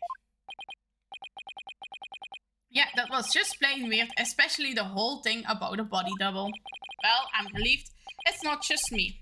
And the prosecution? Your baldness. Summon an ambulance this instant. The witness is stark, raving mad. Yes, I think that would be for the best. Now then, let's pretend that never happened and move on to my verdict. You people don't believe me? It's not a matter of not believing you. It's more along the lines of questioning your sanity. Yeah, the funny farm just called. They want their genius back. Oh, die argument. Shut your pie holes. The intellect of a genius transcends even logic. Besides, don't you guys have that weird device for testimony like this? Objection! Which is not a weird device, and I don't waste him on ridiculous testimonies. Easy there, Tiger. Think of it this way. We don't want the verdict to be passed and yet. So how about we give Widget a try? Well, this is against my better judgment, but I would like to conduct a short therapy session. Your better judgment? I'm a judge, and it's far beyond mine. Yet, I find it hard to say no. Prosecutor Blackwell? I trust you have no objections. Prosecutor Blackwell? Yes? Blackwell. The prosecutor said, rubbish. We will be out on a stroll. Then left the detective Fulbright. How does he get away with stuff like that? Ja, hoe raakt hij in één keer ook weg? Ik blijf dit zo cute vinden, hè. Dit is zo cute. Then I imprint that as meaning he has no illicit objections. Alright, Miss Sykes, you may proceed with your therapy session. I've seen my share of crazy trials, but this one takes the cake. Oké, we gaan eens kijken wat is zijn emotie status. Let's go.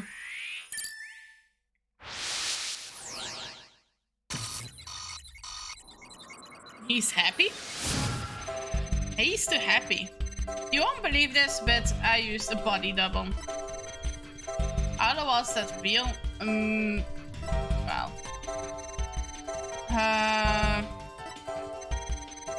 I slept too stealthy when the double took over. I had to run for the campus. In short, I'm the killer. Juniper is innocent. No.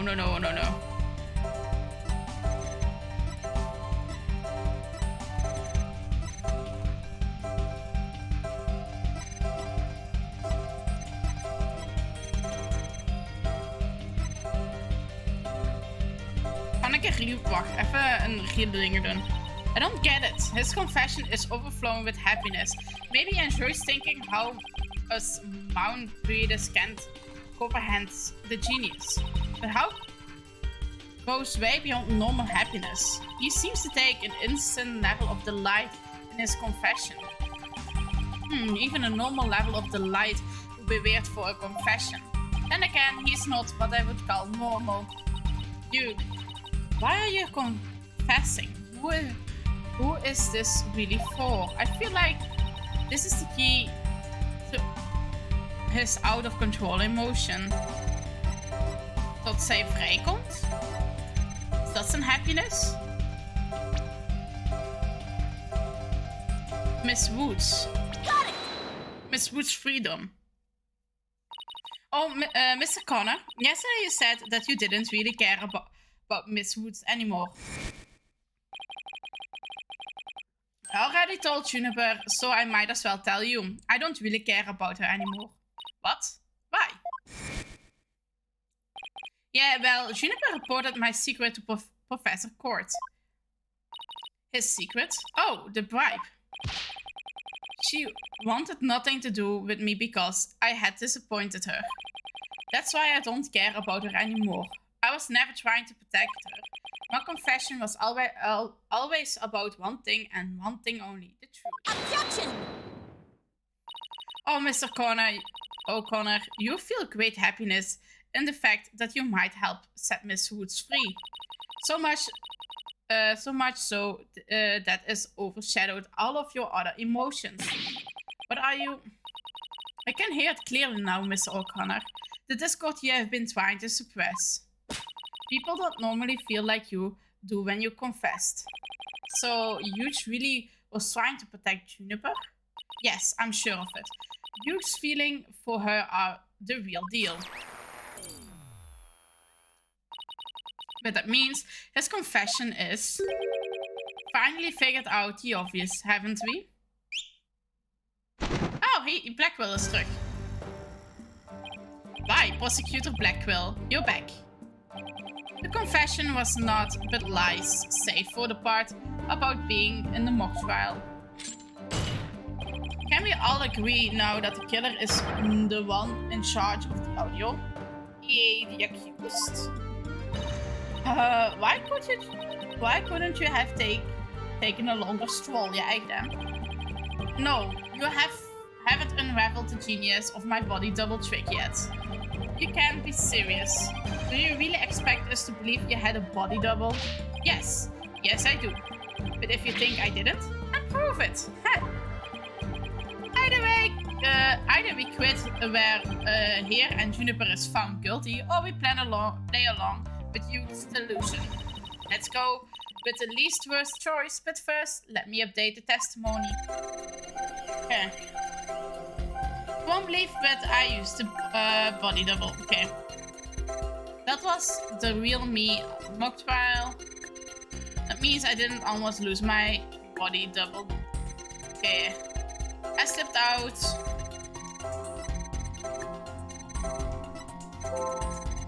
In short, I am the killer. Waarom is hij sad hier? Oké, waarom is hij hier sad? Nee, het is niet juist. Nee, het is niet juist. Dus misschien is het waarom hij niet meer gelukkig was. Bij het punt van die ene testimony. Er was ook één ding waar hij niet gelukkig was.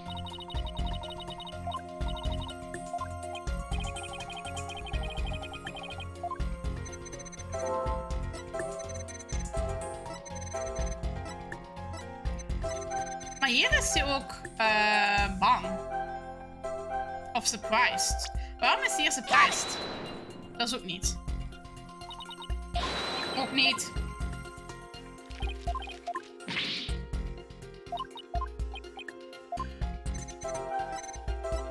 Ik ga gewoon voor mijn eerste dingen. Waarom is hij hier niet gelukkig? Voilà. Waarom is hij daar niet gelukkig? I didn't almost lose. You say you very odd. You exhibit happiness the entire time, except during this statement. You don't know when to give up. Wait, Now that I think about it... No, don't. Stop making stuff up. When I left the lecture hall... It was during Prof. Mean's pre-trial speech. That's when I moved the body. It then slipped back in just before the verdict. So you say you were there the moment your double was about to lose. Yes, I was. Naturally, I wasn't happy when I saw that. In any case, I was the far end of the lecture hall behind the screen. I figured no one would see me if I came and went through the doors there. Objection!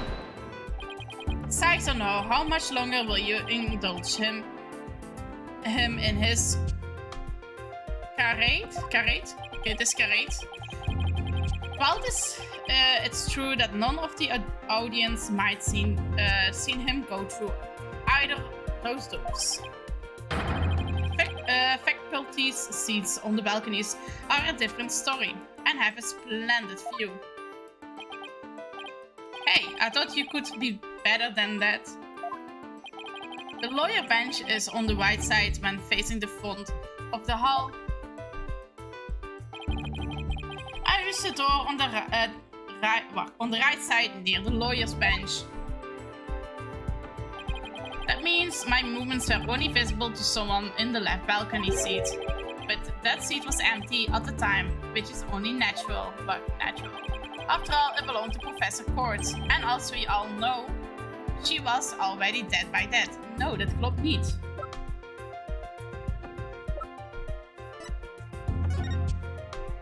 If we went this way, only this one could see. But that's a Prof Court, that's Prof Mean's seat. That can't be right. An empty balcony seat on the left side contracts this piece of evidence. Yeah, deze hier. Take that! I've no idea where this contradiction is going, but I don't have any other moves at this point.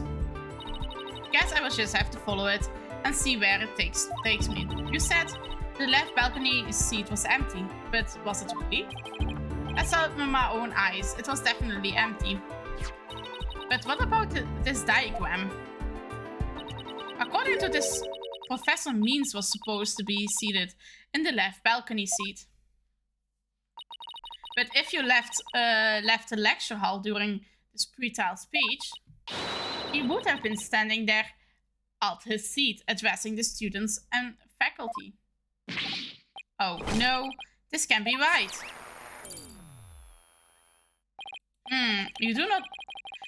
You do no one any favor by exposing the falsities of his confession. Wacht, you do not... Wauw, ik ben echt gewoon dat lang lezen. Dat het wat met die brain. You do not... wacht, you do no one any favor by exposing the falsities of his confession. I've told plenty of lies so far, but this part is true, I tell you. There was nobody in the left balcony seat. You gotta believe me. It doesn't seem like he's lying this time. Okay, Mr. O'Connor, let's have you testify again, but this time don't spare any details. You got it. I will repeat it as many times as you would like. I mean, my ingenious escape act warrants repeating, considering I'm the real killer. All I really care about is whether that seat was empty or not. Okay, update. Why won't you believe me? It's true, I tell you. Went out through the back door. Wait, anyone noticed? Then all I had to do was go through the empty audio. Why is he scared here?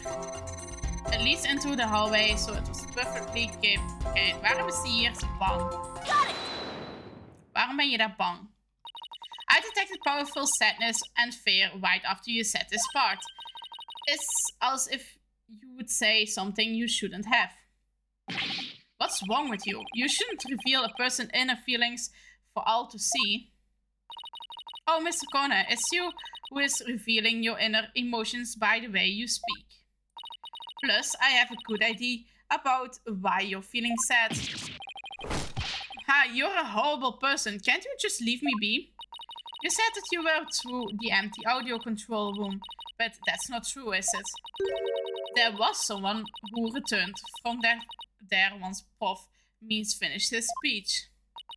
And that someone was in the audio room control room by Trini. Trini is the only one in the audio control room. Take that! And now you realized there was a problem with your statement as you were saying it. That's why you felt so uneased. If the audio control room really was empty, that would mean Miss Woods was roaming around the campus. Mr. O'Connor, if you really want to protect Miss Woods, just tell the truth. If you believe in her, revealing the truth is the same as protecting her. Juniper's innocent. That's the truth. But in this dark age of the law, the truth can be easily twisted to serve anyone's needs. When the end justifies the means, your only choice is to fight back with lies. Huge Heart won't hold out under this battle between truth and lies. Is there something I can do to make him recant his false testimony? I fear nothing now that I have lost everything. Go ahead, Prosecutor Black will cut me down if you wish. I thought you would never ask. But you're gone. We may swiftly proceed to a verdict. Oh, daar gaan de shackles. Yeah! He broke out of his shackles. Again? Eat it. I don't want to be the poor accountant down at the detention center. Huge O'Connor, in defense to your valor, I will limit your suffering with one clean blow. Hold it! Could you wait just one moment before you cut him down? Silence. Do not come between... Yikes, I never learned about this in law school. Careful, prosecutor. Remember that shocking experience you had last time. Oh ja, hij heeft een waaier om zich heen. Dus hij wordt dan... very well, Golden may live. For now. Enough already, Mr. O'Connor. Miss Woods would never want you to protect her this way. She values the friendship between the three of you more than anything. That's where you're wrong. She doesn't feel anything for me now. Hey, but what does it matter anymore? I might as well tell you everything. This is no doubt news to you, but I am not and never was a genius. Oh my god, you don't say. Sorry, but I always knew. Me too. And don't forget me, though in all fairness, it was pretty obvious. I thought he was a genius at first, but stuff he said was crazy. No need to rub it in, just shut up and listen. It all started several days ago. I accidentally learned that my parents have been paying good money for my grades. But that's bribery. So the bribery wasn't a huge idea.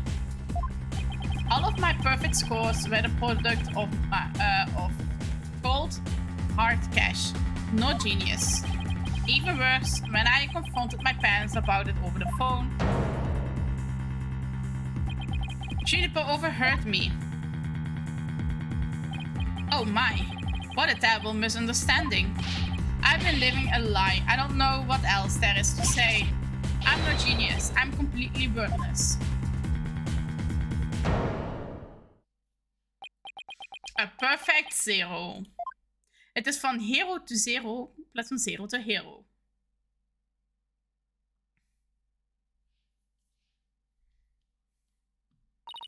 Huge.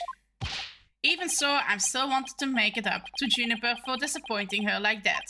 That's why I wanted to clear her name by pinning the blame on me. I mean, she probably hates me now, so I would be relieved for her to see me locked away. If you were trying to help her, then why did you testify against her? You were the ones who told me to tell the truth yesterday, so I thought if I did, it would help her. He wasn't trying to provoke us. It looks like we certainly misunderstood him, in more ways than one. After the detention center yesterday, Junie was in tears when she opened up to me. Wattertje. Hey Maruichi. Oh, nu kan ik je eindelijk een shout-outje geven. Normaal moet je nu wel in de ad gaan verschijnen, omdat je in dingen hebt gedaan. Yes! Hier is een shout-out en cheers. Watercheer. Ik moet er altijd nog een geluidje aan gaan verbinden aan de watercheer doen. Charles. Charles. Dat hebben we wel gelezen hebben, ja. But the truth is, the friendship between the three of them is still rock solid. Hoe is het met jou, Maruichi? Ben je fijn nog aan het genieten met de game? New World. Hoe is New World? Eigenlijk nog nooit New World gespeeld, eigenlijk. If there was something that could help me prove that too huge. Hey, we even had proof of our friendship. Yeah, as long as our friendship lasts, you can bet we will be carrying them around. I know. What about the proof of friendship they mentioned? I wonder where what it is. Gekeken van de... hoezo gekeken van de server? Kun je elkaar kijken van de server? Kun je mensen kijken van de server? Dat is toch een New World. Eens kijken, hè? Je weet, winkel... Nieuw. Ik wist niet dat dat ging.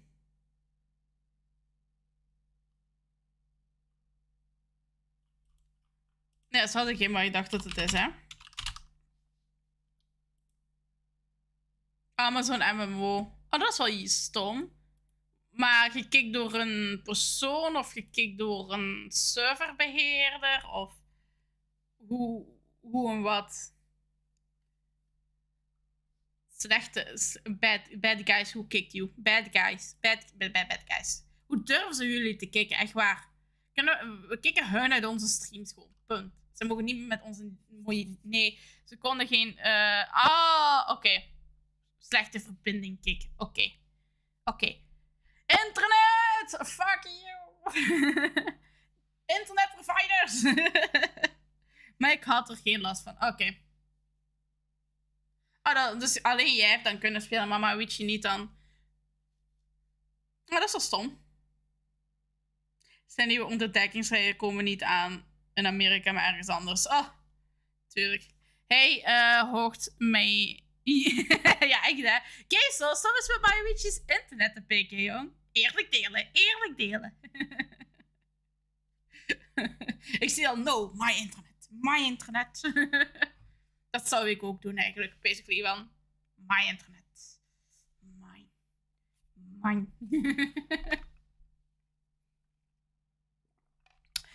Dat is niet de correcte beschrijving. Maar het ziet er wel leuk uit. Ik heb denk ik eens ooit eens iemand zijn stream daarin gezien, denk ik. Oh, verkeerde. Waar is mijn... Hier is die. Streams. Dat lijkt me wel een heel interessante game wel. Moet ik wel zeggen. Ik heb het alleen zelf nog nooit gespeeld, echt. Wel grotendeels positief, dat is wel leuk. Recente recensies zijn verdeeld. Alle recensies grotendeels positief. Oké, ja, ik zie het nu Amazon Games. By the way, nu ik het voordat ik het vergeet te zeggen. Ik heb weer een game gepre-orderd. Games. En ik denk dat jij die ook misschien ook wel interessant gaat vinden. Wat is de correcte beschrijving dan? Ja, vertel de correcte beschrijving. Dan ga ik zeggen welke game ik gepre-orderd heb. Ik heb Dragon's Dogma 2 gepre-orderd. Op de PlayStation wel. Want er stond bij dat het singleplayer is. Want die zag er ook wel goed uit. Wat zeiden ze dat er een single... Het lijkt heel veel een beetje op Skyrim-achtig. Ik heb nooit de eerste gespeeld, dus... We shall see how that goes. lijkt me ook wel een leuke game voor jou misschien.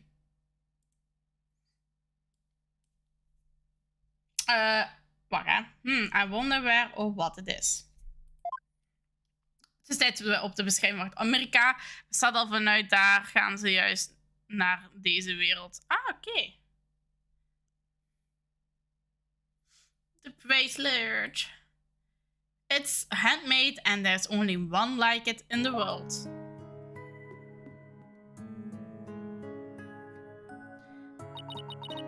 Ja, bij mij is het al op mijn Facebook een paar keer voorbij gekomen, die game. En ik dacht van, hey, dat ziet er nog heel interessant uit. Ik heb de trailer opgezocht. Een beetje informatie opgezocht. En ik dacht van, weet je wat, ik ga hem gewoon pre-orderen en ik zie wel wat er gebeurt. Dat lijkt me wel leuk om eens uit te testen. En het zijn ook weer met classes en zo. Dus ja, meestal ben ik wel voor die soort games. Dus ja, Dogma 1 was geweldig. Ik word nog even met hem... ik heb de 2 nu gepre-orderd. De 1 heb ik nooit gespeeld, maar de 2 heb ik gepre-orderd nu. Het ziet er echt wel leuk uit, dus daarmee. But we shall see. Maybe it's... No, that's definitely it. The band around his neck. Oh, O'Connor. Mr. O'Connor. The band around your neck. That's your proof of friendship, isn't it? Proof of friendship? Is it anything like a proof of purchase barcode? Tuurlijk, barcodes proof. Nee, maar hoe was de eerste game eigenlijk? Want ik ken er niet veel van, dus ik wil wel horen hoe de eerste game was geweest daarvan, als je die gespeeld hebt.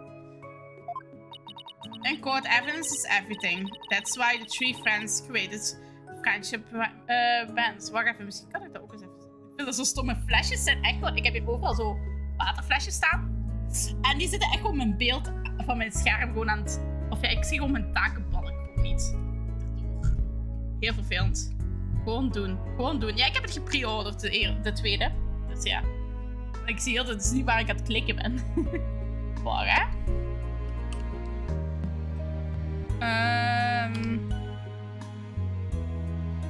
Even die tweede eens opzoeken. Nee, ik bedoel die eerste eens opzoeken. Oh, hier heb ik de eerste. Oh, die eerste staat nog eens vrij goedkoop eigenlijk. Omdat die ook nog eens op 84% goed, sale staat. Daarom. Hey.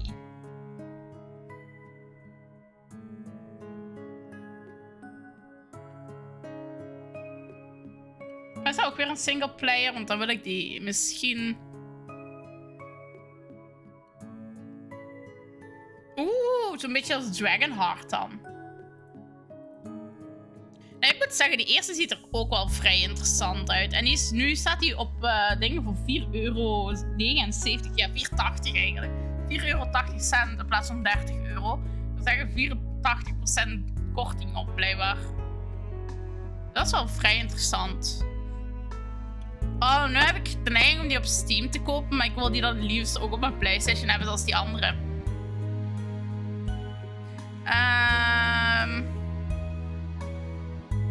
Dragon Prophet, oké. Jij bent een survivor van een aanval van een draak, maar hierdoor heb jij een marken gekregen, oké.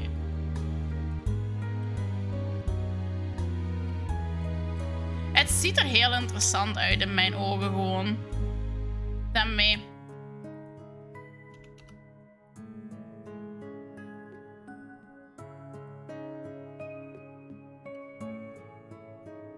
En de eerste is niet meer is alleen tweedehands te krijgen voor €10 bij Game Mania, maar dan moet die sturen ze niet meer op. Dat vind ik zo stom.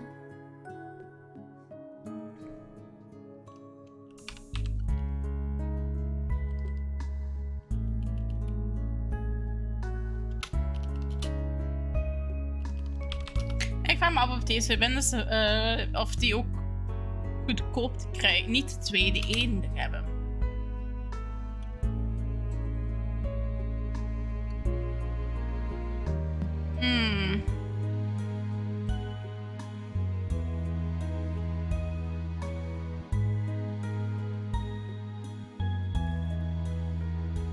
Ik ben even aan het kijken, hè. Hoeveel die eerste zou staan als ik die fysiek zou willen kopen. Wacht Wacht, die is zelfs op PlayStation 3 geweest. Want degene die ik zag, was PlayStation 4 de afbeelding van.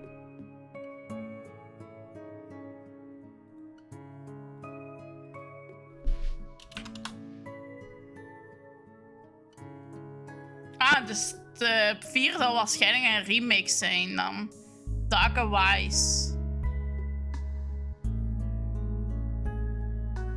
Denk ik. I don't know. Ik denk dat.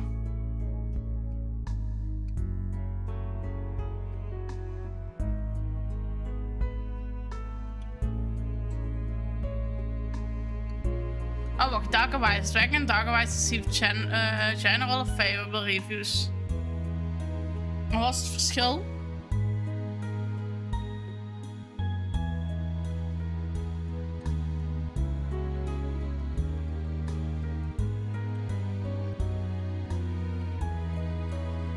Dus de Darker Wise en de gewone.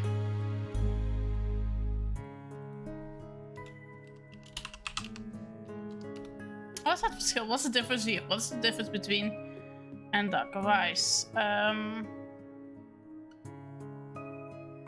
Darker Wise includes a new area and harder enemies and better gear. Darker Wise is all the content from the original copy. It is weird, it reminds me of Dark Souls. Oh nee, het is Dark Souls. Like, oh shit. Plus er zijn nieuwe hermodels. Oké.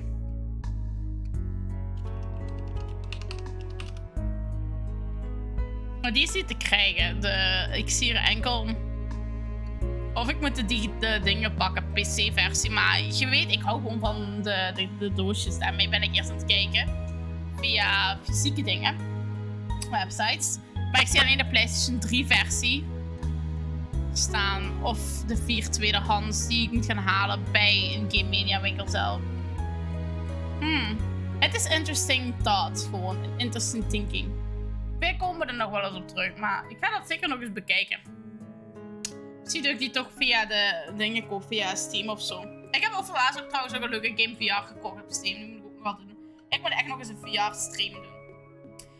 In quote, evidence is everything. That's why the three friends created friendship brands. It's an evidence that proves their friendship. Oh, very interesting. And chic. Maar ik ga er zeker op terugkomen. Maar wie weet, als we deze game uit hebben, kan ik nog altijd kijken hoeveel dagen er nog tussen zit. Misschien kunnen we nog die Avatar game nog tussenin doen. Maar waarschijnlijk ga ik die game ook wel op stream proberen dan. If there are any doubts about their friendship, they can look at the proof they have on hands. That's why Mr. O'Connor's hand always goes to his neck when he is pressured. That proves he still has feelings of friendship towards the other two. It doesn't matter if I wear it, if those two... Objection! But they feel the same way too. I know they wear the friendship brands somewhere. Junie and Robin must both feel the same as Huge. I know it. I just know it.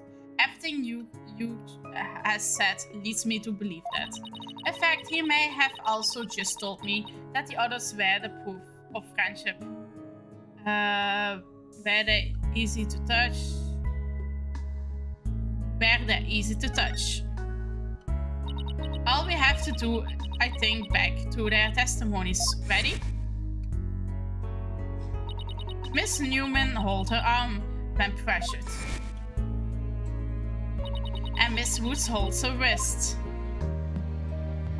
I know Miss Woods very well. She would never abandon her friendship with you over something like this. And taking the blame for her will only succeed in making her terribly sad.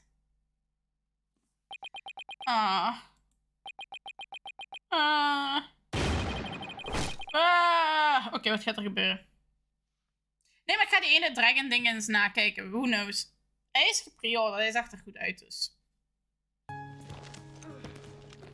Video time!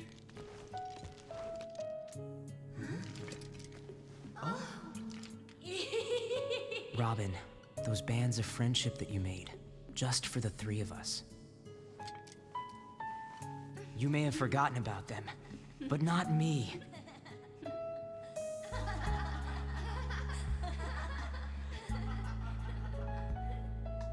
Hugh! Ah.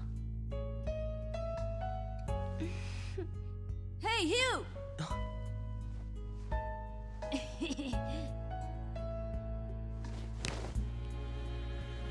And to think, Ik vraag me alleen af hoe die dat om zijn nek heeft gekregen. best friends.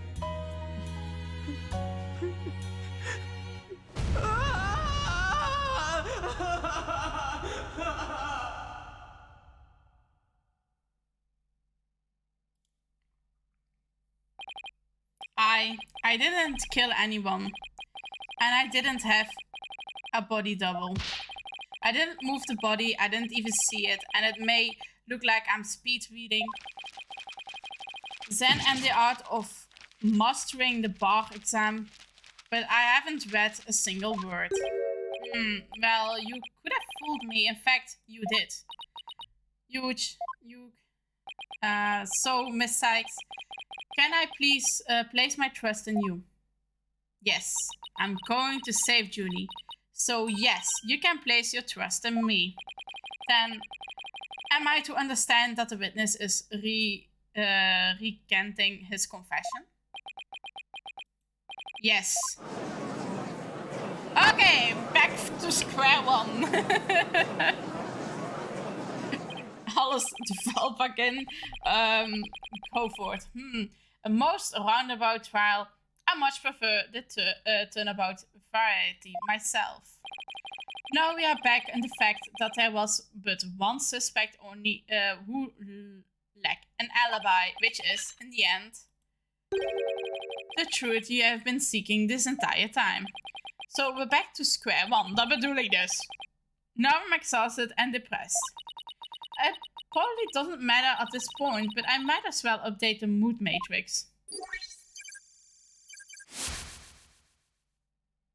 Dit is nog altijd een issue. Waar is hij? Huh? Does this mean further resistance is futile? The time for a verdict is nigh. Objection! Please wait. What sort of devilry are you up to now? What if our client wasn't the only one without an alibi? The trial would continue, right? Well, yes, I suppose it would. But after such a thorough investigation, does such a person really exist? Yes, we have found someone. It may have seemed like a major roundabout, but Mr. O'Connor's testimony has cracked this case. There's no more noise, you're just telling the truth now. During the mock trial, the balcony seat opposite him really was empty, which now means there is one person unaccounted for.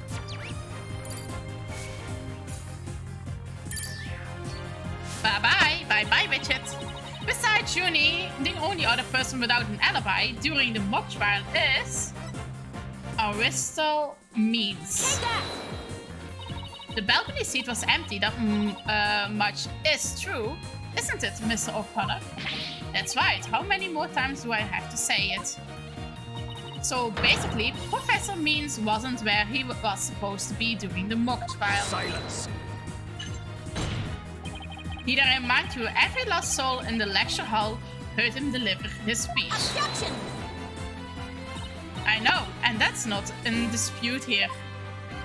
Now, let me explain how a speech could be given from an empty seat. It was pre-recorded. What if the speech was pre-recorded? That's the only way the speech could have been delivered from an empty balcony seat.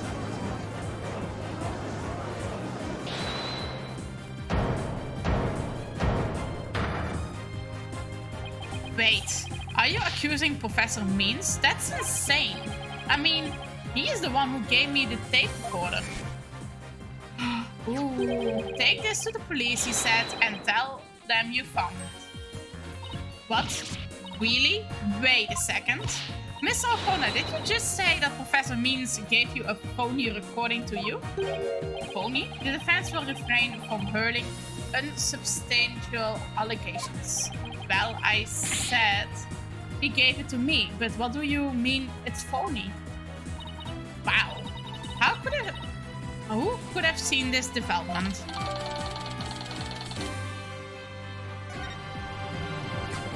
The voice shouting "You're a gunner" as recorded on this tape was dubbed onto its using online or client set in the mock trial video. Why this is an extremely crucial piece of evidence. We got it. Professor Means gave Hughes a phony tape. If that's really true, then Professor Means has guilt written all over him. Your Honor, the defense moves to call Professor Bristol Means to the stand. Silence. The seat was never empty. It was but an oversight by a dullard of a witness. An inmate who was formerly a surgeon once told me something. He said it's often all too easy to overlook critical symptoms. Objection! Well, we're not going to overlook this oversight. If the speech was pre-recorded, the basis for suspecting our client would be scattered. Let's check with Professor Means and see whether the empty seat was a witness oversight. A verdict without first looking into that would be inconceivable. That's enough, both of you. Now, here is my opinion on the matter. While a surgeon overlooking critical symptoms is a problem, a witness oversight too must not be overlooked. Thus, as to the matter of whether Professor Means was or was not in his faculty seat, I believe we must ask the professor himself. I agree. Professor Means would be here in the gallery today. Do as you please.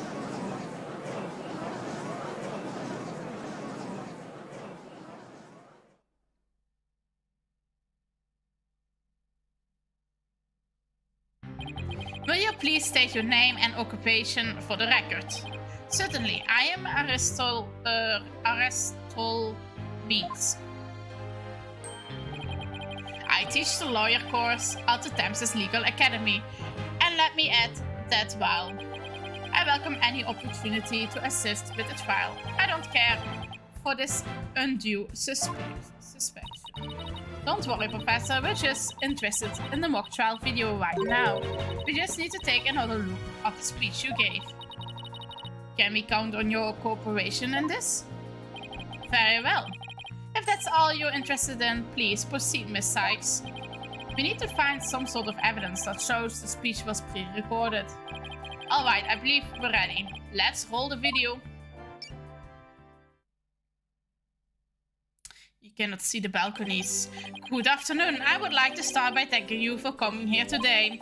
The mock trial, the crown jewel event, the school festival will begin shortly. When I was a student, I too could hardly wait for this day to come. Oh no, I would forget how long the boring speech was. Wake me up once this is over. Hey, no fair.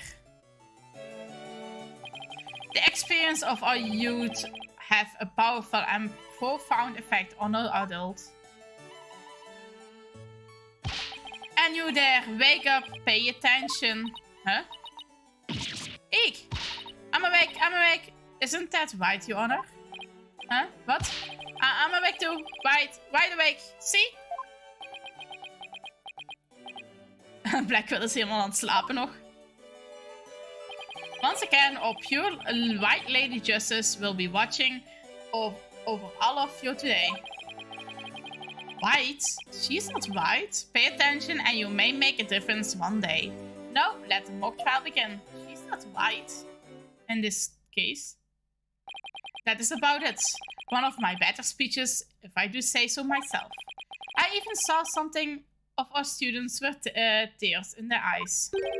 It's so obviously not familiar with the phrase bored to tears. Listen, Sykes Dono, if you have subjected me to this epic study in tantrum without purpose, Taka will feast on your tongue after I've cut it out. Eek! But you were asleep the whole time. Well, Miss Sykes, did you notice anything strange about that speech? I did. Could I please read that last part again? Once again, a pure white lady justice will be watching all you today. Hold it! That's no there. There, I finally found what we needed. Professor Means, I have only one question about your speech. Why does that last part we just heard contradict with this? Take that! The professor said the pure white lady justice would be watching over them, but the lady justice in the video isn't even close to being white. It's as golden as gold can be. I'm not sure I can wrap my jaw around that to test an authenticity. I didn't say it was made of gold, Your Honor. Now, it's true that the statue is pure white, but it broke before the mock trial began. And what you see here is its replacement. Oh well, that's a shame on every count. Ironical, the golden statues stick out like a sore thumb compared to the white one, meaning the professor wouldn't have made a mistake in its color if he would be present. Oeh, wat ga je er nu over zeggen? It seems that I have accused some confession, but it was merely an oversight on my part. Objection! The statue was in the middle of the room. How could you not know how it looked like? Well, I was in the balcony seat. Furthermore, the statue had previously been white. I'm afraid this isn't sufficient evidence for the speech being pre-recorded. We had our answer long ago. The accused was the only one to leave the lecture hall. No, wait. There's got to something that can prove that the speech was pre-recorded. According to the mock trials video, the speech started here and ended here, and it was a little over 10 minutes, but I doubt anyone wants to be tortured again. It was only a little over 10 minutes. I felt like the event on forever. How would you figure out how long it was? Easy, there are timestamps on the top right. All you have to do is subtract the time the speech started from the time it ended. The speech goes from 10-ish minutes mark to 20:35. Wait a second. I could try I've seen the same interval of time listened among the evidence. Maybe there was a way for me to use the speech time to slow that was what I pre-recorded. Okay, what is 10?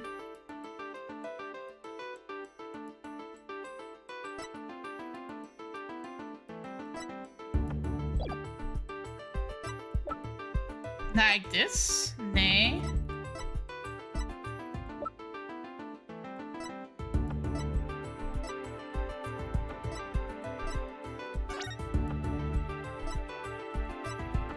Nope. Testing is underway. Recording signs of post-recording editing. The tape was around 10 minutes, 35 seconds of noise required furthering testing. Got it. Take that! I would like the court to take a look at this. And this is the voice print analyst that proves the voice on the tape recorder belongs to our client. Yes, but didn't we just establish that the voice on the tape recorder was a fabrication? We did. But what I would like to focus on is the noise that is also there. Noise? Yes, the defense believes it resulted when the tape previously recorded was erased. And what do you hope to prove by that? The length of the noise is what's important. It's 10 minutes and 35 seconds in all.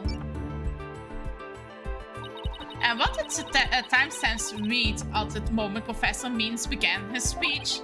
That would be exactly 10. Now let's fast forward to a long ride exercise in boredom to the end. Okay, stop. The video timestamps now reads to 2035. Based on this, we know the time it took for the speech alone. Wright subtracted 10 minutes and you got 10:35. 10 minutes and 35 seconds. Right, 10 minutes and 35 seconds. The same as the noise on the tape recordings. I assume you all understand what that means. Professor Means' pre-recorded speech happened where the noise is now. Silence. You seem rather confident considering this is a mere happenstance match of numbers. Objection! But is it really just numbers? The lab is continuing the study of the tape so far. They have found signs of overdubbing, but it's going to take a bit longer to recover the audio that was erased. The police are analyzing the noise as we speak. It won't be long until we know what was originally there.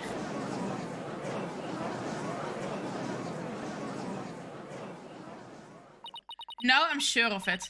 The professor was trying to create an alibi with a recording. By pinning the victim, the crime on Junie. Well, he's not gonna get away with it. Not on my watch. Not on my watch. Miss Sykes. I believe you are well aware of my methodology. Even if Juniper were the perpetrator, I would vigorously defend her as per my word. And to that purpose, I offered to be her lawyer. Alias, look what's happened. All I've stated are obvious deductions derived from evidence and testimony. Truth be told, I had no intention of testifying. I had been keeping quiet for Juniper's sake.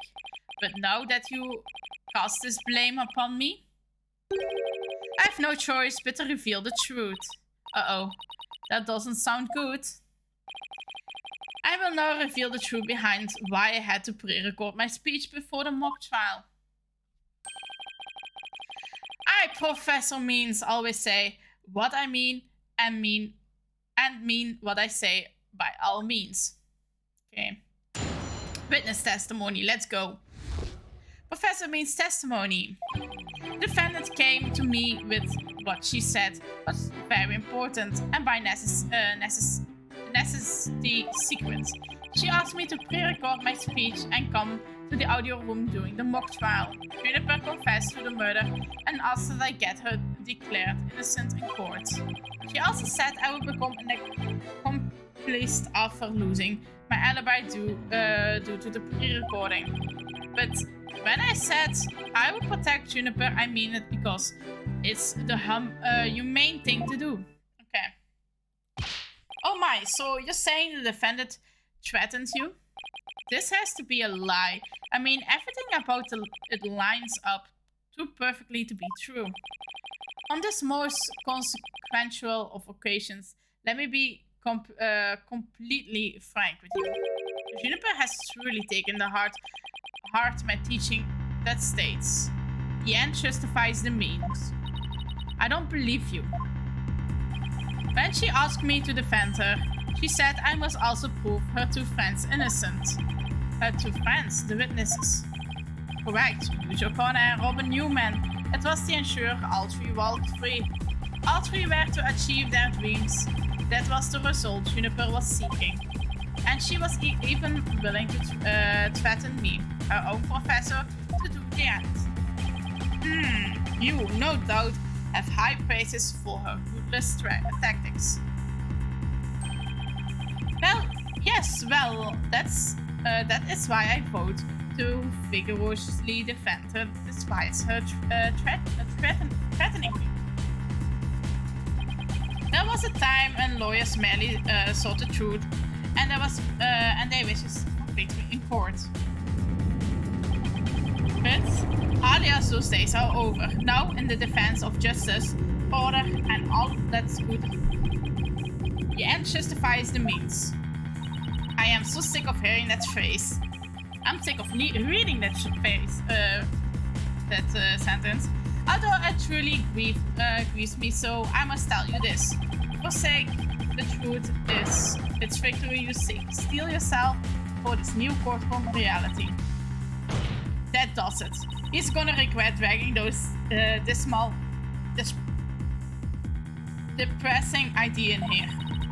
Since he's already surrendered to the dark age of the law, it's up to me to fight it. Why so silent, Saizono? Something the matter? This is a court of law. It's no place for long-winded talks about idealistic principles. That's why I'm going to let the evidence do the talking.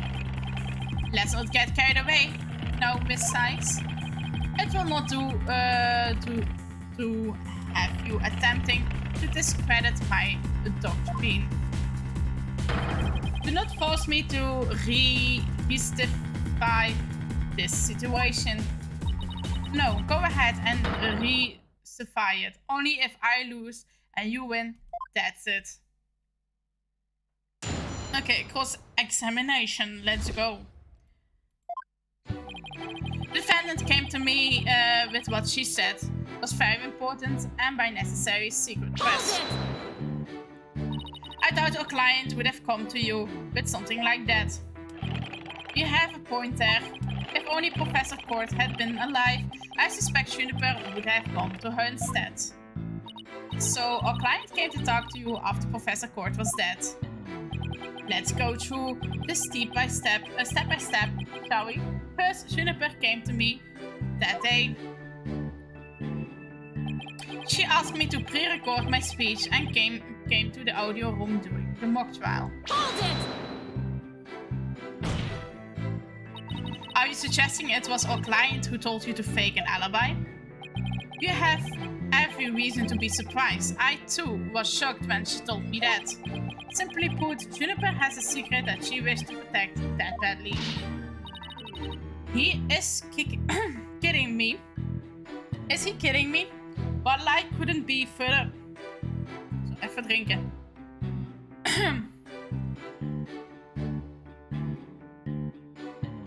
Sorry, ik moest even drinken. That lie couldn't be further from the truth. The problem is, how am I going to expose it? It was an earnest request from an outstanding student. How could I possibly have refused? Juniper confessed to murder and asked that I get her declared innocent in court. Did you consider that a threat? Yes, but it's now you to whom she has passed her demands on to. Miss Sykes, you must realize that you, too, are being used by Juniper. What? Your Honor, I ask that you two do not let her violent weakness and innocent fool you. Juniper Woods is quite clever and extremely tough. And perhaps most important of all, she is a fervent follower of my teachings. Objection! Your Honor, the witness testimony is nothing but an attack on our client's character. Very well, objection sustained. So be it. Nevertheless, the fact that she threatened me is immutable. She also said I would become accomplice after losing my alibi due to the pre-recording. Hold it! How could you overlook such a threat? How could you overlook such a threat? As a teacher, it's your duty to discipline students. Yes, well, perhaps I do have some serious reflection to do on this matter. I suppose it was just wishful thinking on my part. I wanted to believe that Juniper hadn't actually committed murder, and that she hadn't meant to threaten me. Really, please do explain. Long had I waited for a student who would embody my teachings. Does the witness realize what he is saying? Surely you must see the true meaning in my words. I am merely saying true to what I teach, and my methods are but a reflection of the times. Oh wow, his way of thinking is really webbed, but I haven't heard any inconsistencies yet. I wouldn't be so sure, really. The more he tries to avoid logical inconsistencies in his testimony, the more likely we will see inconsistencies between his action and words. It is a dark age in which live life, and there is much I would like to say on that matter. But when I said I would protect Juniper, I mean it because it's the humane thing to do, Press. You were trying to protect our client? Yeah, right. We will say anything to pin the blame on Junie. What a frightful look. I would ask that you not glare at me so. I've nothing but admiration for you, for how Juniper was willing to go as far as to threaten me. That's why I'm protecting her by any means possible. She has been a model student. Liar, you're trying to pin the blame on her.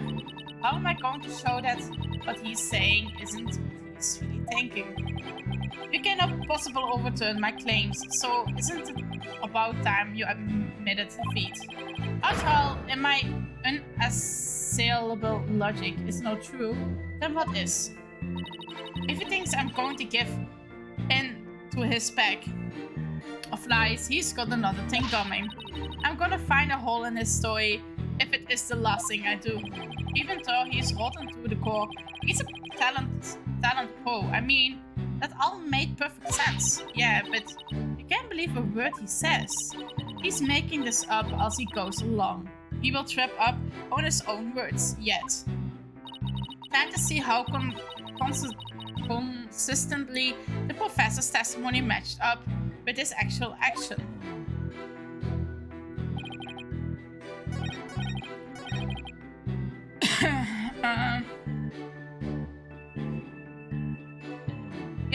She also said I will become an accompaniment.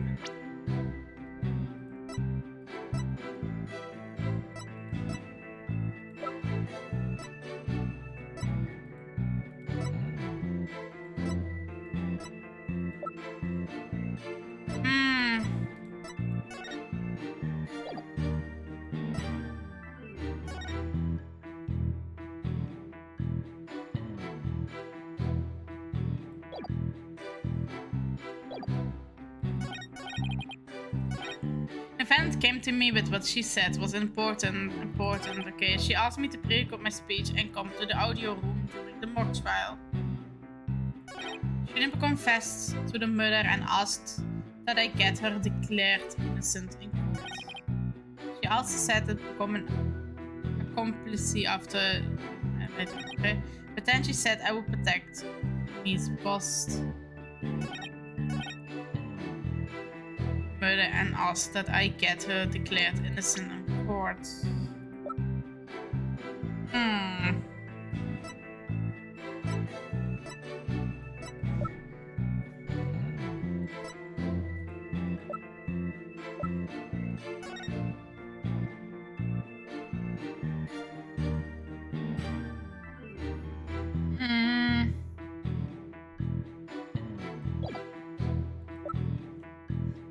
Deze is moeilijk. Ik heb geen idee welke ik zou moeten doen nu.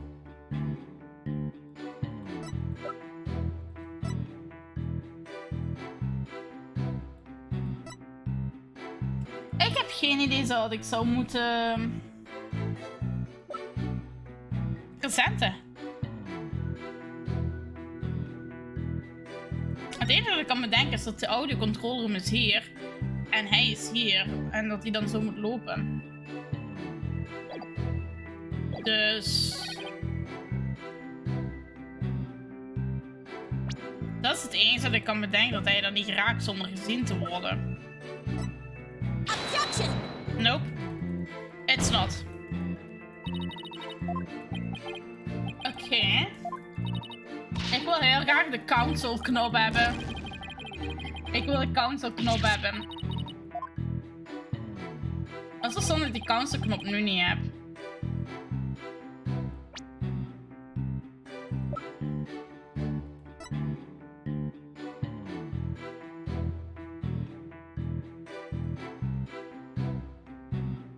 Maar waarom... Ja, ik was aan het denken, waarom heeft hij zijn... Waar is zijn pre-recorded dingen dan? Als dat niet evidence dingen is.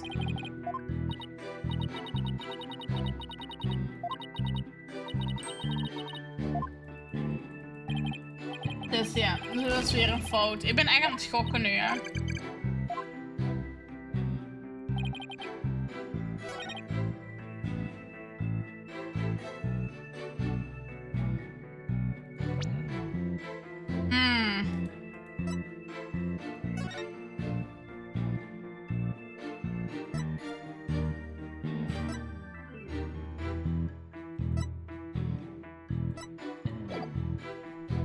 Nee, ik zou echt niet weten wat ik zou moeten presenten.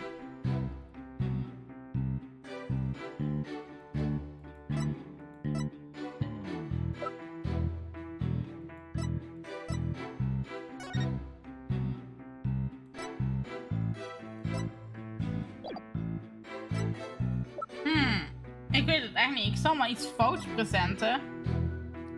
En dan krijg ik misschien de console button. Maar voor de rest weet ik het gewoon echt niet.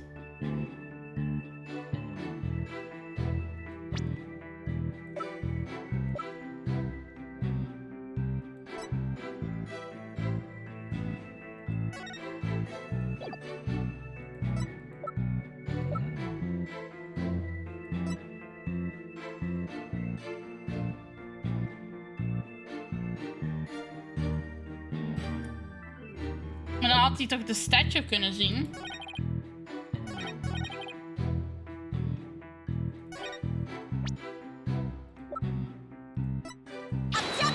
Nee. En ik ben blij dat het een fout is. En dan krijgen we waarschijnlijk cancel knop.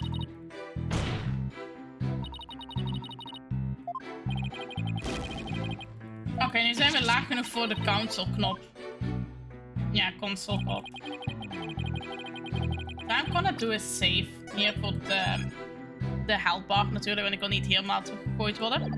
En dan gaan we console doen. Oké, you mind letting your side senior partner help out a little now?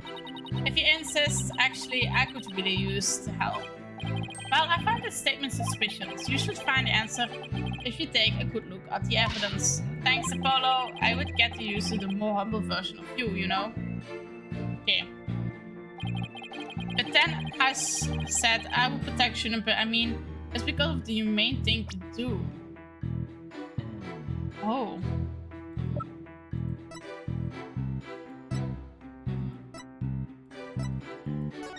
Nee, ik wil verder kijken.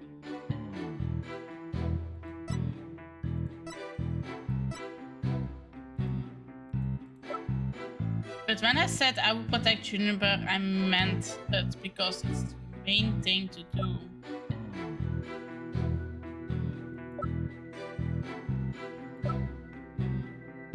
Moet ik dan Justice presenten? Nope.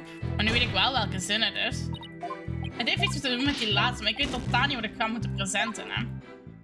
Dat is oké. That's enough. I don't need to prolong this trial any further. The defense case is insufficient to overturn the prosecution's claim. The court finds the defendant Juniper Woods guilty. Try again. Nu weet ik wel welke statement het is. Ik vind het wel stom dat ik pas consult kan vragen bij het geval van...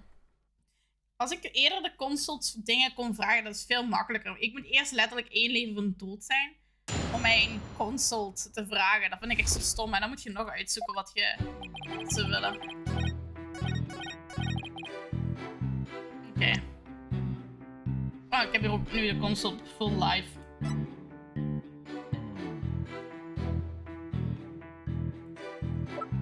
Waarom is het niet humane?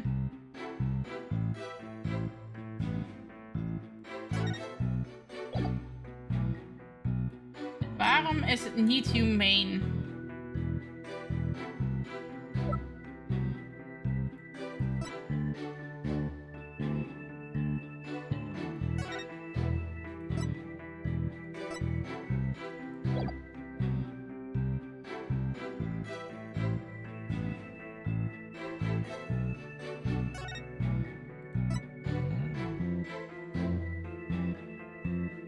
Dat blijf ik me afvragen. Waarom is het niet humane?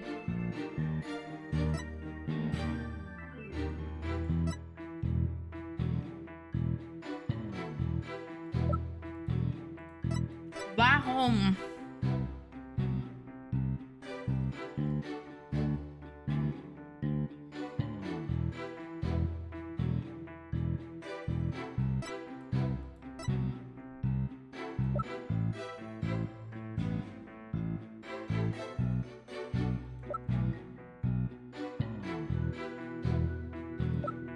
Ik weet echt niet wat ik moet presenten, hè.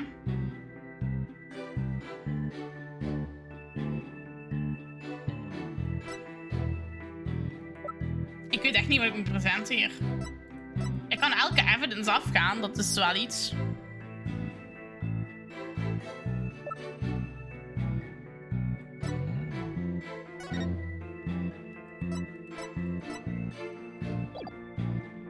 Maar ik weet niet wat het is.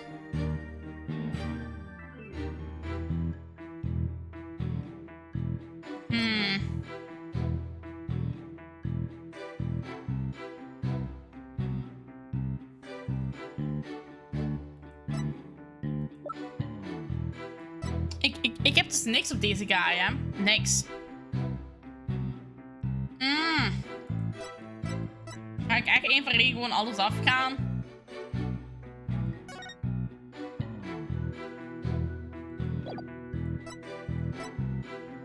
De script? I don't know. Ik ben echt gewoon maar aan het gokken nu. I don't see the connection.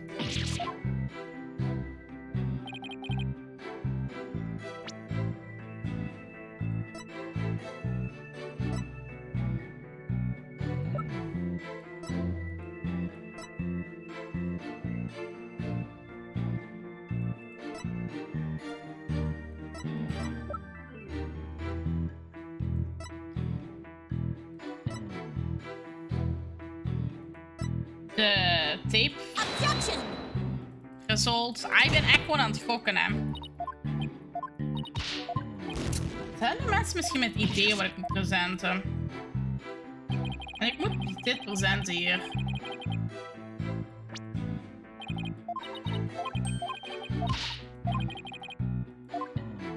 Want ik moet deze presenten, ja. Bijna 60%. Nu mijn ding te doen. Het is hier van iets van presenten, maar wat?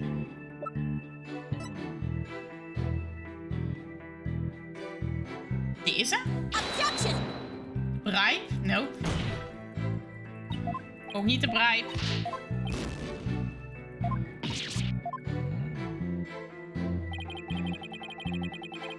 Kan ik nou eens op console doen? You might letting your silent senior partner help you out for now. Ja. Dat blijft hetzelfde.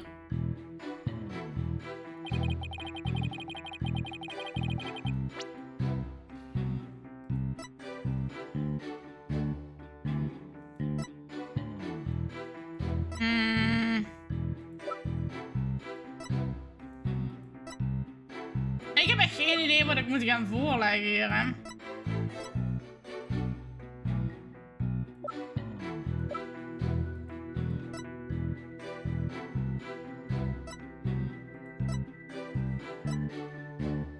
Pictures? I don't know. Ook niet. Ik ben echt gewoon dingen aan het gokken nu.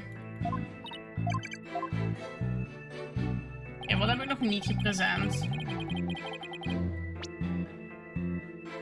Dat gaat wel niet zijn, denk ik, hè?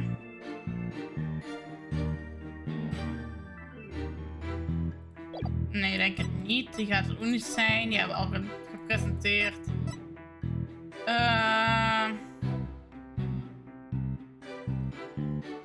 Oh, Maar de tape is toch wel prof means used by you to pass it on to the police. Objection! Het is de court recording. So let me get this straight. You were trying to help Miss Woods. That's nothing more than a bold-faced lie. No offense, Your Honor. Tuurlijk, want zij geeft vals dingen tegen haar naar huge.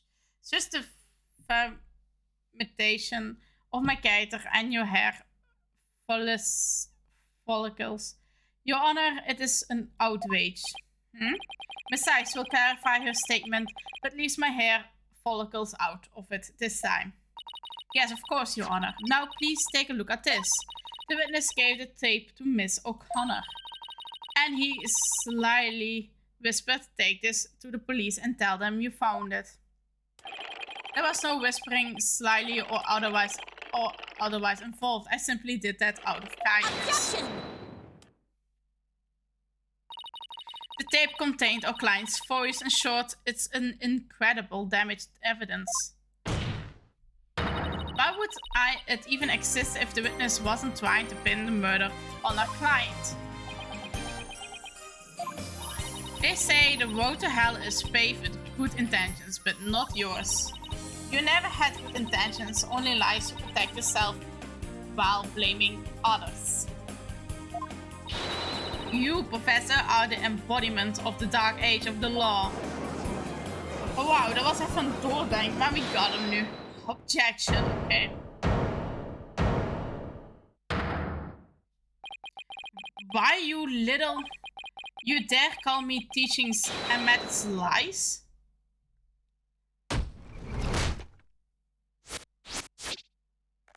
He's gonna take business. He's gonna mean business. Thames Legal Academy is a proud institution. It's the most powerful in the world. We'll never forget what true education and lawyering means once I'm through with you. Professor Means, what's with your hair? Quiet, no talking in class. Ow!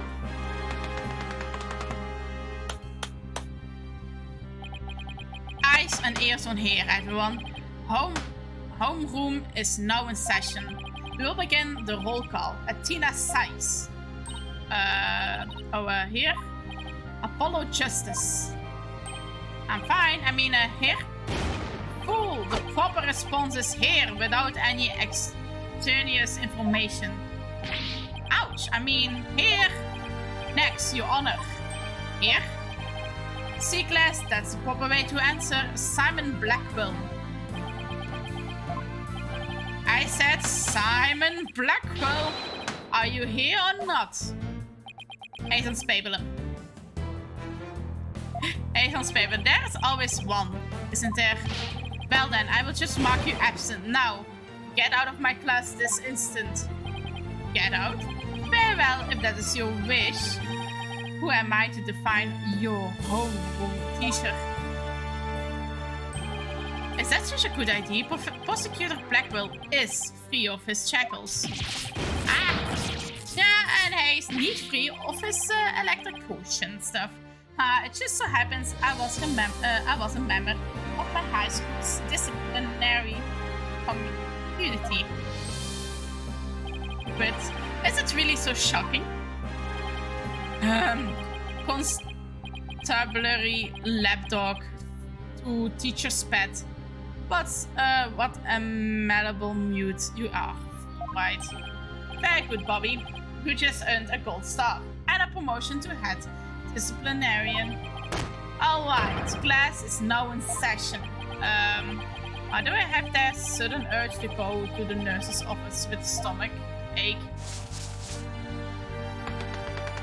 Main point, Juniper is the killer, I am innocent. Pay attention, I'm not the killer, Juniper is. This will be on the next test, so you had better be listening. Objection! Oh, he's going for. But Professor, you created the phony tape to pin the blame on Juniper. Plus, you were the only one who could have moved the body during the mock trial.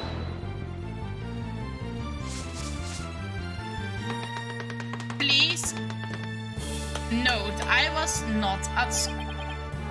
Athena, you disappoint me so. To think you would label me a murderer.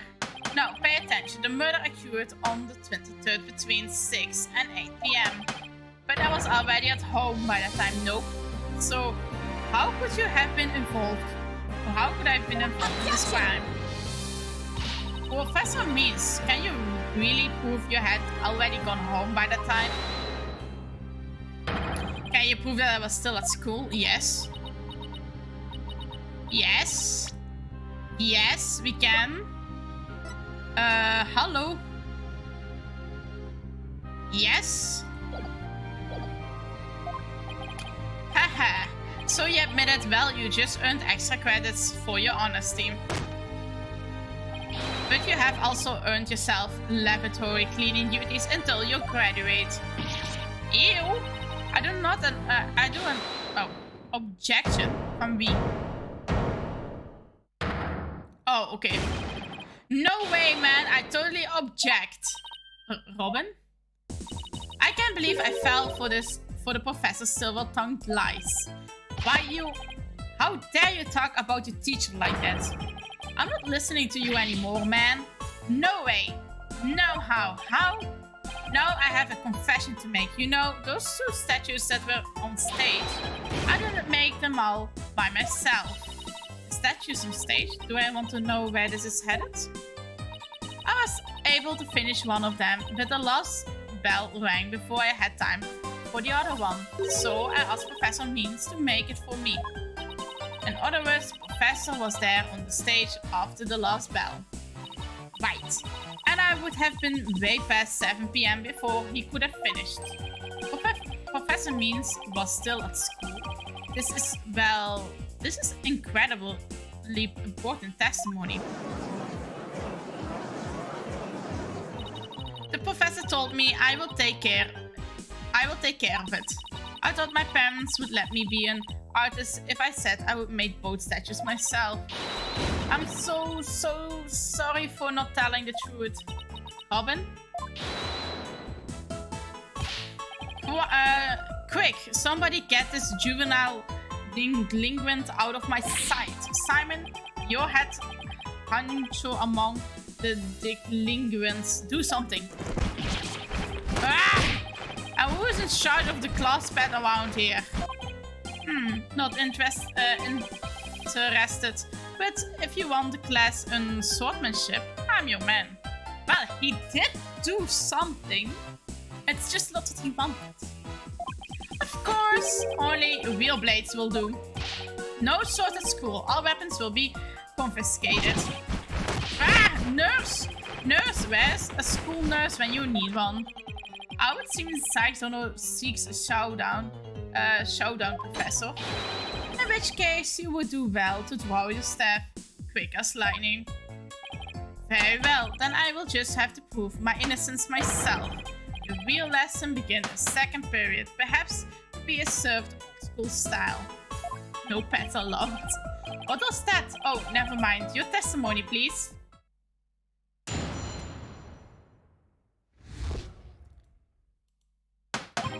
Now, pay attention. Robin took over half a day to complete one statue.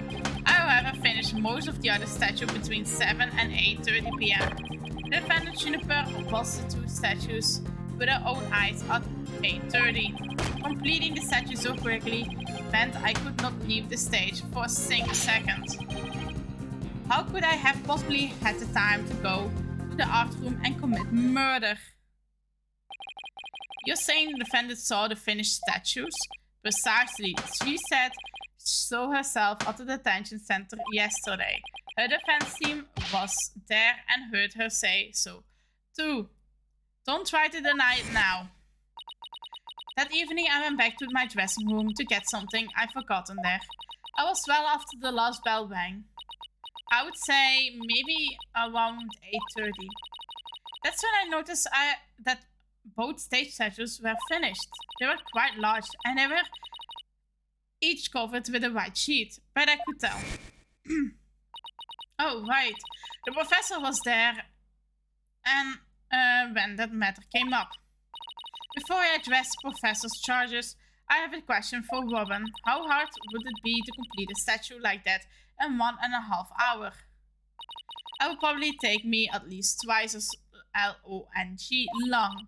So, personally, I think it would be incredible difficult to finish in that shorter time. That didn't exactly help our case. But he won't get off that easily. He bound to stumble over his own slippery means. Class examination. Oeh, ik zie wel dat het 6 uur is. En dat betekent voor mij, it's almost dinner time. Dus, en aangezien ik maar daar juist buiten bezig zag, gaat het waarschijnlijk eerst overleggen zijn met iets. Ik weet niet of ze iets gaat maken of iets gaat bestellen. Dus we gaan het beter hierbij laten aan de ene kant. Dus ik ga hem hier saven. Yes, save. Save that shit. En straks gaan we gewoon door met mijn Dark Urge playthrough van Baldur's Gate. We waren bij de Kid Yankees gebleven, dus we gaan waarschijnlijk de Kid Yankees allemaal killen. Waarschijnlijk gaat het weer een bloedbad worden. We gaan eens kijken, wie is er nog live? Wie van mijn lieve Twitch vriendjes is live? Eens kijken, ik zie het Sakame. En Annika. Oeh, en Cooked House Gaming. Weet je wat, ik ga deze keer Sakame nog eens reden. Sakame is even geleden dat we hem nog eens gereden hebben. Dus ik vind dat Sakame een raidje verdient. We hebben de laatste keer een paar keer House Gaming gedaan en Annika ook gedaan. Dus we gaan Sakame nog eens doen. Dat lijkt me wel een eerlijke raid vorm.